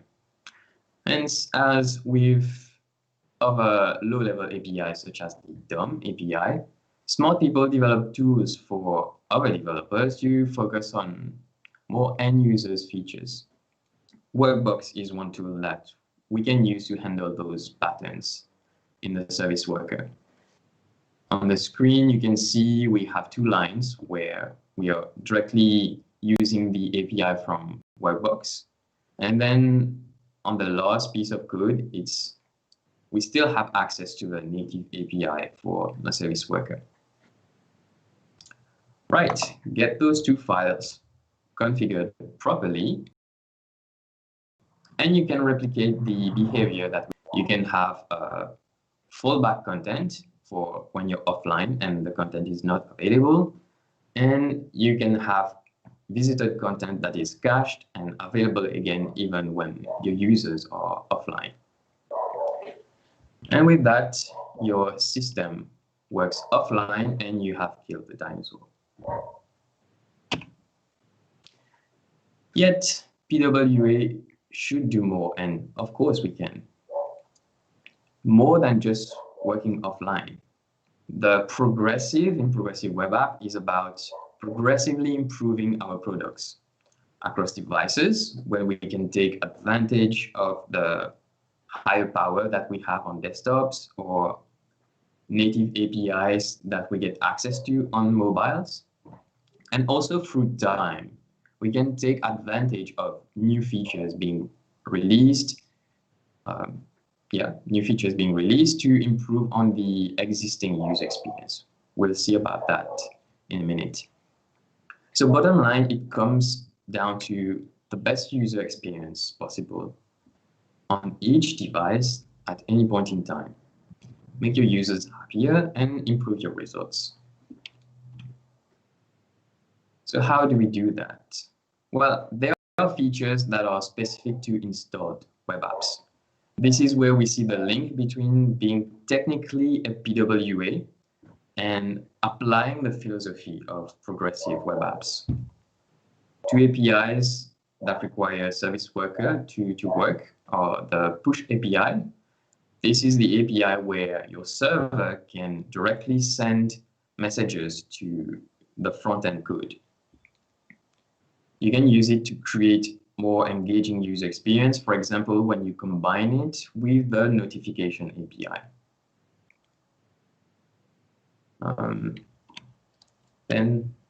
Then we have the Web Share Target API for receiving data and even files sometimes. Use it to have a more integrated experience, integrated with the OS, I mean.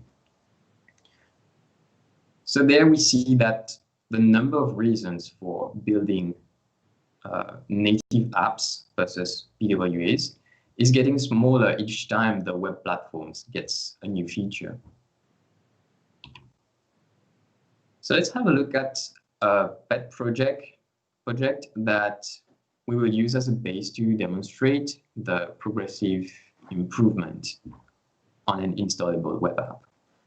So self-chat, what is it? To be honest, I'm a person who's been dealing for years with mental health challenges, including anxiety and depression. And in those moments, you get too many thoughts in your head. You want to dump them, and unfortunately, you don't always have access to a notebook, for example, which could help.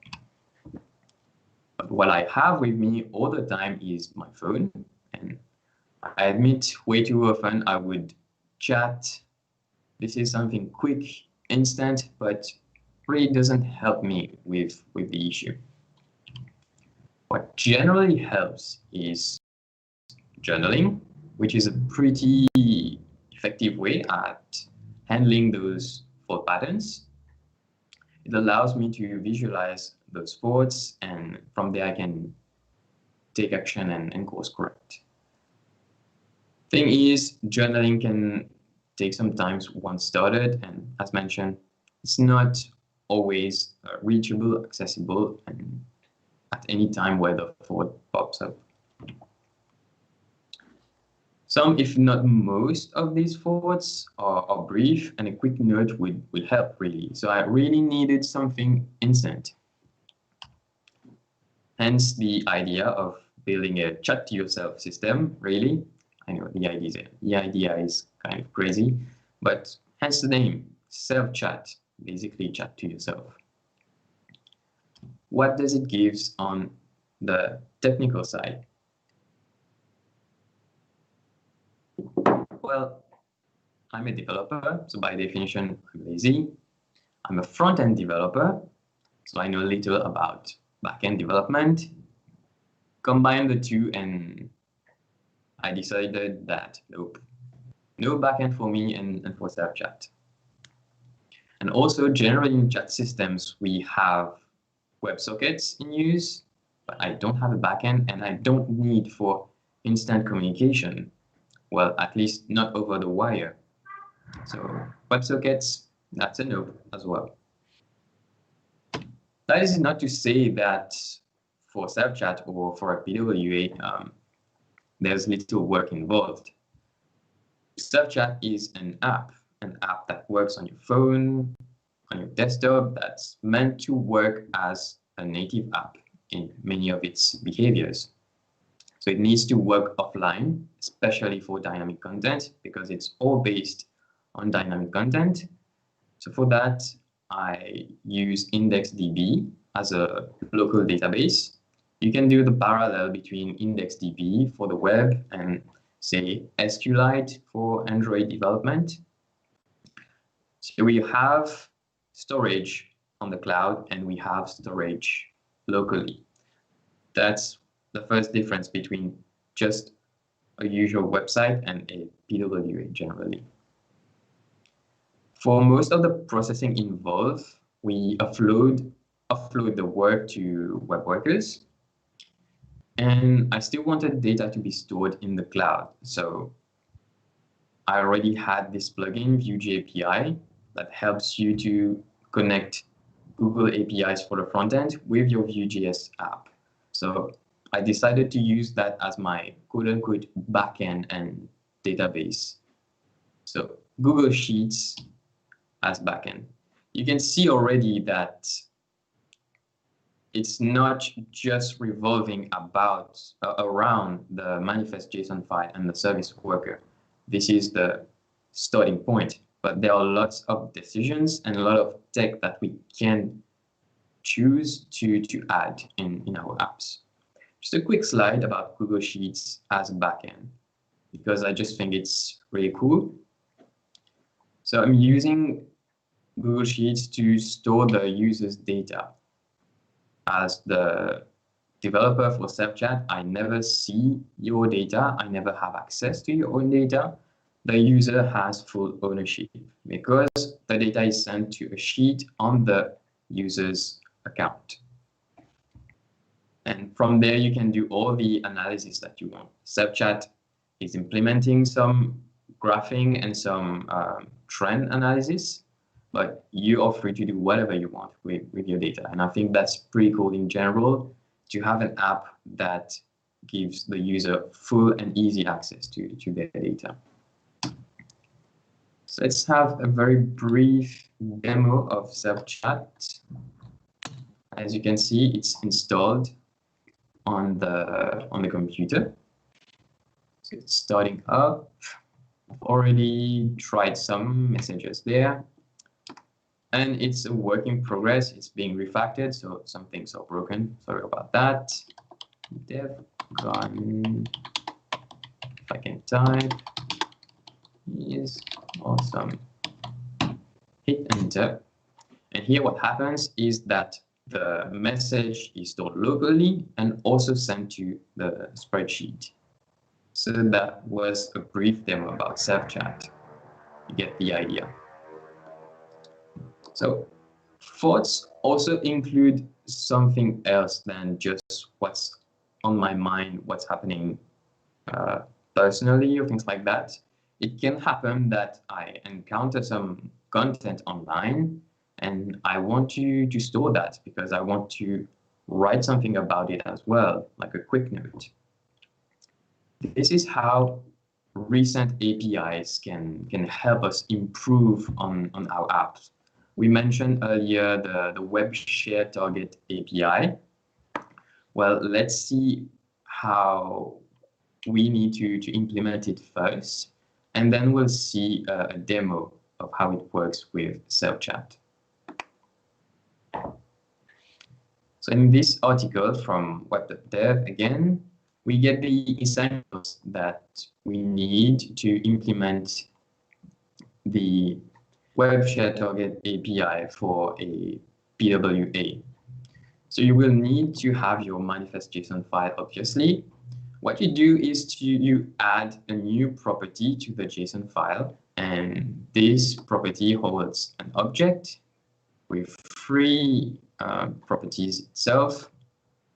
So action relates to the path on your app, the route on your app that will handle the retrieval of the content. This is a bit similar to a form, you'll see. So you configure a form, you use, for example, the get method again. So this shows you that the content will be sent through the URL. So you might have like a query string of the shared target with those three parameters, title, text, and URL. So if you want them in the query string to hold a different name, you can just rename the value on the right. So with that added to your manifest.json file, configured properly, when you use the Web Share Target API on the device, you will receive the content in the URL, and you just have to decode that and use it in your app. So let's close that and let's get to the demo. To avoid any issues, I am using a recorded video here. So what we do in this video is from the MSCC channel on YouTube, we are going to share the content, not to a native app like Messenger or Instagram, things like that. We're going to share it to SelfChat, and SelfChat is going to receive the information and use it and prepare a chat message. So here I go to share and I look for SelfChat. I clicked on SelfChat and SelfChat is opening. And I post here. So this is the content, the text that we get when we want to share video from YouTube to another app. And SelfChat just received it as if SelfChat was a native app. So I play. Now I'm gonna select category because that's how SelfChat works. That, and we can add some more info about it. Just sharing my thoughts. Of course, DEFCON is awesome. And I hit send. What's there?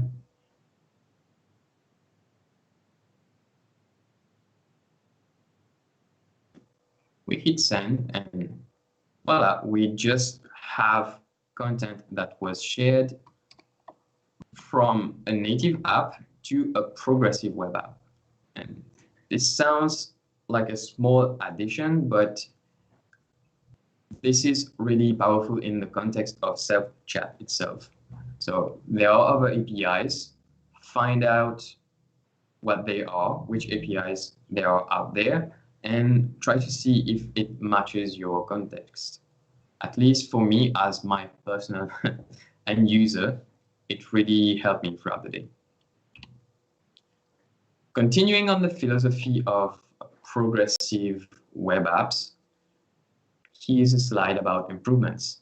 We saw a quick demo on a pet project, but we can still think that we could, for example, render the content when the message is sent, like take the OG image from the link and render it, make links clickable, for example.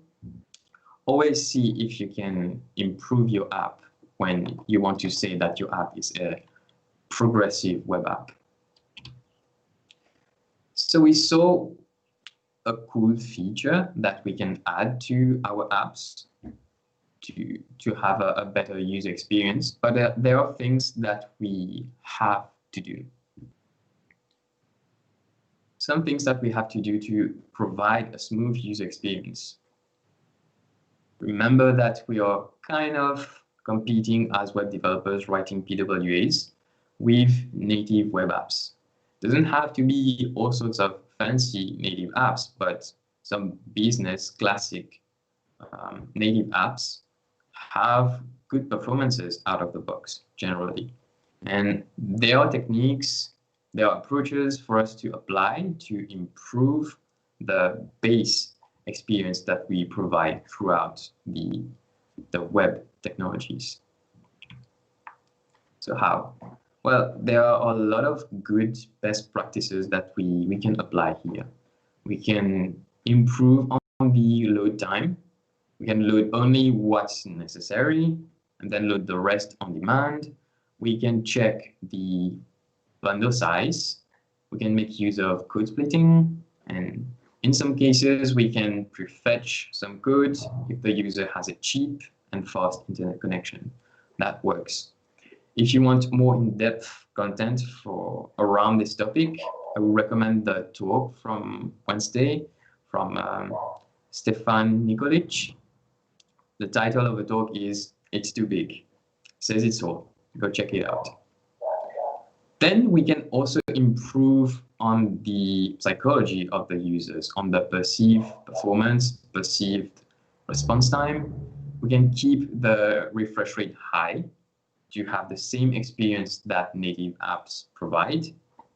We can use function calls such as request animation frame, for example, which will take the responsibility of finding the best timing in terms of milliseconds as to when to play your animation.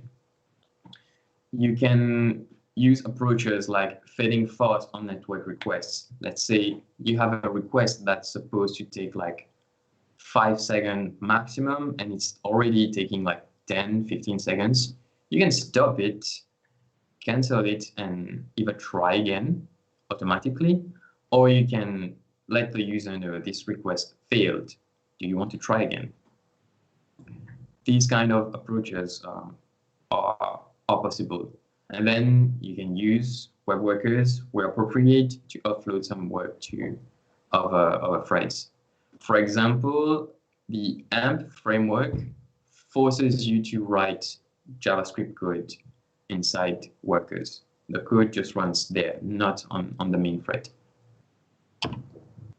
So for this talk, let's focus on smoother UX with web workers. Yes, another episode about web workers. 2 years ago, I did a whole talk about web workers. I will recap the basic ideas for those who are new to the topic, and for others, I will try to tell you what's new, at least according to me, in terms of web workers.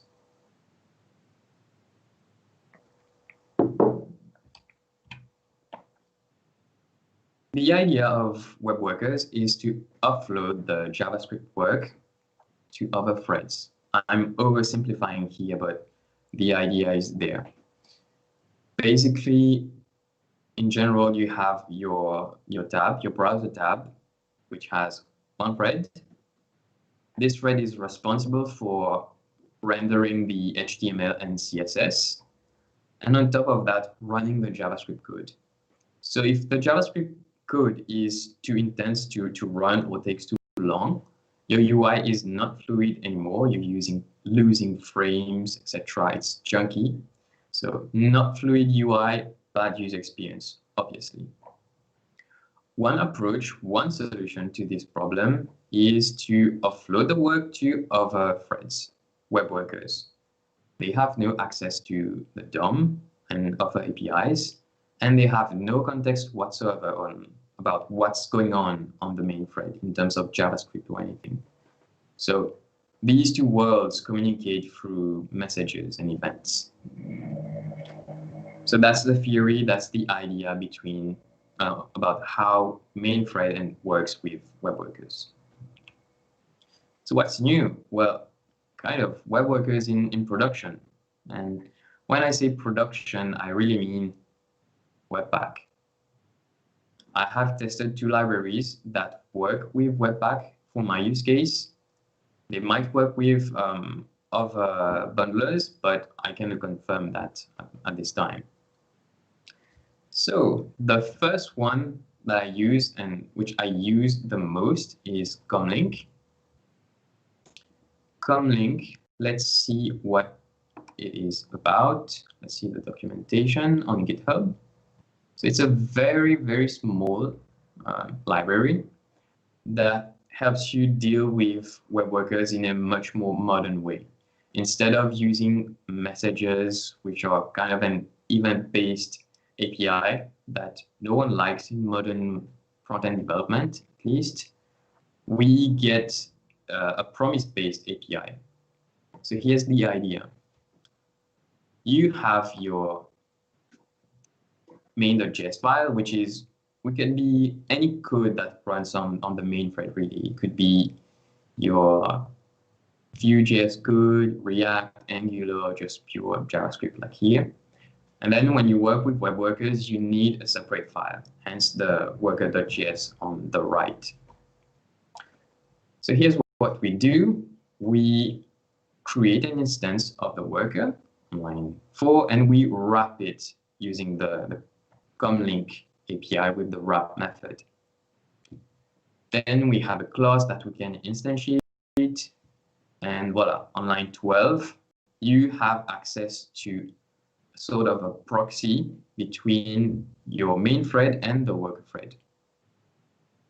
On the right side, API is even simpler. You declare a class and give it some methods, and you expose it with comlink.expose. You pass it the reference to the class, and this is how on line 12 we can use instance.log something, and it just works. Note that every time we work with web workers, those APIs are going to be asynchronous no matter what. So having a promise-based API where on top of that we can use async await is really nice nowadays. Right. So Comlink in self-chat. Well, I use Comlink to manage most of the processing done inside self-chat. For example, I process the list of messages to see if there are audio messages in there or not, to process each audio files, to do the network requests. I know it can be seen as sometimes overkill, but yeah, the idea was to free the main thread as much as possible. The only use case where it doesn't work for me is with IndexedDB, hence the use of the next library, which is Promise Worker. So let's have a quick glance at the API there. So it's even smaller than Comlink, as you can see, and the idea is very, very similar. You need to create your own web worker and then wrap it, and then you get a promise-based API again. Post message is similar to the post message we will use directly on a web worker.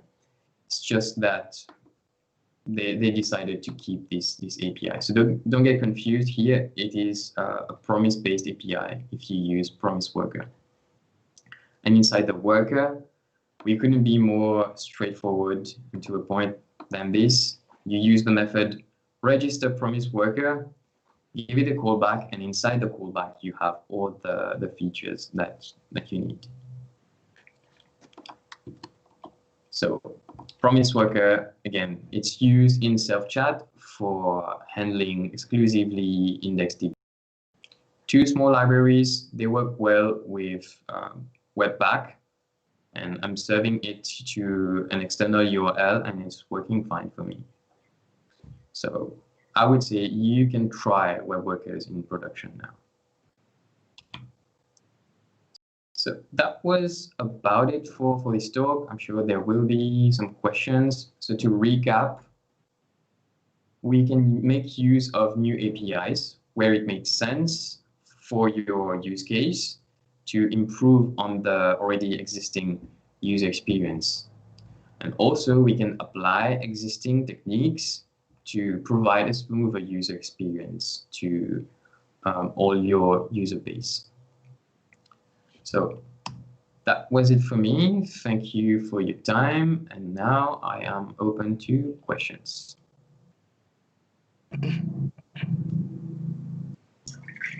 Hey. Hey, Are we back? Cedric. Oh, we are Yes, back. we're back. Cedric, thank you for Awesome this job, great Cedric. session. Yeah. Mhm. So there is one question. It's the one that a lot of people are asking. Marine, what's a PWA? Progressive web app. Ha! All right. She got. See, you're a great coach, Cedric. You did really good. It was really interesting, and I loved the surf chat thing. So So smart. actually, My we are bad. getting a lot of positive feedback as well in the live chat from Clarisse. That was an epic talk. She also mentioned that she uses Delio for mood tracking and journaling. Actually, just sharing. All right, now one question and one real question. So what do you think about Apple and their relationship with PWAs? Does it have the same amount of support? How does PWA work on Apple devices? Is it a good experience? Have you tried it personally? I'm guilty of not really focusing on Apple devices, especially not on Safari for PWAs. So I have to say that most of the time I've been working on PWAs, it was for pet projects. Unfortunately, I don't get access to a great demand for clients willing to develop PWAs.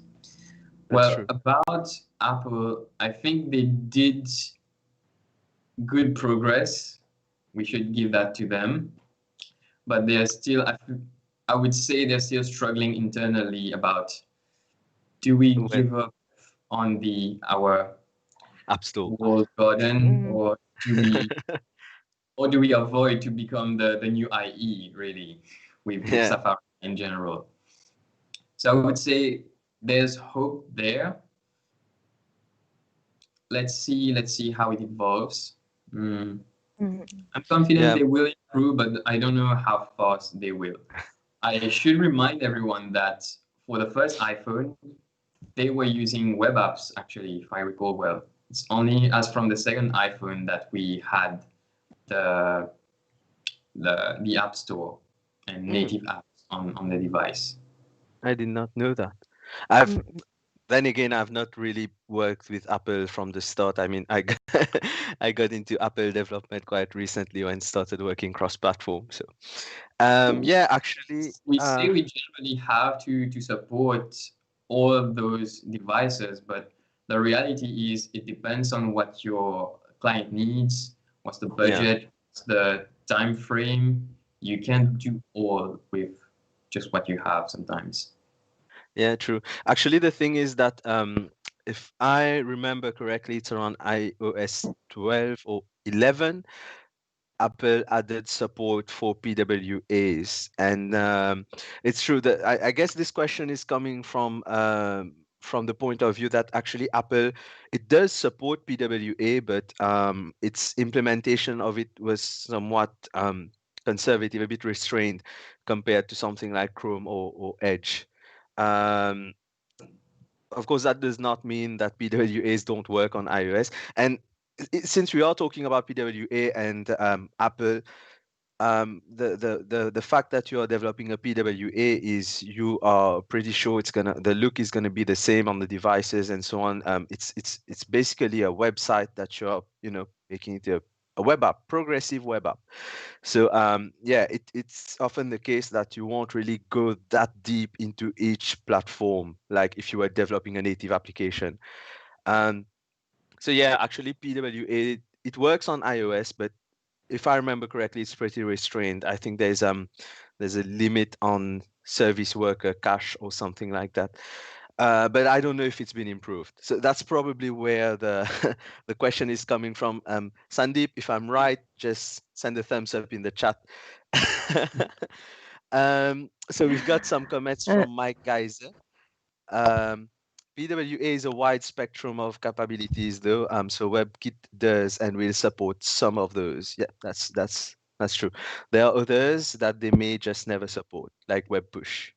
But newer APIs are trickling through. Yeah, it's like every technology. I think, Mike, where when you start, there's always some kind of resistance, right, Cedric? And then they grow. Yeah, and good. Say again.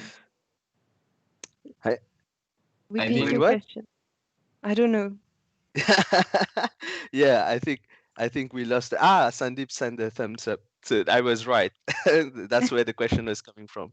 So yeah. It's like all the technologies, right? The support comes slowly and gradually, and I mean, Apple isn't known for adapting too quickly. Apple is Yeah, Apple is like a special kid in this playground. Like they have they are really focused on security, if we want to talk about the good aspect. But they were always like the different kid on the playground.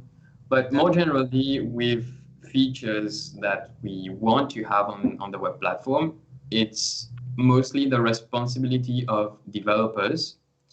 But unfortunately, that comes to the acceptance of the business as well. So the responsibility of implementing those emerging APIs on our web apps to show the browser vendors that we want this and we want more of it as well. Yeah. So if you just don't use and wait for everything to be ready, there's a big chance that the whole industry is going to miss out on this. Yeah, that's true. That's true. I think someone else in another session mentioned this. Not in our track, but I think that was Ish in a podcast on the first day, that we are the consumers. We basically, knowingly or unknowingly, we define what gets adopted and what does not. So we basically we push them to do things and not. So it depends on us a bit. So there is one final question. Is your wallpaper, in the background there, the same? Your wallpaper on your laptop the same as that one in your background? Yeah, gotcha. Yeah. That's a mystery solved. And I guess we can now wrap up this session. It was really awesome. This conversation about Apple and support and so on and how things move on. This is an ongoing conversation. I'm sure we are gonna pick this up another time in another session. So Cedric, any final words to the viewers right now? Anything you want to say? Closing notes? Go try out PWAs, try the experimental APIs, and as always, try to give the best user experience to all your user base. Yes, customer is king, user is king. Yeah. All right. With that in mind, Cedric, it was wonderful to have you on here. Great session as always. Yeah, thank you so much. Wait for the next one. Yeah. All right. Bye, Cedric. Thank you, guys. Everyone, bye.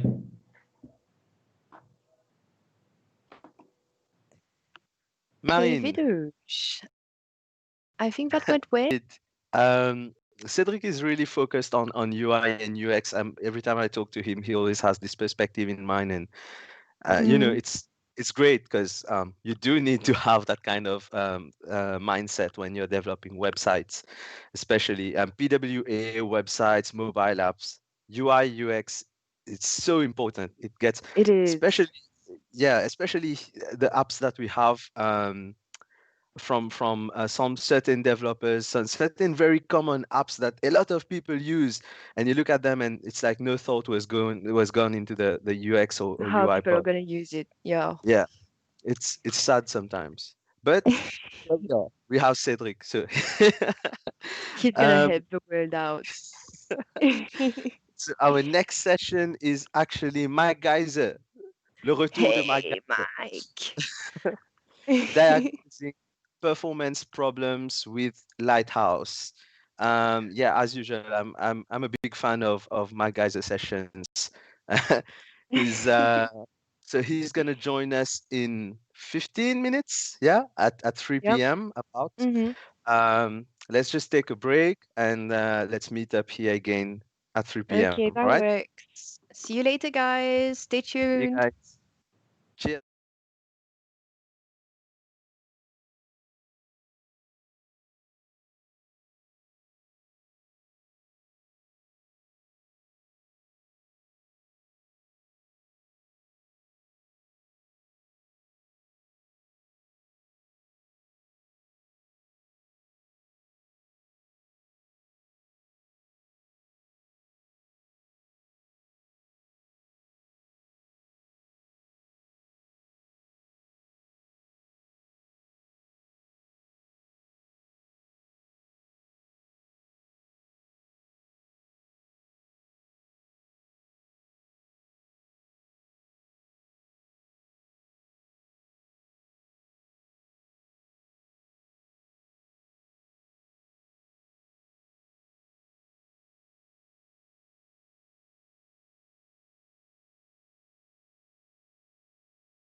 one. Hey everyone, we're back. And we are back with a brand new, fresh session from My a not so brand new speaker who actually talked yesterday. yeah, Yesterday, was it? Or day one? it was Yeah, day one. Then it was on day one. Mike yeah. Geyser. Let's He just bring him in. Yeah, Let's let's just bring bring him him to talk. in. I can't wait. Hey Mike, so Hey, happy I'm to have you back. again. Yes. Yay! So how are you Thank you doing very today? much for having me How are back. you doing Yeah, today? I'm doing okay today. It's Friday. It'll be late Friday Mauritius time. So yeah, That's okay. looking We are forward still to here for you. Oh, yay! Absolutely. So last time you had the session about 11T, Yes. and this time it's Lighthouse, right? Diagnosing performance problems with Lighthouse. You know what? Let's get you just started with the session, and we'll catch up with you with some Q&A at the end. All right? Perfect. That's great by me. All right. Awesome. Have fun. Have fun. Thanks. The floor is yours. Okay, awesome. So thank you everybody for having me back. I always enjoy speaking here, Mauritius, even if it's virtually. I'm Mike. I don't think you can see a picture of me on the screen at the moment, but you've just seen me previously, and I'll be back just now. I'm a Google developer expert in web technologies, and my specialization areas are in web performance and in capabilities, so installability and offline and that kind of thing. I am an organizer of the Josie.js Meetup Group, which has, because of the pandemic this year, gone completely online. So there's no excuse for you to not attend our meetups. Maybe there'll be something cool there that you can enjoy, or maybe you can catch up on some of the videos. Finally, I work at a company called TES, whose mission is, it's a company that believes in the power of great teaching and whose mission is to support and connect teachers and schools worldwide. And specifically what I do at TES is make sure that late on a Sunday afternoon, when teachers are frantically scrabbling for something to teach the next Monday morning, that the website is fast enough for them to get their stuff. So unsurprisingly, I am here to talk about performance. Now, performance is one of those things that's actually, it's really, really important, but never gets prioritized, right? We always either look at it way too late after we've done all the development work, or the cost of fixing our performance issues are usually too great. And it's not a skill that we typically hone. Now, that's not uncommon. We see that quite a lot, but I think that there is a compelling reason to convince people that performance is actually a feature and one of the most important features on web. So while I think you should care about performance as every developer, because firstly, like, it can give you a real competitive advantage, and leading research indicates that there's this thing called just noticeable difference, which is that if you are 20% slower than your competition or 20% faster than your competition, it can significantly swing the way that people see you and whether they're going to engage and buy your product.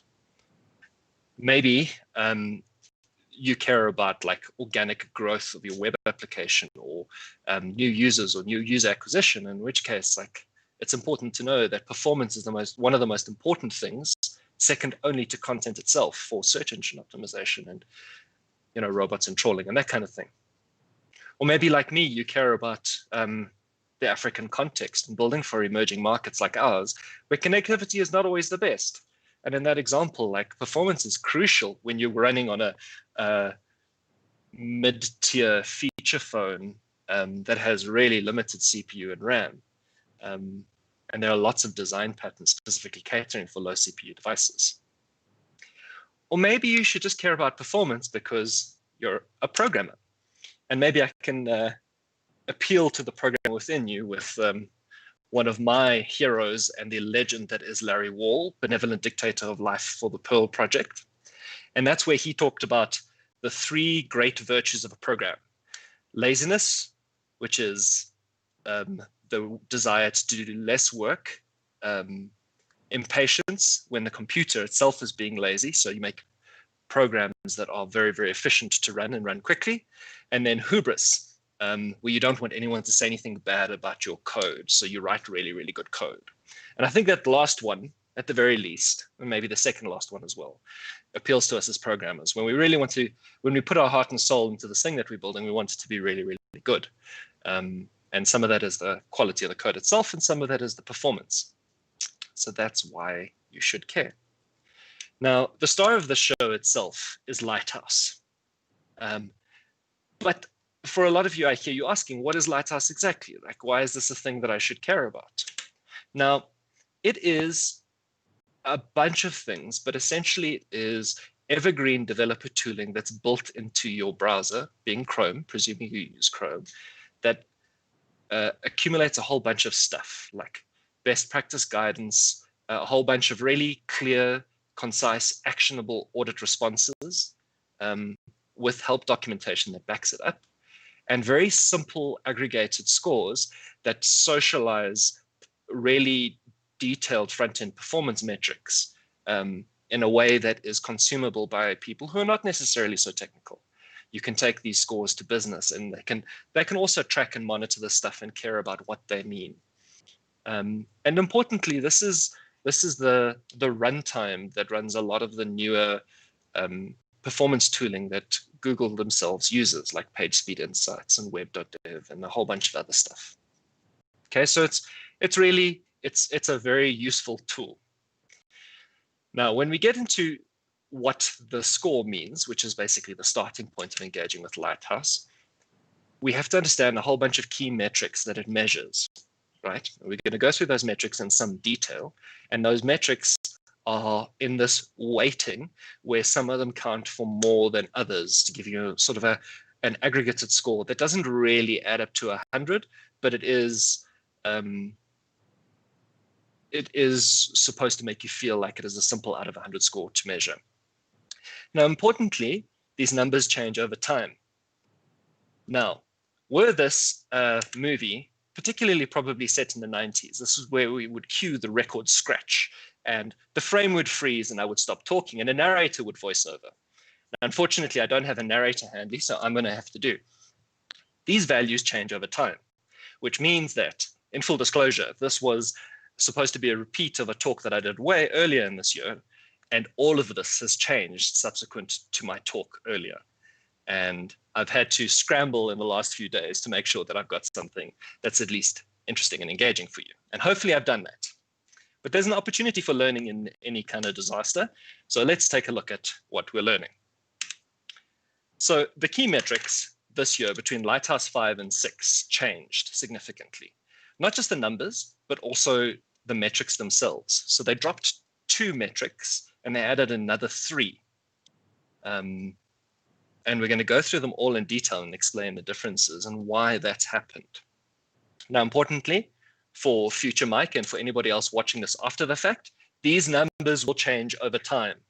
And the current set of metrics that we care about that make up the Lighthouse score are first contentful paint, speed index, largest contentful paint, time to interactive, total blocking time, and cumulative layout shift. Okay, so let's explain what some of these technical terms actually mean. Now, FCP, which is a common abbreviation for first contentful paint, is basically the time from when the page starts loading to when any part of the page's content is rendered onto the screen. And this is essentially a metric that's user-facing to show the perceived loading speed of when the site starts responding. Speed index is one of those weird metrics which shows the sort of progression of how quickly content is visually displayed during a page load. And it's kind of like a visual progression between frames. And you can think of it in analogous terms as a measure of frame rate, which those of you that come from or that play games or understand gaming parlance would appreciate. Then the first of the new metrics is largest contentful paint, commonly referred to as LCP. And this is how quickly the primary content of a web page loads and is visible to users. And now why this was particularly introduced is because simpler in context of measuring performance in a website is better. So this metric was not trying to figure out what is the most meaningful, but what is the biggest. So this is typically like your hero image or your main title or the body of text. Now for the JavaScript developers amongst us, like me, time to interactive, TTI, is an essential one, which is the time from when the page starts loading to when its main sub-resources have loaded and it's capable of responding to user input, right? So the CPU is not busy anymore. And this is for when like the page loads and it looks like it's interactive, but nothing's clickable and it's janky and you can't scroll and that kind of thing. Now, another one of the new metrics, which is closely related to time to interactive, is something called total blocking time, or TBT. Now, this is a representation of long-running tasks in the browser front end. Because as we know, the browser's main thread only has a single process, a single thread. And everything happens on that one thread. So something that runs a long time and blocks that thread means that the browser page can't respond to user input, and no other JavaScript functions can be downloaded or queued or scheduled. And this is effectively the total amount of time that exists between the first contentful paint and time to interactive. Okay. One of the next new ones is called cumulative layout shift.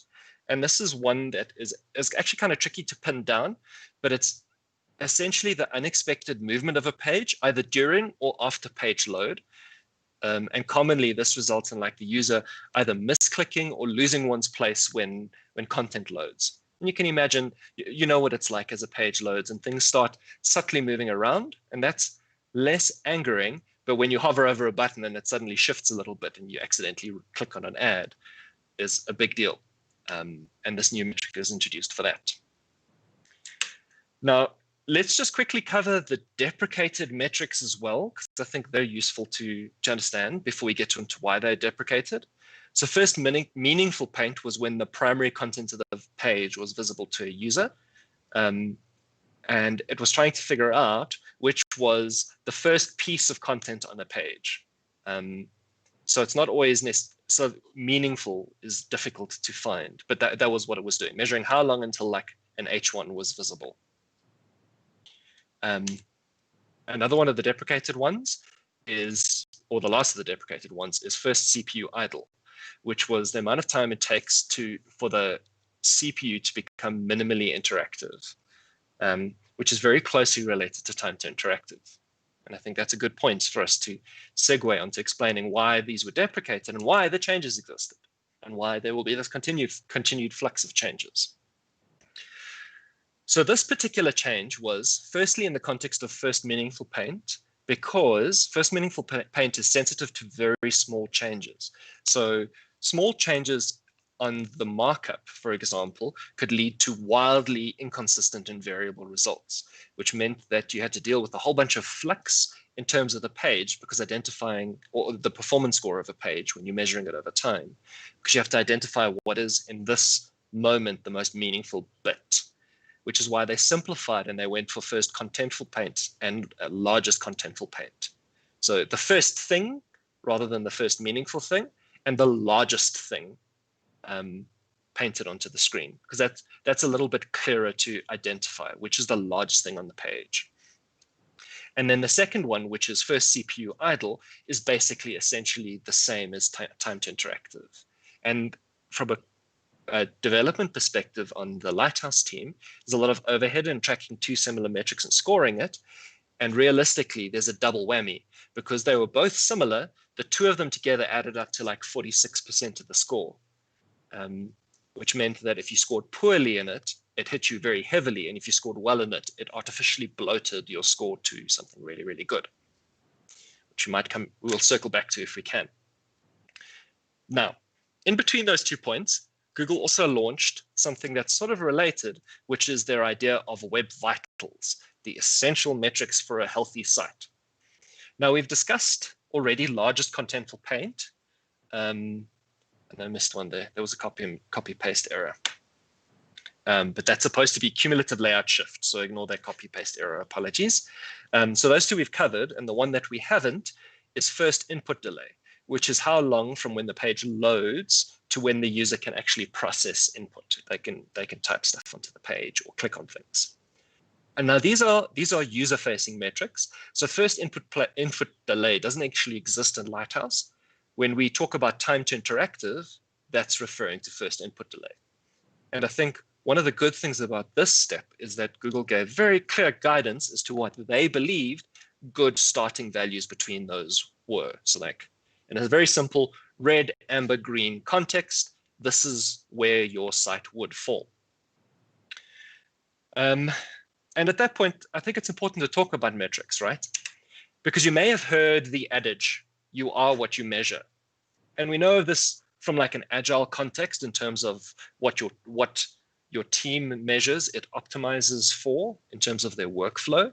And the same falls for performance, right? You will immediately try and optimize and make good on the things that are being actively measured. Now, the point behind Lighthouse is to guide developer behavior to create better web experiences.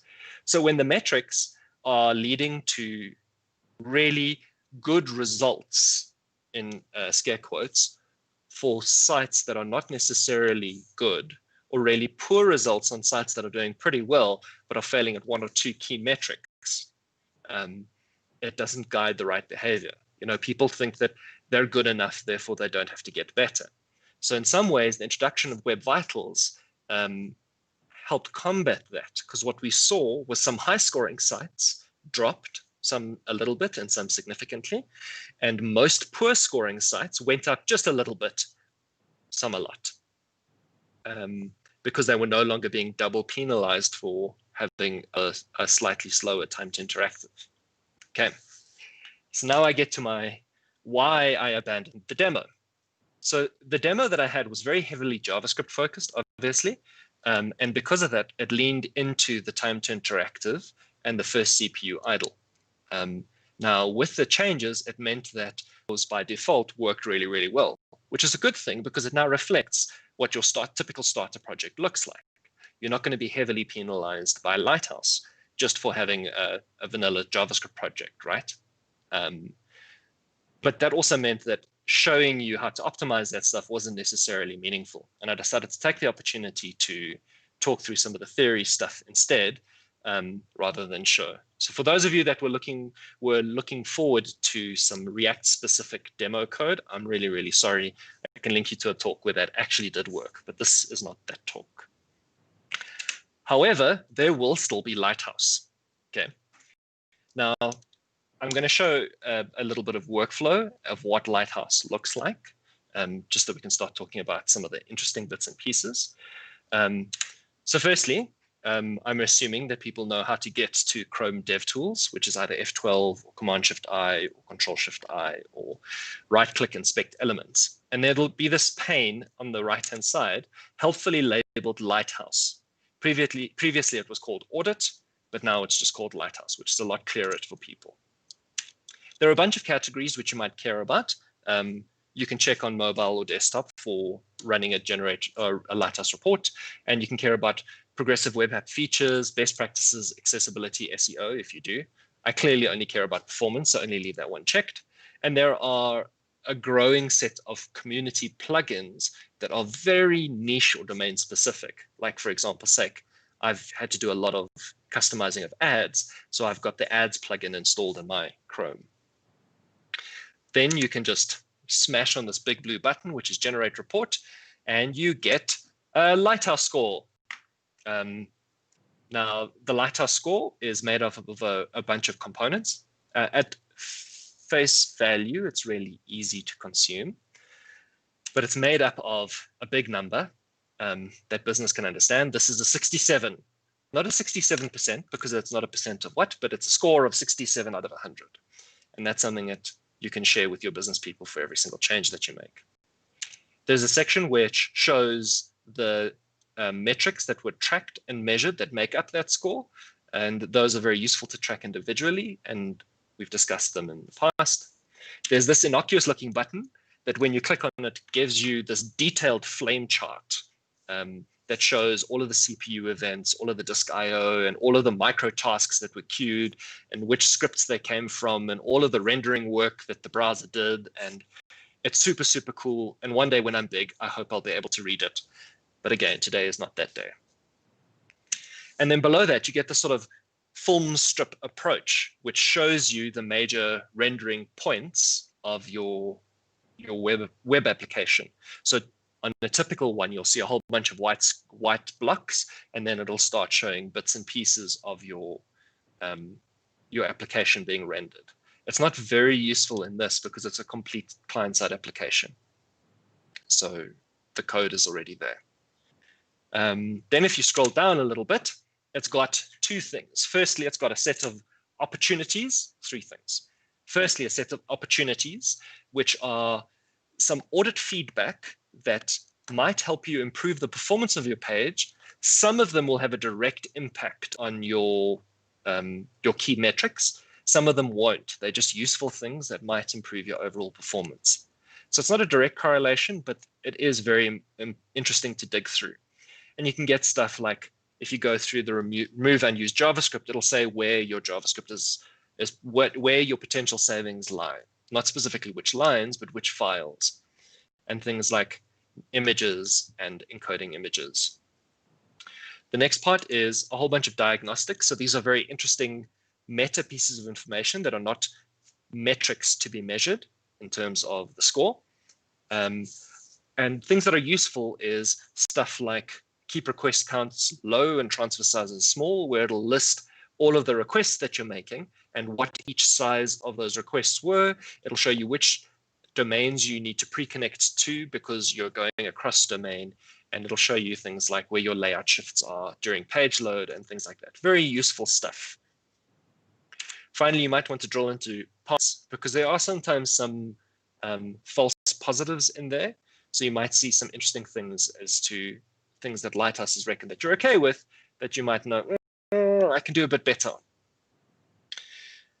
Now, if we scroll back up to the top of the page, to the performance score section, right?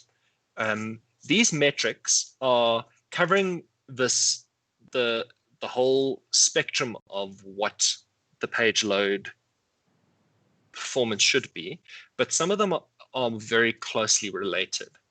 Like, for example, first contentful paint and largest contentful paint have tight correlation.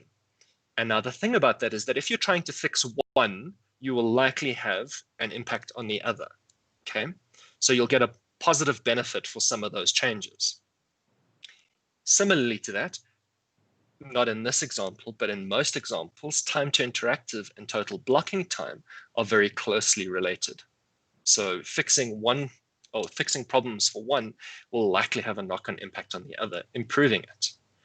And then cumulative layout shift is a complete outlier because it's an introduction at trying to get layout stability on pages, but it's the only thing that isn't really, strictly speaking, load performance related. It's more UX-y, but it's interesting nonetheless. Now, with any kind of performance optimization, it's really important to know that this is a big balancing act, right? If you want to remove one part or change one part of your page, it's going to have a cascading impact through the rest of your page. And something else might become a bottleneck, or you might cause other problems elsewhere.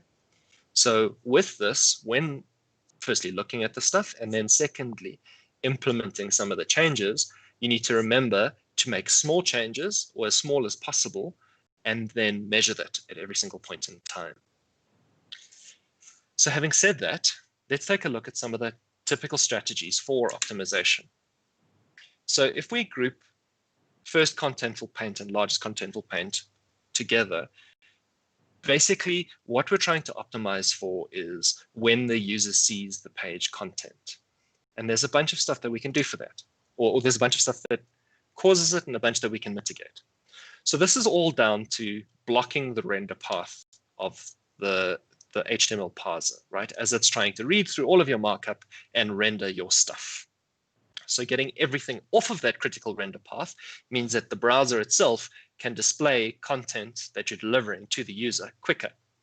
Now, the first one is deferring JavaScript which I think we're going to talk about in a little bit more detail in a moment, for trying to get JavaScript out of your critical render path. The second one, which is, I mean, easier said than done, which is speeding up the content download itself to make sure that you can access those files quickly. And as an aside, this is part of the reason why some problems you'll only realize in production and not on your local machine. Or if you're sitting in a high connectivity environment like Silicon Valley or London, you'll notice that this is less of an issue because you're close to your content and you've got good connectivity. But there are ways to pre-connect to critical content. So to start doing DNS prefetches, just using tags in the header to go and connect to cross-origin domains and make sure that you're at least starting those network connections independently of the render cycle. And then finally, like, if you are going to try and serve content at some point in time, if that content exists inside JavaScript or JavaScript rendering, you're going to lead down the path of server-side rendering or pre-rendering to try and take the burden of rendering off of the browser and put it on a bigger machine that's under more control, that you've got more things to tweak. Or, like my talk on Wednesday, take it out of that process entirely and do it up front. So pre-render it and just serve static files. Now, at this point, I'm just going to call out that one should be very careful of things that claim to be isomorphic or universal. So thinking of React server-side rendering and rehydration, or Angular Universal, or Meteor, or anything like that, that says, well, you can write code once and it'll server-side render it and then magically re-render it, because there are huge performance dragons hidden in those. But that's a talk for another day. Moving on from FCP and LCP, we get onto the JavaScript-y stuff, okay? So time to interactive and total blocking time. Now, I feel like these two metrics, or the JavaScript rendering itself, is the fulcrum of front-end performance, particularly at the moment, because if you do this well, chances are more than likely you're going to have a high-performing website, and if you do it poorly, chances are more than likely you're going to have a poorly performed website. But overwhelmingly, what we're trying to do is we're trying to minimize the amount of time that JavaScript blocks the main thread as a part of your render cycle. And a part of that might be minimizing the main thread work, right? So doing less CPU work so that the browser window itself doesn't have to thrash with JavaScript tasks. Now, typically where we see that is by reducing inefficient tasks. And this is where your computer sciencey stuff comes in, looping over large arrays, nested in large arrays, or whatever. Or long-running tasks, things that are keeping the browser busy in terms of just doing repeated work or connecting to external resources and blocking up the network stack. And then finally, and we're definitely going to cycle back to this, is to limit unnecessary code shipped to the browser. Now, I just want to make this very, very clear. You should not be sending any code down to your user's mobile device that you do not intend to execute, okay? And we as a community are very wasteful with this in particular. So I'm calling this out, and I'll show you how to mitigate this a little bit. Now, I mentioned deferring JavaScript earlier.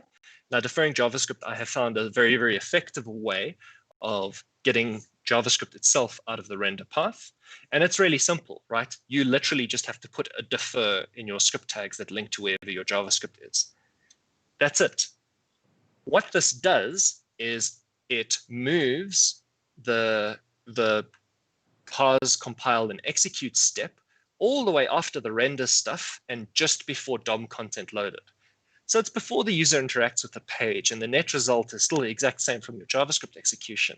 And by that, I mean like the order in which you link your deferred scripts still are guaranteed. It'll execute in that order.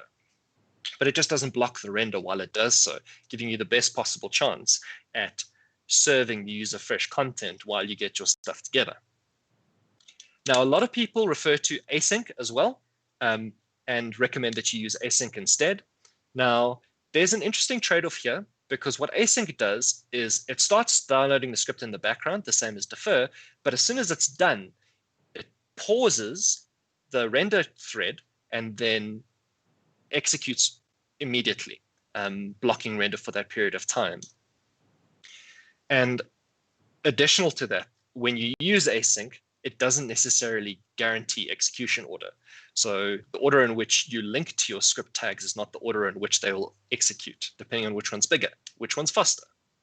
And these are all problems. Now, there are use cases behind which when you do want to use async, so when you have to get a script to execute as early as possible without it being blocking, you can use async. But barring that, I have found that you get better results by just ignoring it and going straight for defer.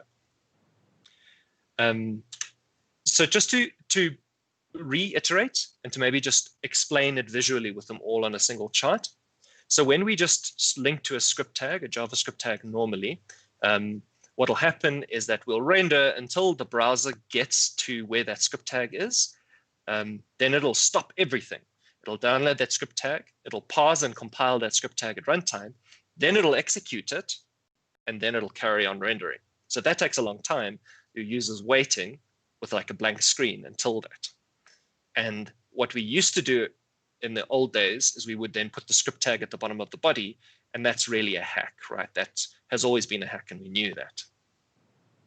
Now, async is the first one. So as we said, like it will download in parallel. So as soon as the browser renders and gets to where that script tag is, it'll say, oh, cool, I've got an async script tag. I'm going to start downloading it so long. Then it'll keep rendering. And when it's done downloading it, it'll stop everything, pause and compile, and then carry on rendering. And then for the deferred script, it's going to download it in the background, carry on rendering the whole page, and only pause and compile and execute just before DOM content loaded.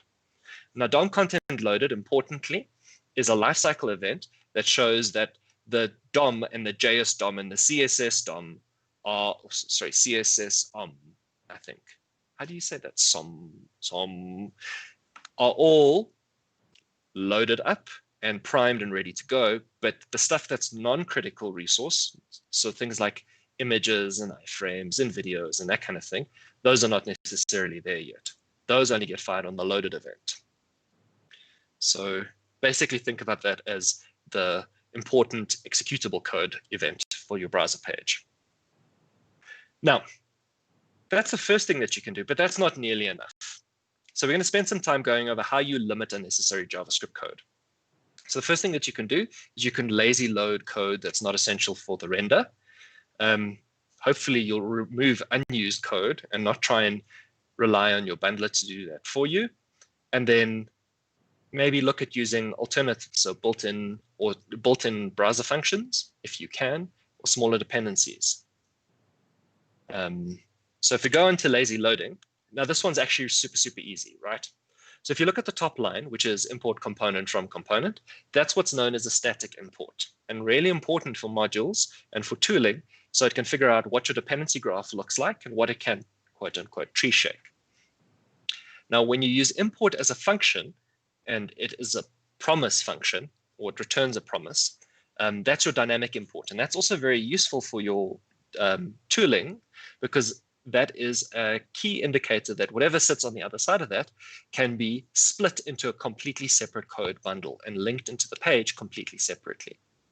Now, by and large, bundlers, all of the popular bundlers will do this for you, but it's really not that difficult to accomplish just by hand, right? The only thing that I want to call out, and this was the bulk of the demo that unfortunately we're losing, which is the fact that there are framework-specific idiosyncrasies.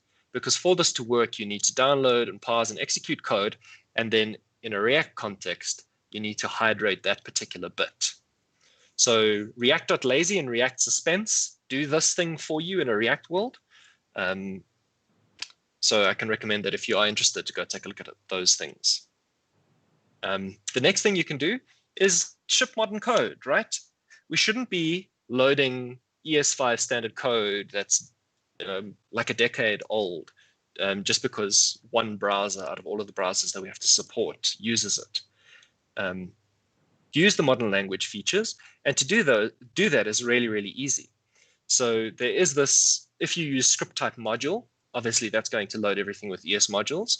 And if you want to still support old module browsers, like IE11, it won't recognize script type module. So you can link your old script and then just use a no module flag. And then the browsers that support script type module will not execute the no module, but the browsers that don't will execute the no module because they don't recognize no module either.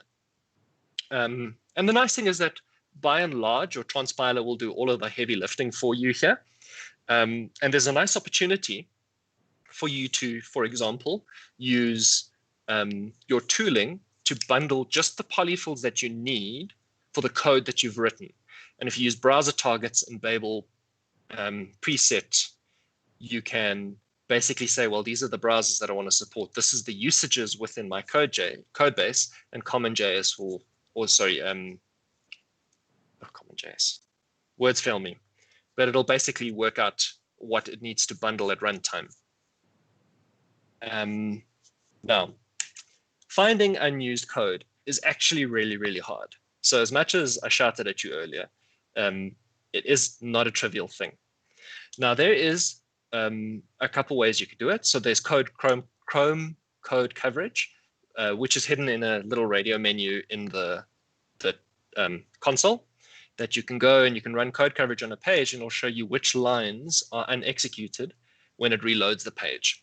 Now, that doesn't mean that it's unused, because there might be circumstances that that code does get used, but it's a really key indicator for stuff that is just accidentally slips into the build, right? I've worked on sites where 95% of the code that gets shipped to the browser is unused. And if you're honest and you go take a look at it, you'll find that that's, very similar when you use client-side libraries. Now, how you identify how that stuff sneaks in is by using something called Webpack Bundle Analyzer. So Webpack lets you spit out all of the statistics of how it compiled those bundles. And you can use Webpack Bundle Analyzer to build a little UI that lets you drill in and figure out, well, which are the big blocks, and the big blocks are the ones that are large sizes, and figure out which of that stuff looks like you need it. And when you identify a dependency of yours, like Moment.js, for example's sake, or you want to try and find a dependency that's safe to use, I strongly recommend using a service called Bundlephobia. I use this whenever we add a dependency, where you can just on Bundlephobia search for the bundle as it is in npm, and it'll tell you what its size will be and how much approximate time it'll add to your build in terms of downloading, parsing, and compiling.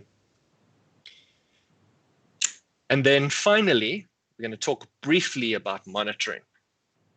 Now, the nice thing about Lighthouse is that there are lots of options for automating it. You can run it on the CLI, you can run it yourself by hand and just keep track of the scores, download reports, but there are lots of built-in tools. So web.dev/measure, if you go and sign in for an account, you can say, well, this is the URL of my domain for your whatever your personal site is, or whatever you want to track. And it will keep track of that over time and suggest improvements and measure you against yourself, but it's really limited. Now, the Lighthouse team themselves have built something called Lighthouse CI, which you can integrate straight into GitHub, which will run a whole Lighthouse audit on your code stack on every commit as a part of your continuous integration process. And it'll potentially even fail builds when you drop below specific thresholds. And it'll keep track of your performance over time, which is great. I haven't used it myself, but it's earmarked for future use. And then additionally, there are other things that are third-party products. Now, the thing that I do use is something called SpeedCurve, which uses Lighthouse under the hood, and it provides real-time production monitoring that we basically keep track of several runs on several locations and different browser devices and networking conditions globally, which is really cool if you care about sort of a global footprint of stuff. I'm a bit of a fanboy in SpeedCurve, but I'm trying to tone it down. And then with this stuff, you can look at creating a performance budget for yourself. Now, less about the theory of performance budget and far more about the practical of performance budget. Lighthouse CI lets you as a part of your code base, have what your constraints are, where you want your individual metrics to dip between and what you want your bundle sizes to be. And you can specify that, and that clues in Lighthouse CI and a build to pass or fail your build on the performance scoring. There are, if you don't want to or can't set up Lighthouse CI or Speed Curve, which does the same, you can use Webpack performance budgets that probably come with whichever front-end framework that you're using. Their built-in CLI has it, but basically it just caters, like, they're only global settings. So it's not very granular, and it's not very useful in real-world scenarios. And for that, I recommend a tiny little utility called bundle size.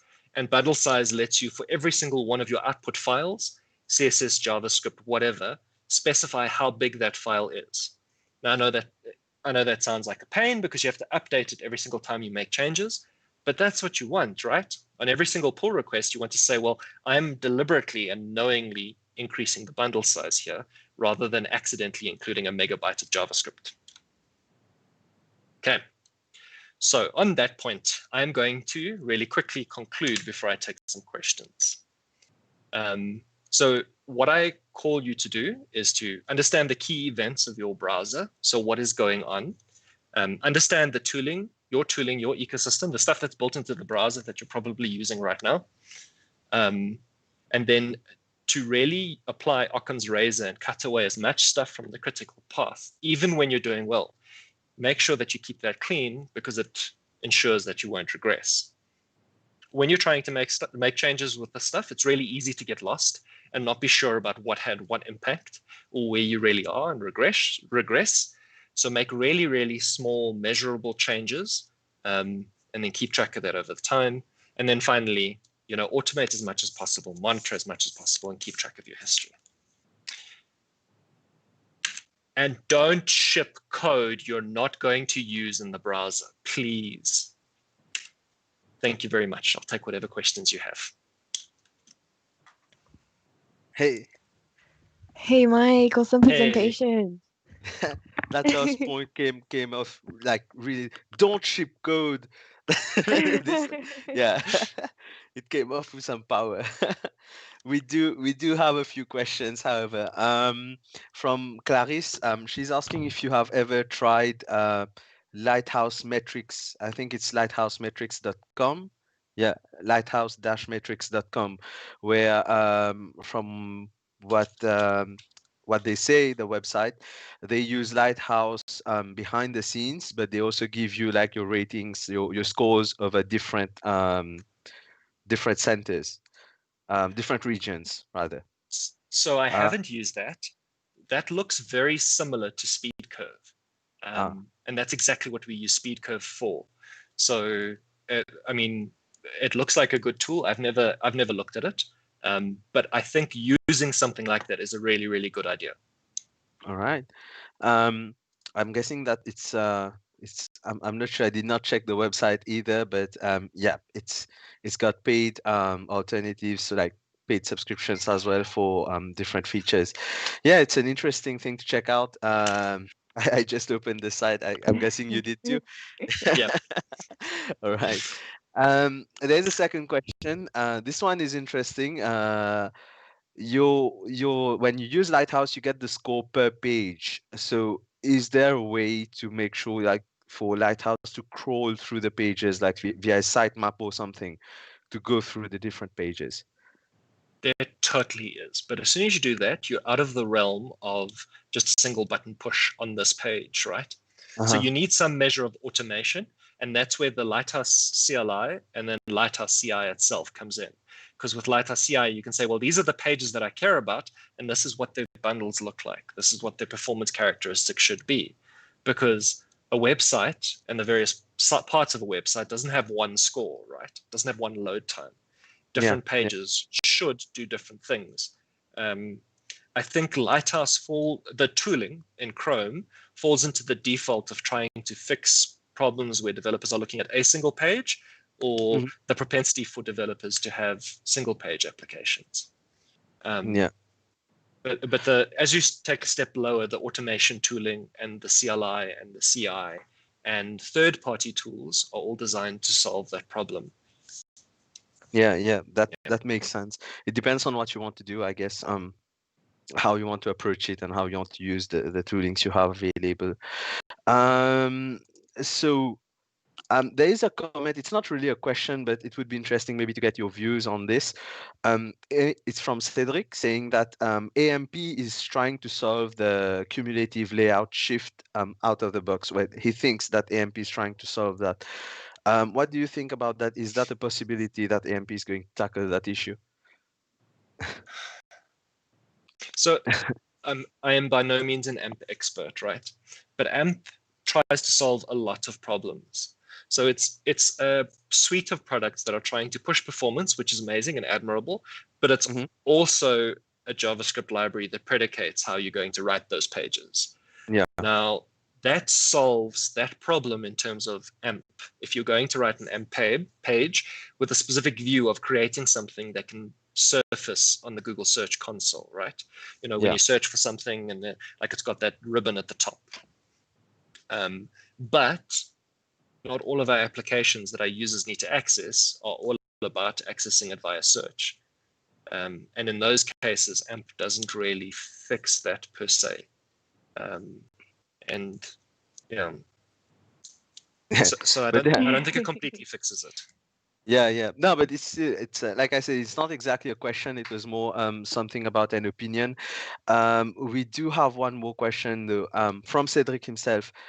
When you say don't ship unused code, do you include the frameworks code in that statement? Well, if your framework has large amounts of unused code in it that you're not using, then I would suggest that you take a long, hard look at your framework and what if 90% of the framework. I think we're connectivity. losing Mike. Yeah, Mike, sorry, we lost you for a few minutes there.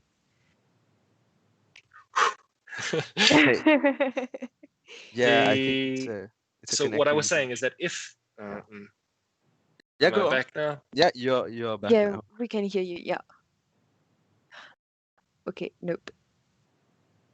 Percent of your framework is unused, then maybe you've got the wrong framework. Maybe you need to pick something smaller and more targeted. Yeah. That kind of makes sense actually. We got well, at least I'm guessing that we got the gist of it. We got the juicy part at the end. Taking a good long look at the framework that you're using, because if you're not using it to a full extent, it doesn't make sense. That makes sense. So let's see if we can. He said, "Thanks for that brave statement, Mike."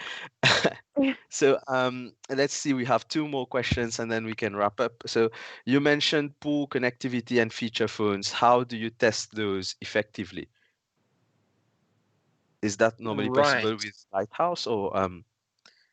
Definitely, to a certain extent. So I'll give you the right answer after I give you the useful answer. Okay, so the useful answer is that you can, in Chrome DevTools, throttle the network connectivity to something like slow 3G. And you can throttle the CPU usage to a specific threshold to say, well, this is the kind of CPU I would like to emulate, or the kind of tier of device I'd like to emulate, and then run your Lighthouse report against that. So it's a very good way of approximating what the performance on those devices is like. The correct answer is get yourself a bad feature phone and test on it. And it's painful. It's painful. Yeah. Yeah, that's you if you start collecting phones for different, that's a hard road trying to cover the different one. I guess get yourself one of the low end phones and limit The yourself older to models, 2G. maybe. Yeah, just try. Yeah. Do you still have a manual process to check perceived performance and perceived UX in general? That's another question from Cedric. Yeah, that's a good question. Yes, absolutely.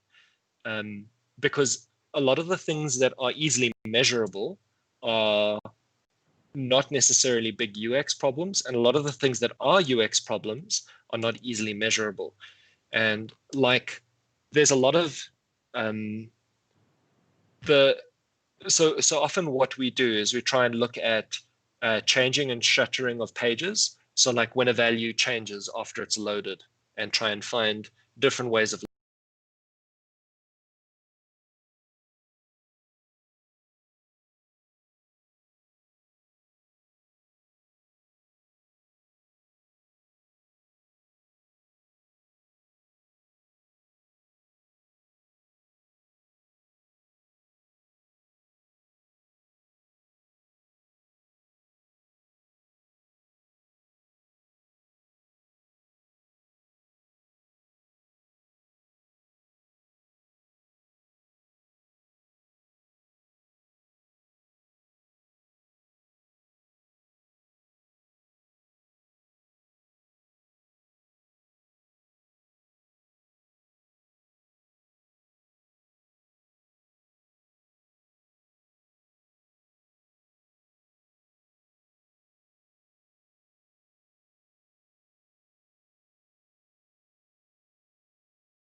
So with that, Mike, we are going to wrap up this session.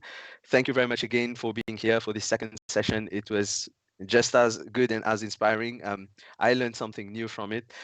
Do you have any closing notes before we finalize the session? Just thank you very much for having me. Hopefully we'll speak again. I love speaking to you. And you must please stay safe. And good luck with your march tomorrow. Go to your march. Hey. Yeah. Thanks Hey, a lot. we are getting shout outs from Mike. All right. Well, with that, thank you for being here, Mike. I hope we'll get to see you maybe next year physically in our physical conference. Yes. Till then, well, enjoy the rest of the show. It's nearly over. We are going to have a podcast and then a closing ceremony afterwards. All right. Cheers. Thank you so much for your time. Bye. All right. Hey, we are coming to the end of a track. Nearly. Yes, so like I mentioned, we just have 2 final things before we end this year's Virtual Developers Conference. A podcast with some students from the University of Mauritius who are doing some interesting things over there. We wanted to talk to them about that. We will start at 4:15. Okay. Okay. So we will start at 4:15, and after that we'll head to the closing ceremony. So we'll see you guys then. All right. Hang in there, guys.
There is a core belief at the heart of Liquid Telecom.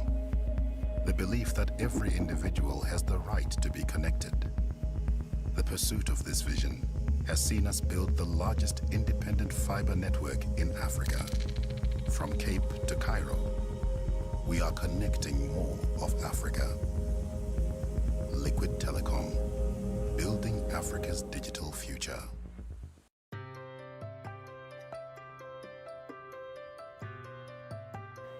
C Skills is our learning platform which we've designed to help Africa's students, startups and developers gain skills that they need to succeed in the technology age in the 21st century.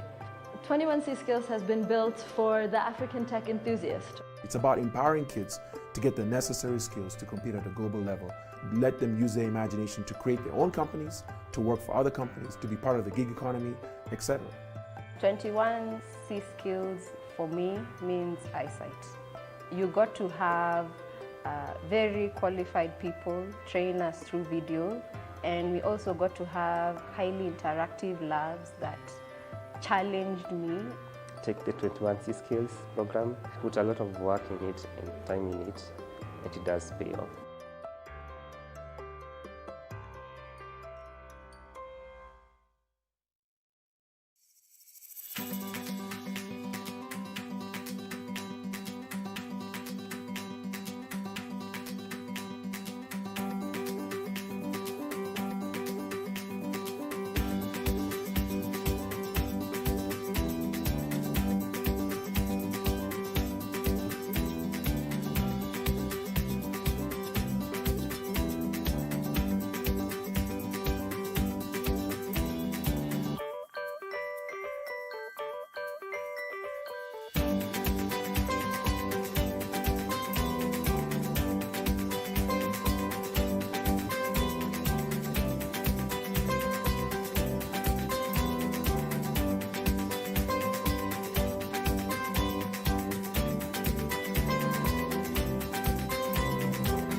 We're SD Worx. Nous sommes SD Worx.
To disrupt is to disturb. To disturb is to unsettle. To unsettle is to dislodge. To dislodge is to challenge. To challenge is to reshape. To reshape is to play. To play is to create. To create is to invent. To invent is to innovate. To innovate is to succeed.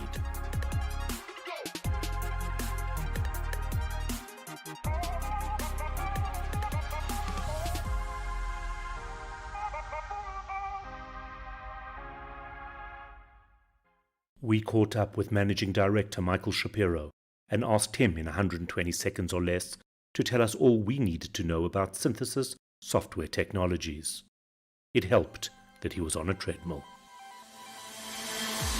Who is Synthesis? Let me tell you in 120 seconds, starting now. Synthesis is your ultimate technology partner. We live and breathe innovation.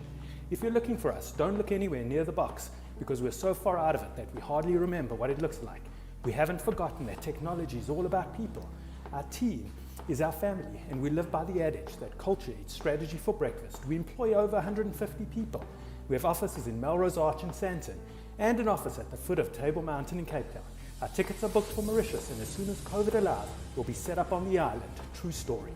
Our focus areas are intelligent data, cloud, academy, labs, regtech, digital, MSP, payments and crypto. Our technology partners include AWS, Confluent, Cloudflare, HashiCorp, VMware, Thales, and soon to be announced, Salesforce. Our client base includes enterprise in the financial services, retail, and healthcare sector. We are proud to stand alongside South African banks as their technology partner, to name a few: ABSA, AFGRI, Afrasia, Capitec, Discovery, Investec, Nedbank, Sasfin, Standard Bank, and Woolworths Financial Services, done in alphabetical order, not to offend. Our growth rate is 25% every year for the past 15 years. We launched a data science and engineering practice based on machine learning and AI principles. Our payments and crypto area is providing a world-first technology with Halo. Our MSP team stays up all night so that our customers can sleep peacefully, knowing their support is in good hands. We're on track to become an AWS Premier Partner, fingers crossed. We're proud to give back to South Africa and work with partners, Africa Tickle and Girl Code, and run a hackathon with gender-based violence. To define us is to lose the essence of who we are. We believe in our people, we believe in our clients and their business. In 120 seconds, that is Synthesis. Synthesis Software Technologies always gives you more. That's who we are in 127 seconds on a treadmill.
There is a core belief at the heart of Liquid Telecom. The belief that every individual has the right to be connected. The pursuit of this vision has seen us build the largest independent fiber network in Africa. From Cape to Cairo, we are connecting more of Africa. Liquid Telecom, building Africa's digital future.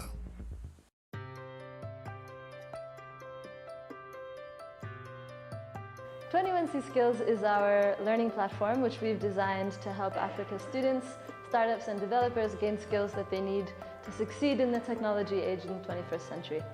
21C Skills has been built for the African tech enthusiast. It's about empowering kids to get the necessary skills to compete at a global level. Let them use their imagination to create their own companies, to work for other companies, to be part of the gig economy, etc.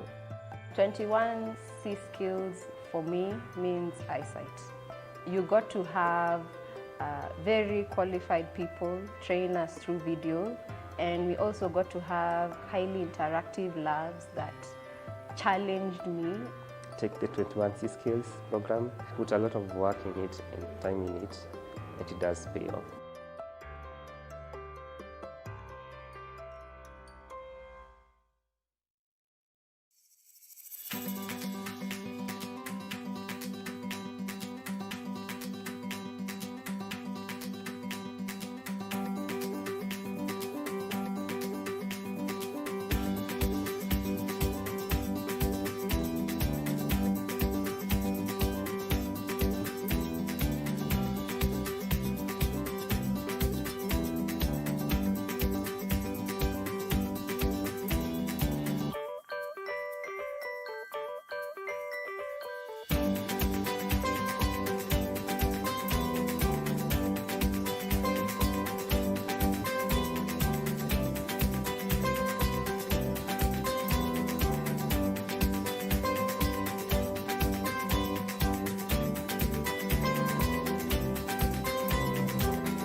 We're SD Worx. Nous sommes SD Worx.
Teamonite.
To disrupt is to disturb.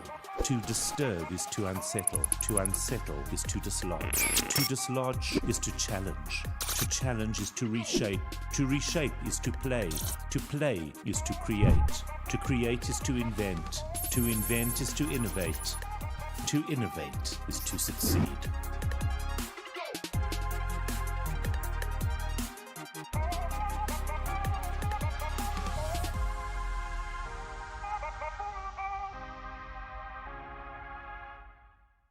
We caught up with Managing Director Michael Shapiro and asked him in 120 seconds or less to tell us all we needed to know about synthesis software technologies. It helped that he was on a treadmill. Who is Synthesis? Let me tell you in 120 seconds, starting now. Synthesis is your ultimate technology partner. We live and breathe innovation. If you're looking for us, don't look anywhere near the box because we're so far out of it that we hardly remember what it looks like. We haven't forgotten that technology is all about people. Our team is our family, and we live by the adage that culture eats strategy for breakfast. We employ over 150 people. We have offices in Melrose Arch and Sandton, and an office at the foot of Table Mountain in Cape Town. Our tickets are booked for Mauritius, and as soon as COVID allows, we'll be set up on the island. True story. Our focus areas are intelligent data, cloud, academy, labs, regtech, digital, MSP, payments and crypto. Our technology partners include AWS, Confluent, Cloudflare, HashiCorp, VMware, Thales, and soon to be announced, Salesforce. Our client base includes enterprise in the financial services, retail, and healthcare sector. We are proud to stand alongside South African banks as their technology partner, to name a few: ABSA, AFGRI, Afrasia, Capitec, Discovery, Investec, Nedbank, Sasfin, Standard Bank, and Woolworths Financial Services, done in alphabetical order, not to offend. Our growth rate is 25% every year for the past 15 years. We launched the data science and engineering practice based on machine learning and AI principles. Our payments and crypto area is providing a world-first technology with Halo. Our MSP team stays up all night so that our customers can sleep peacefully, knowing their support is in good hands. We're on track to become an AWS Premier Partner, fingers crossed. We're proud to give back to South Africa and work with partners, Africa Ticket and Girl Code, and run a hackathon with gender-based violence. To define us is to lose the essence of who we are. We believe in our people, we believe in our clients and their business. In 120 seconds, that is Synthesis. Synthesis Software Technologies always gives you more. That's who we are in 127 seconds on a treadmill.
Hello, everyone, and welcome back. Yep. We all, yes, For the final, the last session of the day. the final part, the final podcast of the day. Before we head to the closing ceremony, we hope you guys have been enjoying yourselves for the 3 days, actually, not just today. We actually have something quite interesting. If we have students among our viewers right now, this could be really interesting for you guys. We actually have with us some students from the University of Mauritius. Yes, UM Computer Club. Let's We wanted bring to them in. yeah, let's bring them. Let's bring them. Hello. Hey. Hello, everybody. Hello. How you doing? You got the entire team there. Yes, the whole club. Awesome. Hi, guys. How you doing? Hey. Hello. So this is actually they are from the computer club. It's I think something new that is started. Actually, you know what? Why don't you guys tell us a bit more about you tell us about it. Who you are, what is computer club? What is a club? Well, the computer club is one of the oldest clubs at the University of Mauritius. The club was founded in 2010 by the students of the university. The aim of the club is to engage in working for the betterment of the students at the university. But in fact, the club will empower the students towards innovation for a better tomorrow. This helps to bridge the gap between the workplace and the students of the university. Also, it is to be highlighted that the club main cooperation is to create the awareness of tech in all fields for the students who will choose. Thus, we have taken the challenge to provide the students a platform to develop their technical and soft skills that will later on help them in their work environment. During the past few years, the club has been active for the students, and since then we have been doing some activities like some coding competition, some basics competition, and also the event that we organized was a web competition in 2000 I think 2 years back, which was fully funded by the Oracle. This was That's amazing. This was the first step that we took for our mega event. Okay. I think it was quite an adventure for us because we were like only 10 people in the organizing team. Then we had to do some arrangement, like to find sponsor, to find services, all. And also, when this was successful, the next year we were used to do one mega event per year. Like the first one was a web competition. Then we told the team, why not to go further? Like this year, 2020, we did an app cup. Like, yeah, I remember that. Yes, we do provide training to the students, and the app cup was a first of its kind at the university. I think we are the first club to organize such activity since the creation of the faculty. I do not know if before there was such a competition, but since the faculty was, I don't. There were smaller competitions, but I don't think so. I'm sorry, your sound is cutting right now. So now it's okay? Yes. Sorry for this. So yes. It's okay. The university was so the UpCup. We had 4 major companies who were the sponsors, which MCB, Digital Factory, Huawei, and then SD Worx, and also we had Telecom, the company, which I think it's he just he just entered the market, I think, past few years, and we had these 4 companies, which was a major sponsors. It was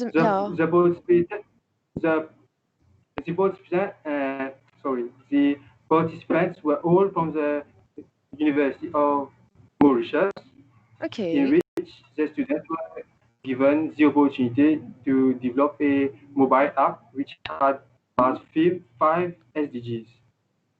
The club wanted the youngsters to show their talents for such innovation through development of these apps.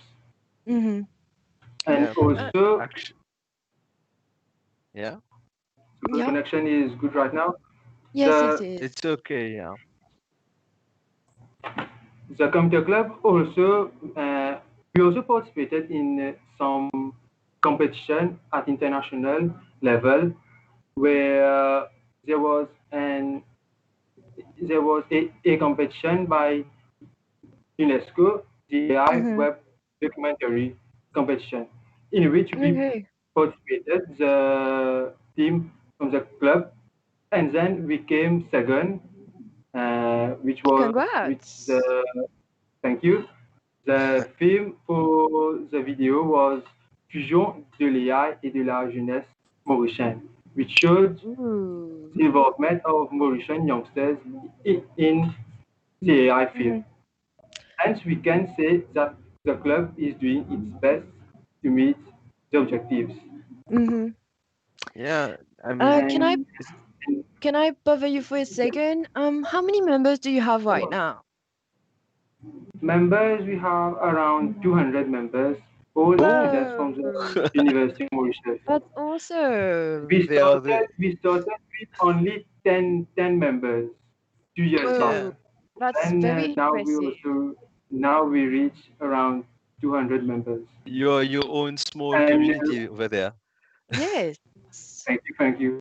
Very good job. Next year, hopefully we can reach many more, like 500 members, because now the name of the club is becoming a brand at the university. We can say it like that. Okay. And also, we aim on achieving more members, because I will be here for 1 more year. Then I hope that the new executive who will take up this club to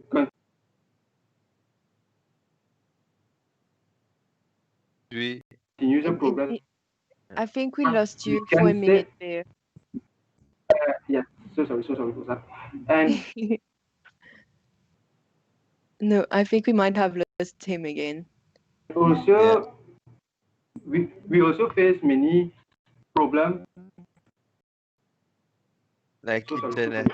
Yes. And we also face many problems when organizing this. Like, that's also one we face for the UpCup.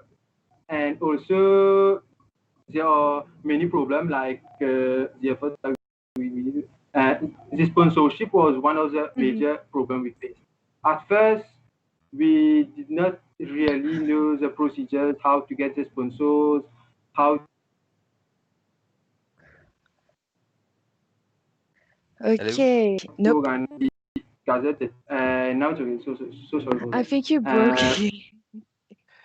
No, I think it's the connection. Yes. Yeah. So one of the major problems. Yeah. So you did mention that you are constantly working on some events. You mentioned the UpCup and the previous ones. So do you have anything upcoming in the near future, or maybe for next year, as part of Computer Club? Yes, we also have, like I told, we do 1 mega event per year. Last year was a web. this year it was an app competition. So our mega event for next year, we are planning to do an app cup, but now at international, at national level, which National will level. gather all universities, like an inter-university app cup. It's Because gonna be a we already showdown. yes, Okay. because we already did it for the university students. Now, sorry, for the UOM students. So why not to give the opportunities for To everyone. for other students to come and join it? Like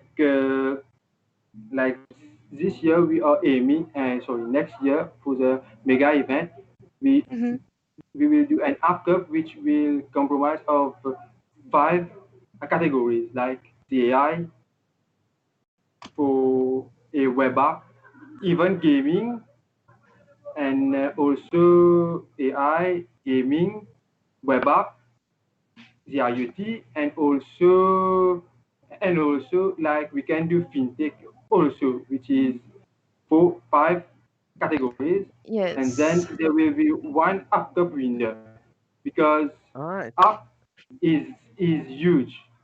Everything is an app. We need to sub-categorize it, like that's the true. AI, fintech, all.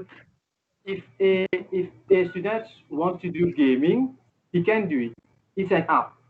If he wants to do like a robotics, he needs an app for it. It's considered an app. He can participate in it. And also like one more project like we wanted to implement this year is a, is a small garden, like at the University of Mauritius Farm. Yeah, you have the UM farm, true. It's a nice Like playground we to are test this kind of thing, yeah. like we told to us we are here for tech.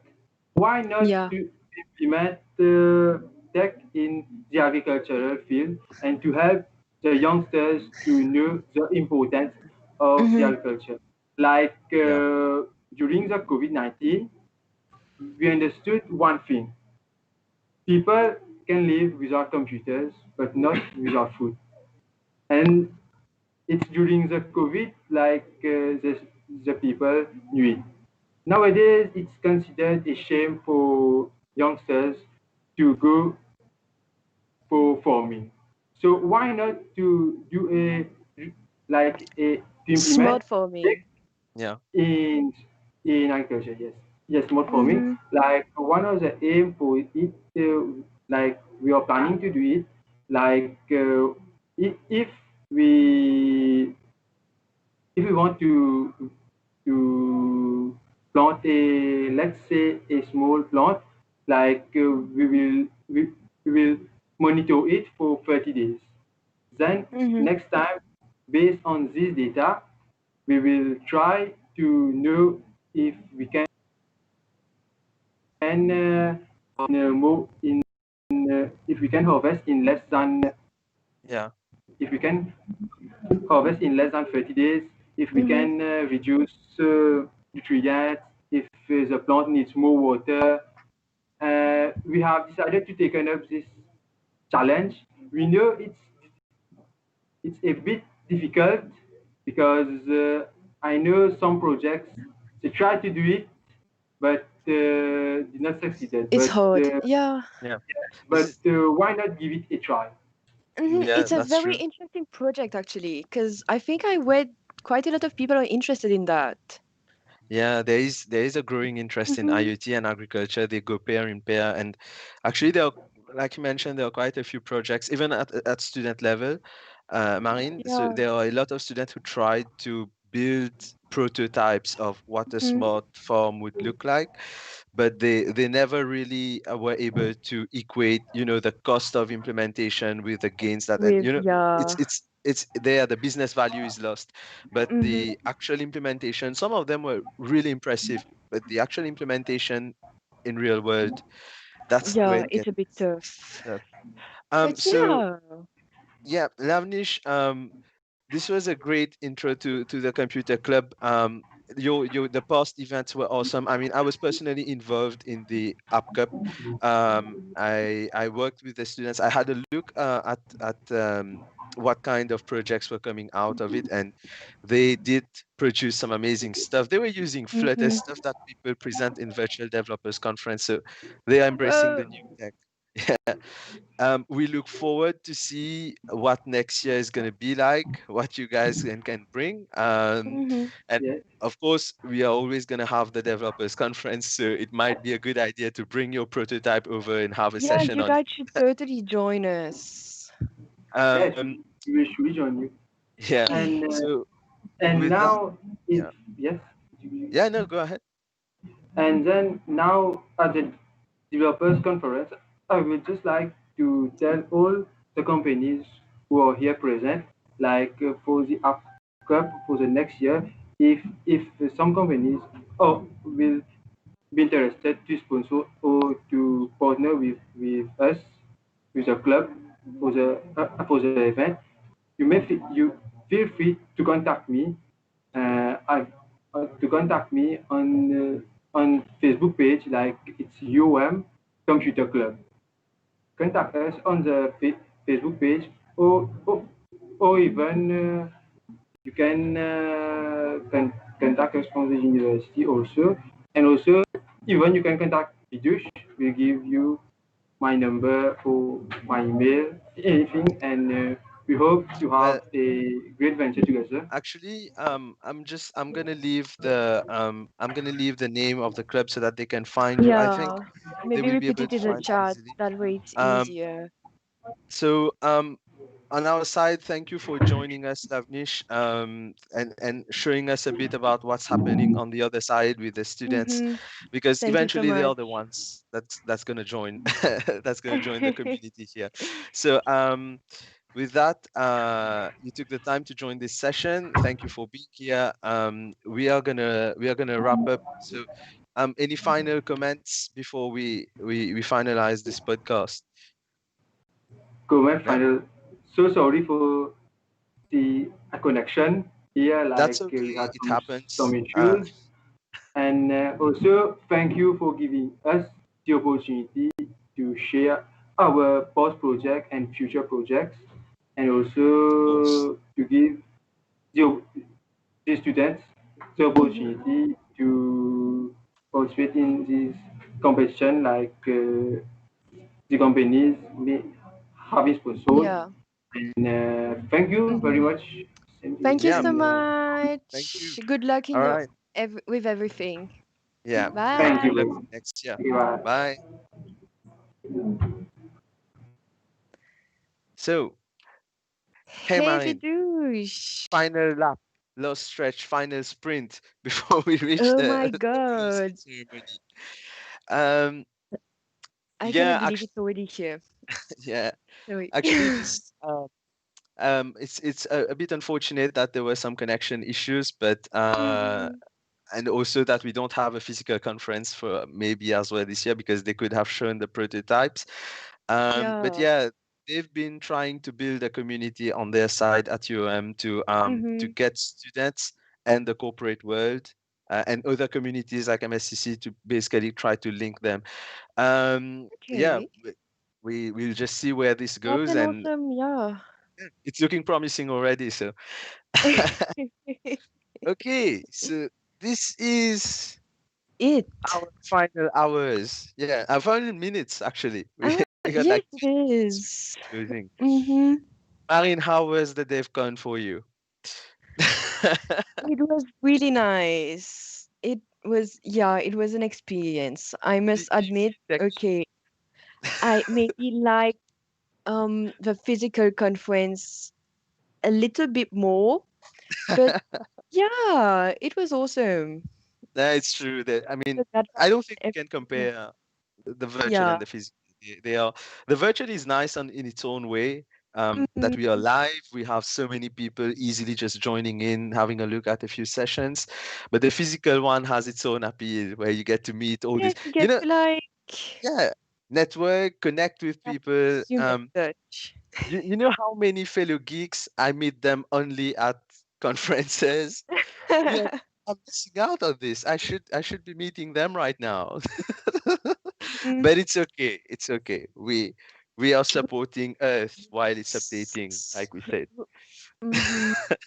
We got your back. Next year we're gonna be back. Yeah, next year we're gonna be back, and hopefully this time it's planned to be a physical conference, but we'll see. I stopped doing predictions on my side, so maybe someone can code like an AI or to do this kind of prediction for us. Yeah, no, I'm just joking. But yeah, did you have fun? Oh yeah, I did. The virtual, the conference, not virtual, but the conferences in general, it's usually a really great place to learn about things that you don't encounter every day. It's kind of how you get to see how other people are using tech, what are they doing, and you get to incorporate that. And yeah, it helps you grow, and it helps you connect with people. It's fun. You get to do your sessions. It's awesome. I loved it. It's an experience. Yeah. It's an experience. Plus, we hosted this year, so it's a plus one. So with that, I guess we can conclude today's new Asgard stream. If I'm not mistaken, the closing ceremony is going to be in the Batcave. It's going to be in the Batcave. Had a great time on New Asgard. Awesome job, guys. Hope to see you next year. Thank you, Percy. We had a great time as well. Thank you so much, everyone. Everyone, yeah, for being here and chatting with us. Yeah, and keeping us company and keeping us like hyped. So we are gonna conclude New Asgard for today and for this year. And we'll see you guys in 17 minutes. So at 5 p.m. in the Batcave for the closing ceremony. I hear there are good things that are gonna be announced in there. There are tons of surprises. So let's see. Don't forget to join us. A mental drum roll. Yeah, guys, see you there. All right. Cheers. Cheers.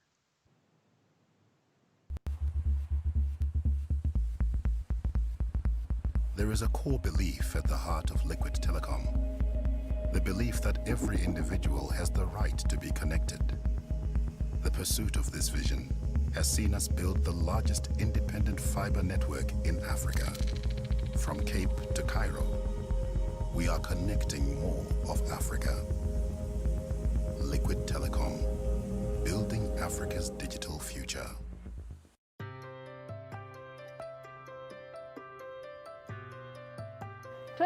Skills is our learning platform which we've designed to help Africa students, startups and developers gain skills that they need to succeed in the technology age in the 21st century. 21C Skills has been built for the African tech enthusiast. It's about empowering kids to get the necessary skills to compete at a global level. Let them use their imagination to create their own companies, to work for other companies, to be part of the gig economy, etc. 21C Skills for me means eyesight. You got to have very qualified people train us through video, and we also got to have highly interactive labs that challenged me. Take the 21C Skills program, put a lot of work in it and time in it, and it does pay off.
We're SD Worx.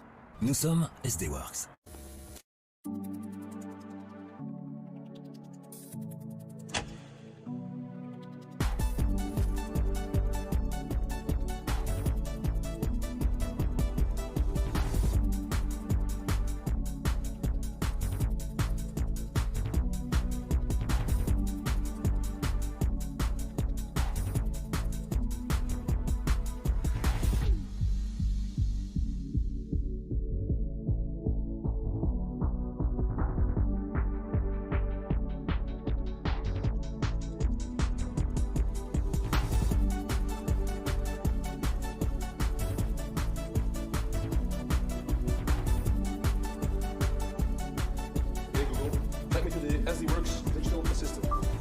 Consider it done.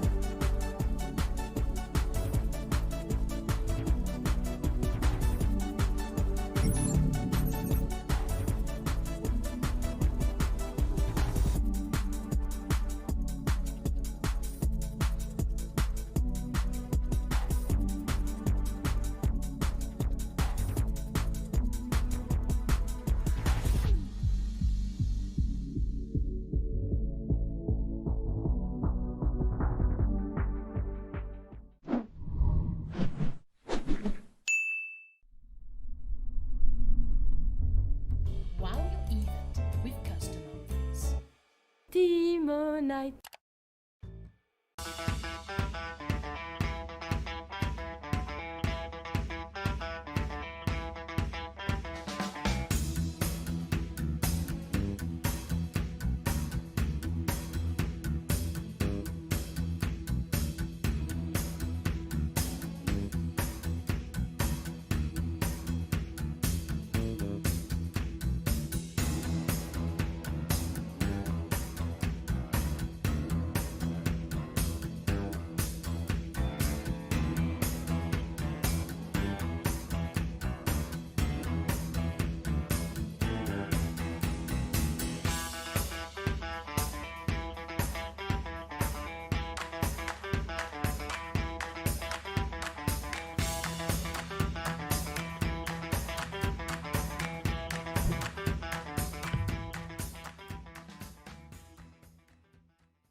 To disrupt is to disturb. To disturb is to unsettle. To unsettle is to dislodge. To dislodge is to challenge. To challenge is to reshape. To reshape is to play. To play is to create. To create is to invent. To invent is to innovate. To innovate is to succeed.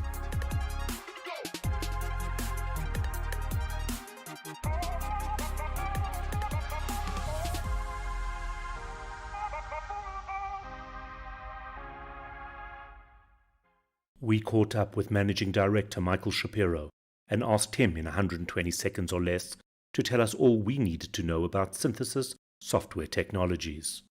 It helped that he was on a treadmill. Who is Synthesis? Let me tell you in 120 seconds, starting now. Synthesis is your ultimate technology partner. We live and breathe innovation. If you're looking for us, don't look anywhere near the box because we're so far out of it that we hardly remember what it looks like. We haven't forgotten that technology is all about people.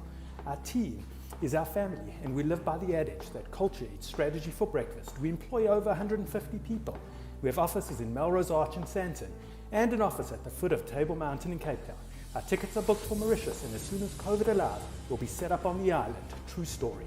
Our focus areas are intelligent data, cloud, academy, labs, regtech, digital, MSP, payments and crypto. Our technology partners include AWS, Confluent, Cloudflare, HashiCorp, VMware, Thales, and soon to be announced, Salesforce. Our client base includes enterprise in the financial services, retail, and healthcare sector. We are proud to stand alongside South African banks as their technology partner, to name a few: ABSA, AFGRI, Afrasia, Capitec, Discovery, Investec, Nedbank, Sasfin, Standard Bank, and Woolworths Financial Services, done in alphabetical order, not to offend.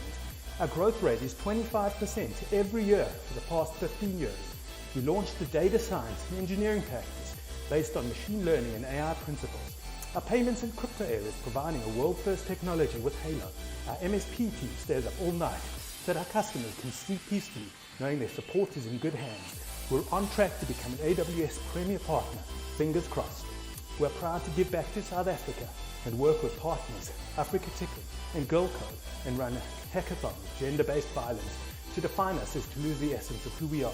We believe in our people, we believe in our clients and their business. In 120 seconds, that is Synthesis. Synthesis Software Technologies always gives you more.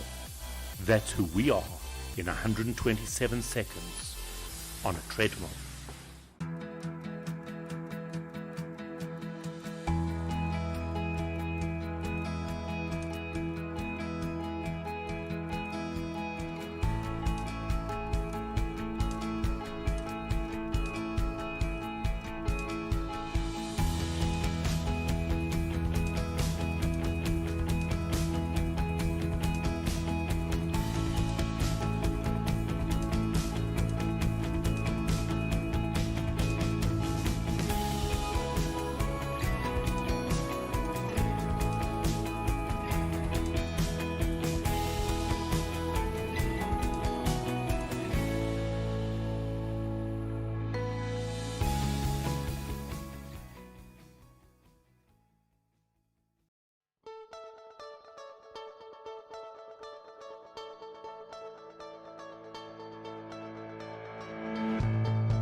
There is a core belief at the heart of Liquid Telecom. The belief that every individual has the right to be connected.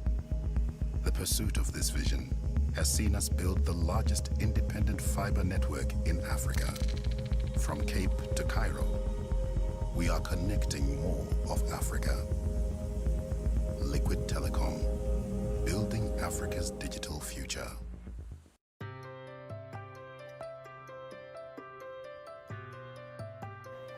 Skills is our learning platform, which we've designed to help Africa's students, startups and developers gain skills that they need to succeed in the technology age in the 21st century. 21C Skills has been built for the African tech enthusiast. It's about empowering kids to get the necessary skills to compete at a global level. Let them use their imagination to create their own companies, to work for other companies, to be part of the gig economy, etc. 21C Skills for me means eyesight. You got to have very qualified people train us through video, and we also got to have highly interactive labs that challenged me. Take the 21C Skills program, put a lot of work in it and time in it, and it does pay off.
We're SD Worx.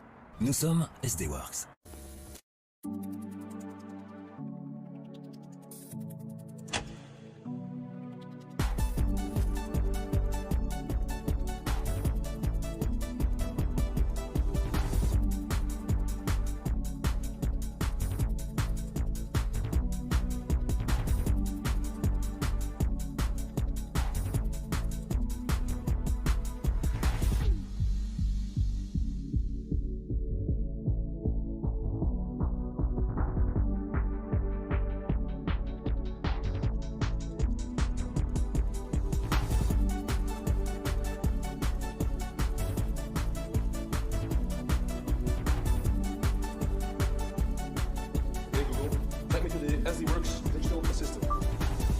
it done.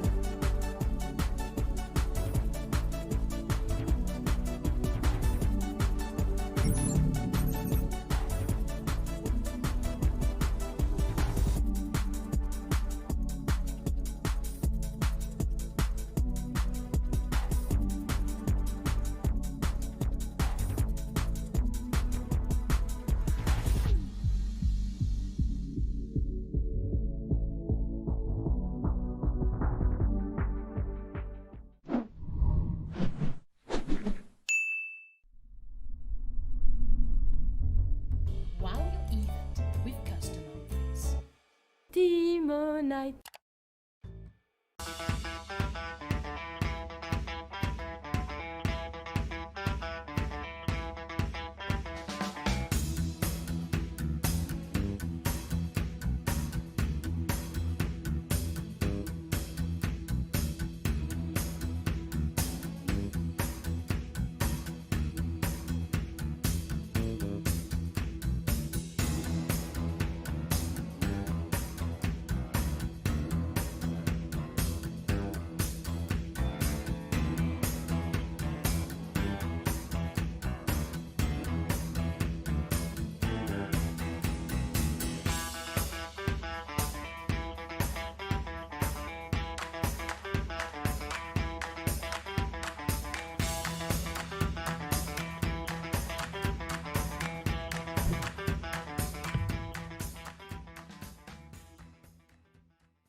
To disrupt is to disturb. To disturb is to unsettle. To unsettle is to dislodge. To dislodge is to challenge. To challenge is to reshape. To reshape is to play. To play is to create. To create is to invent. To invent is to innovate. To innovate is to succeed.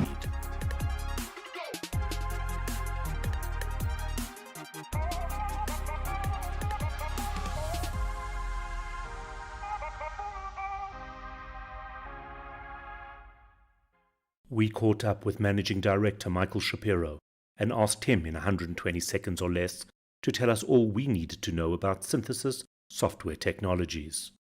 It helped that he was on a treadmill. Who is Synthesis? Let me tell you in 120 seconds, starting now. Synthesis is your ultimate technology partner. We live and breathe innovation. If you're looking for us, don't look anywhere near the box because we're so far out of it that we hardly remember what it looks like. We haven't forgotten that technology is all about people. Our team is our family, and we live by the adage that culture eats strategy for breakfast. We employ over 150 people.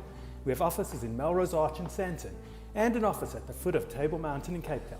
Our tickets are booked for Mauritius, and as soon as COVID allows, we'll be set up on the island. True story. Our focus areas are intelligent data, cloud, academy, labs, regtech, digital, MSP, payments and crypto. Our technology partners include AWS, Confluent, Cloudflare, HashiCorp, VMware, Thales, and soon to be announced, Salesforce. Our client base includes enterprise in the financial services, retail and healthcare sector. We are proud to stand alongside South African banks as their technology partner, to name a few: ABSA, AFGRI, Afrasia, Capitec, Discovery, Investec, Nedbank, Sasfin, Standard Bank, and Woolworths Financial Services, done in alphabetical order, not to offend. Our growth rate is 25% every year for the past 15 years. We launched the data science and engineering practice based on machine learning and AI principles. Our payments and crypto area is providing a world-first technology with Halo. Our MSP team stays up all night so that our customers can sleep peacefully, knowing their support is in good hands. We're on track to become an AWS Premier Partner, fingers crossed. We're proud to give back to South Africa and work with partners, Africa Tickle and Girl Code, and run a hackathon with gender-based violence. To define us is to lose the essence of who we are. We believe in our people, we believe in our clients and their business. In 120 seconds, that is Synthesis. Synthesis Software Technologies always gives you more. That's who we are in 127 seconds on a treadmill.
There is a core belief at the heart of Liquid Telecom. The belief that every individual has the right to be connected.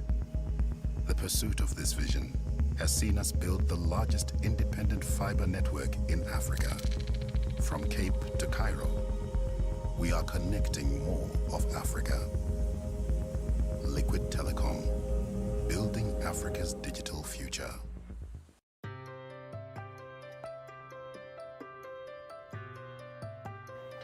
Skills is our learning platform which we've designed to help Africa students, startups and developers gain skills that they need to succeed in the technology age in the 21st century. 21C Skills has been built for the African tech enthusiast. It's about empowering kids to get the necessary skills to compete at a global level.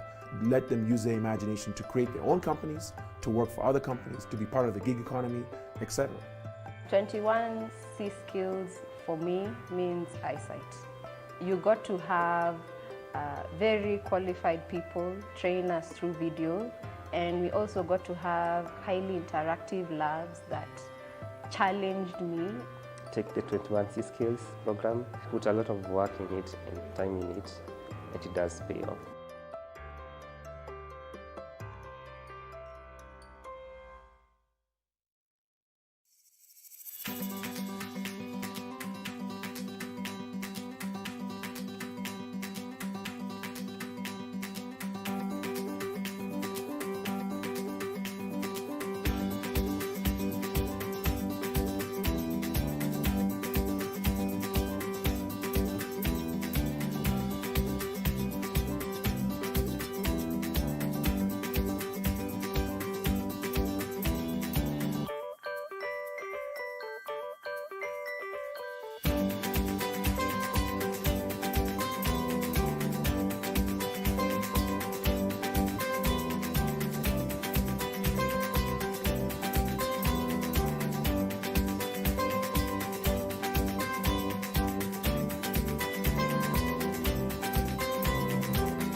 We're SD Worx. Nous sommes SD Worx.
Teamonite.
To disrupt is to disturb. To disturb is to unsettle. To unsettle is to dislodge. To dislodge is to challenge. To challenge is to reshape. To reshape is to play. To play is to create. To create is to invent. To invent is to innovate. To innovate is to succeed.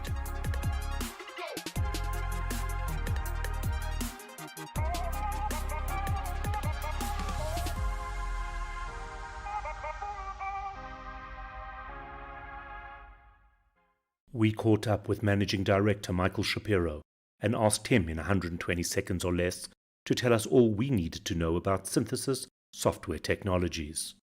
It helped that he was on a treadmill. Who is Synthesis? Let me tell you in 120 seconds, starting now. Synthesis is your ultimate technology partner. We live and breathe innovation. If you're looking for us, don't look anywhere near the box because we're so far out of it that we hardly remember what it looks like. We haven't forgotten that technology is all about people. Our team is our family, and we live by the adage that culture eats strategy for breakfast. We employ over 150 people.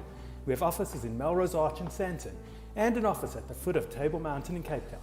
Our tickets are booked for Mauritius, and as soon as COVID allows, we'll be set up on the island. True story. Our focus areas are intelligent data, cloud, academy, labs, regtech, digital, MSP, payments and crypto.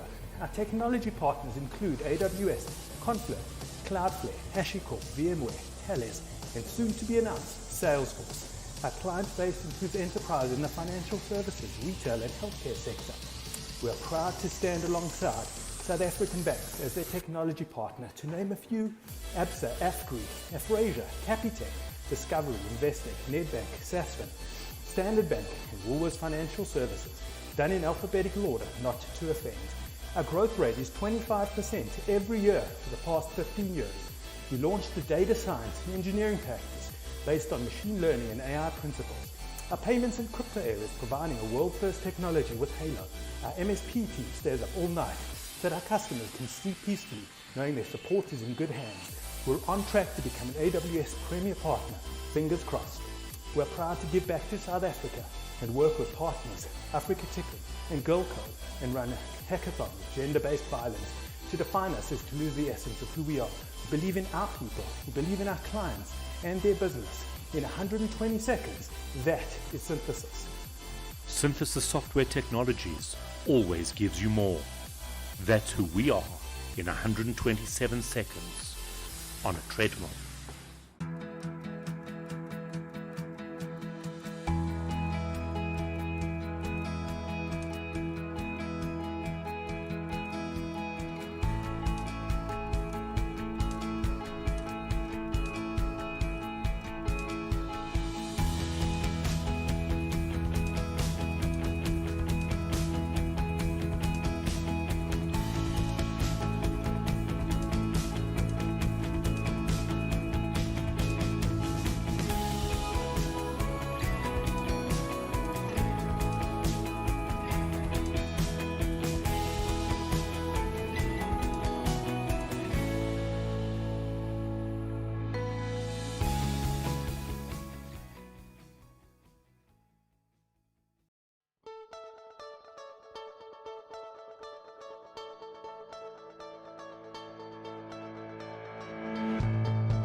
There is a core belief at the heart of Liquid Telecom.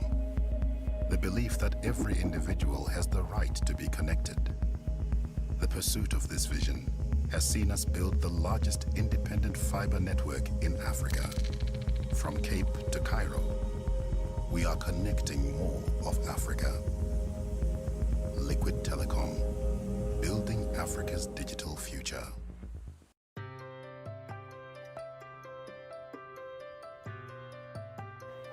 Skills is our learning platform, which we've designed to help Africa's students, startups and developers gain skills that they need to succeed in the technology age in the 21st century.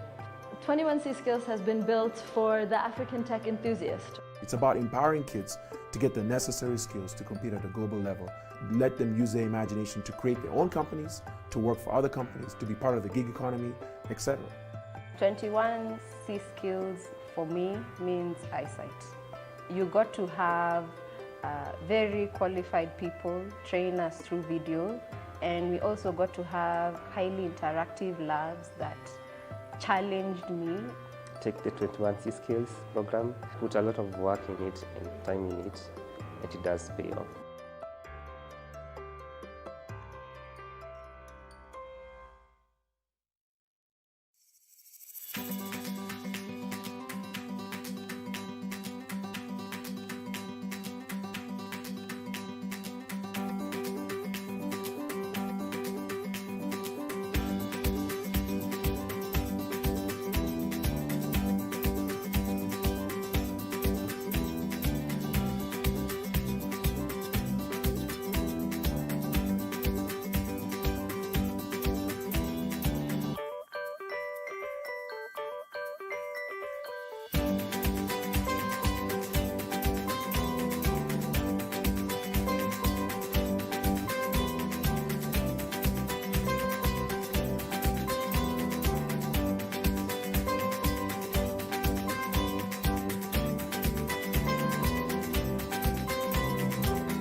We're SD Worx. Nous sommes SD Worx.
night.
To disrupt is to disturb.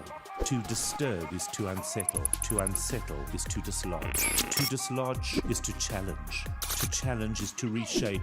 To reshape is to play. To play is to create. To create is to invent. To invent is to innovate. To innovate is to succeed.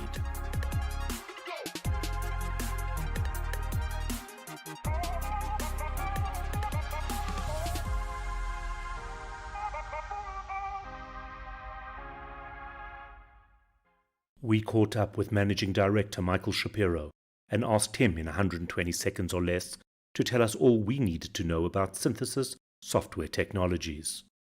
It helped that he was on a treadmill.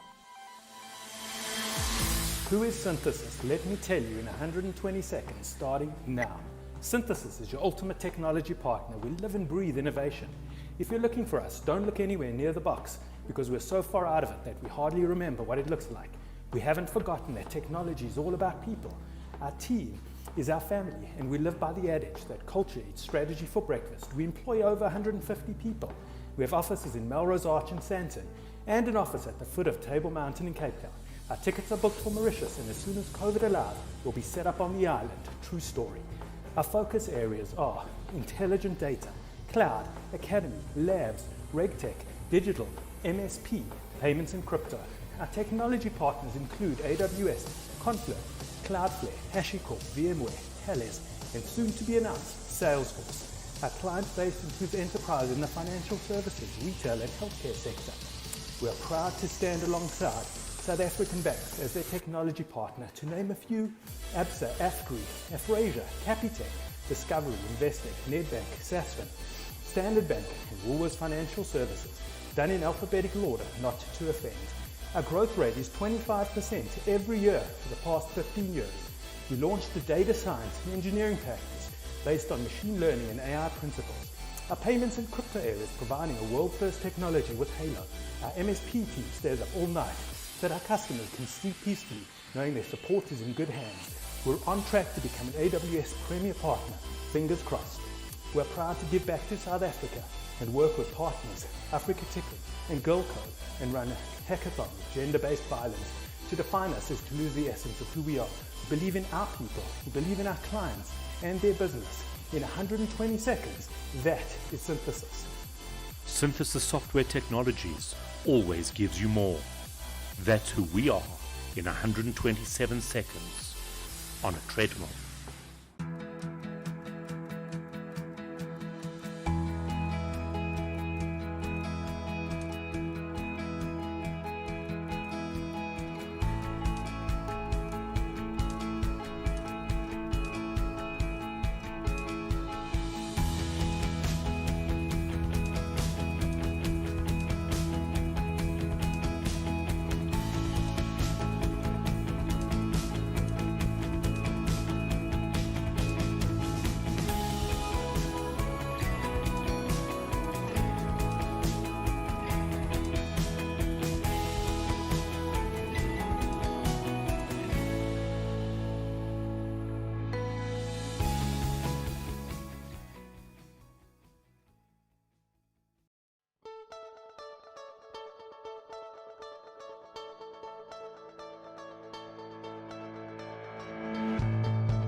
There is a core belief at the heart of Liquid Telecom. The belief that every individual has the right to be connected. The pursuit of this vision has seen us build the largest independent fiber network in Africa. From Cape to Cairo, we are connecting more of Africa. Liquid Telecom, building Africa's digital future.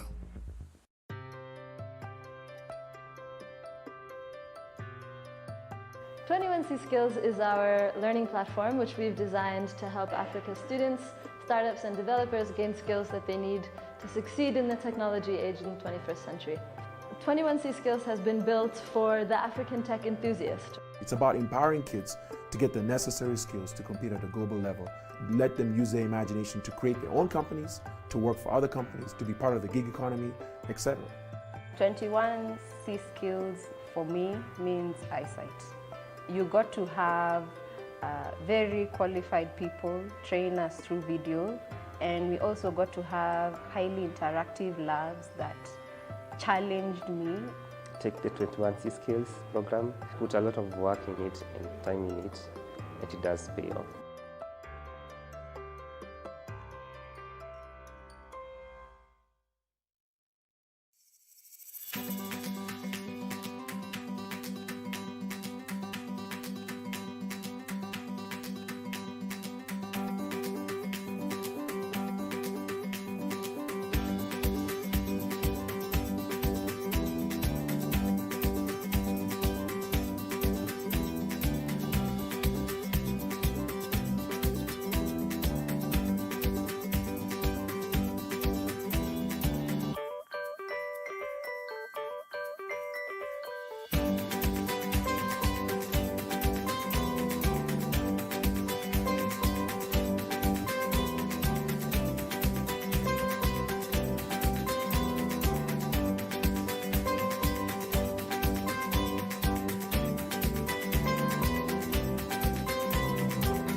We're SD Worx.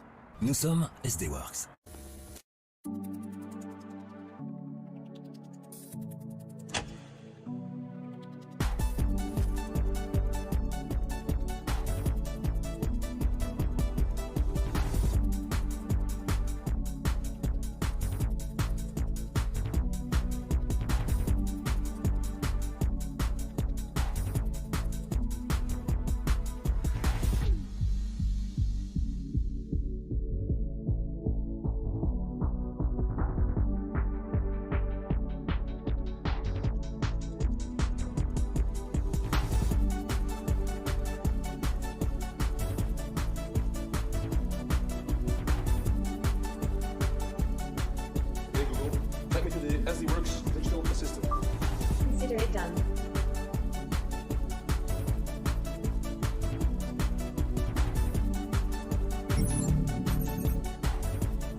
Teamonite.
To disrupt is to disturb.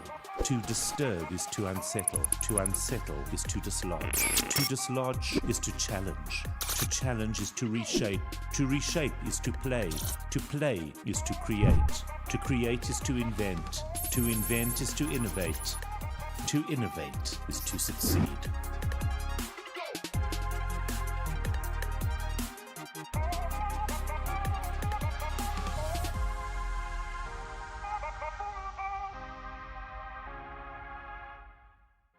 We caught up with Managing Director Michael Shapiro and asked him in 120 seconds or less to tell us all we needed to know about synthesis software technologies. It helped that he was on a treadmill. Who is Synthesis? Let me tell you in 120 seconds, starting now. Synthesis is your ultimate technology partner. We live and breathe innovation. If you're looking for us, don't look anywhere near the box because we're so far out of it that we hardly remember what it looks like. We haven't forgotten that technology is all about people. Our team is our family, and we live by the adage that culture eats strategy for breakfast. We employ over 150 people.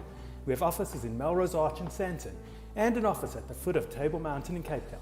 Our tickets are booked for Mauritius, and as soon as COVID allows, we'll be set up on the island. True story. Our focus areas are intelligent data, cloud, academy, labs, regtech, digital, MSP, payments and crypto. Our technology partners include AWS, Confluent, Cloudflare, HashiCorp, VMware, Thales, and soon to be announced, Salesforce. Our client base includes enterprise in the financial services, retail, and healthcare sector. We are proud to stand alongside South African banks as their technology partner, to name a few: ABSA, AFGRI, Afrasia, Capitec, Discovery, Investec, Nedbank, Sasfin, Standard Bank, and Woolworths Financial Services, done in alphabetical order, not to offend. Our growth rate is 25% every year for the past 15 years. We launched the data science and engineering practice based on machine learning and AI principles. Our payments and crypto area is providing a world-first technology with Halo. Our MSP team stays up all night so that our customers can sleep peacefully, knowing their support is in good hands. We're on track to become an AWS Premier Partner, fingers crossed. We're proud to give back to South Africa and work with partners, Africa Ticket and Girl Code, and run a hackathon with gender-based violence. To define us is to lose the essence of who we are. We believe in our people, we believe in our clients and their business. In 120 seconds, that is Synthesis. Synthesis Software Technologies always gives you more. That's who we are in 127 seconds on a treadmill.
There is a core belief at the heart of Liquid Telecom.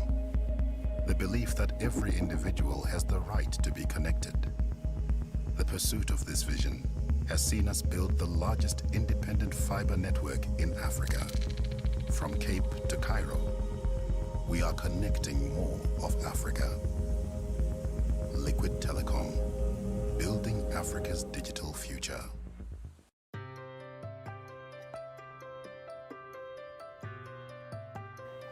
Skills is our learning platform which we've designed to help Africa students, startups and developers gain skills that they need to succeed in the technology age in the 21st century. 21C Skills has been built for the African tech enthusiast. It's about empowering kids to get the necessary skills to compete at a global level. Let them use their imagination to create their own companies, to work for other companies, to be part of the gig economy, etc. 21C Skills for me means eyesight.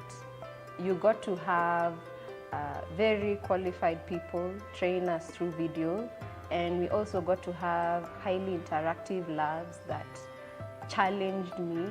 Take the 21C Skills program, put a lot of work in it and time in it, and it does pay off.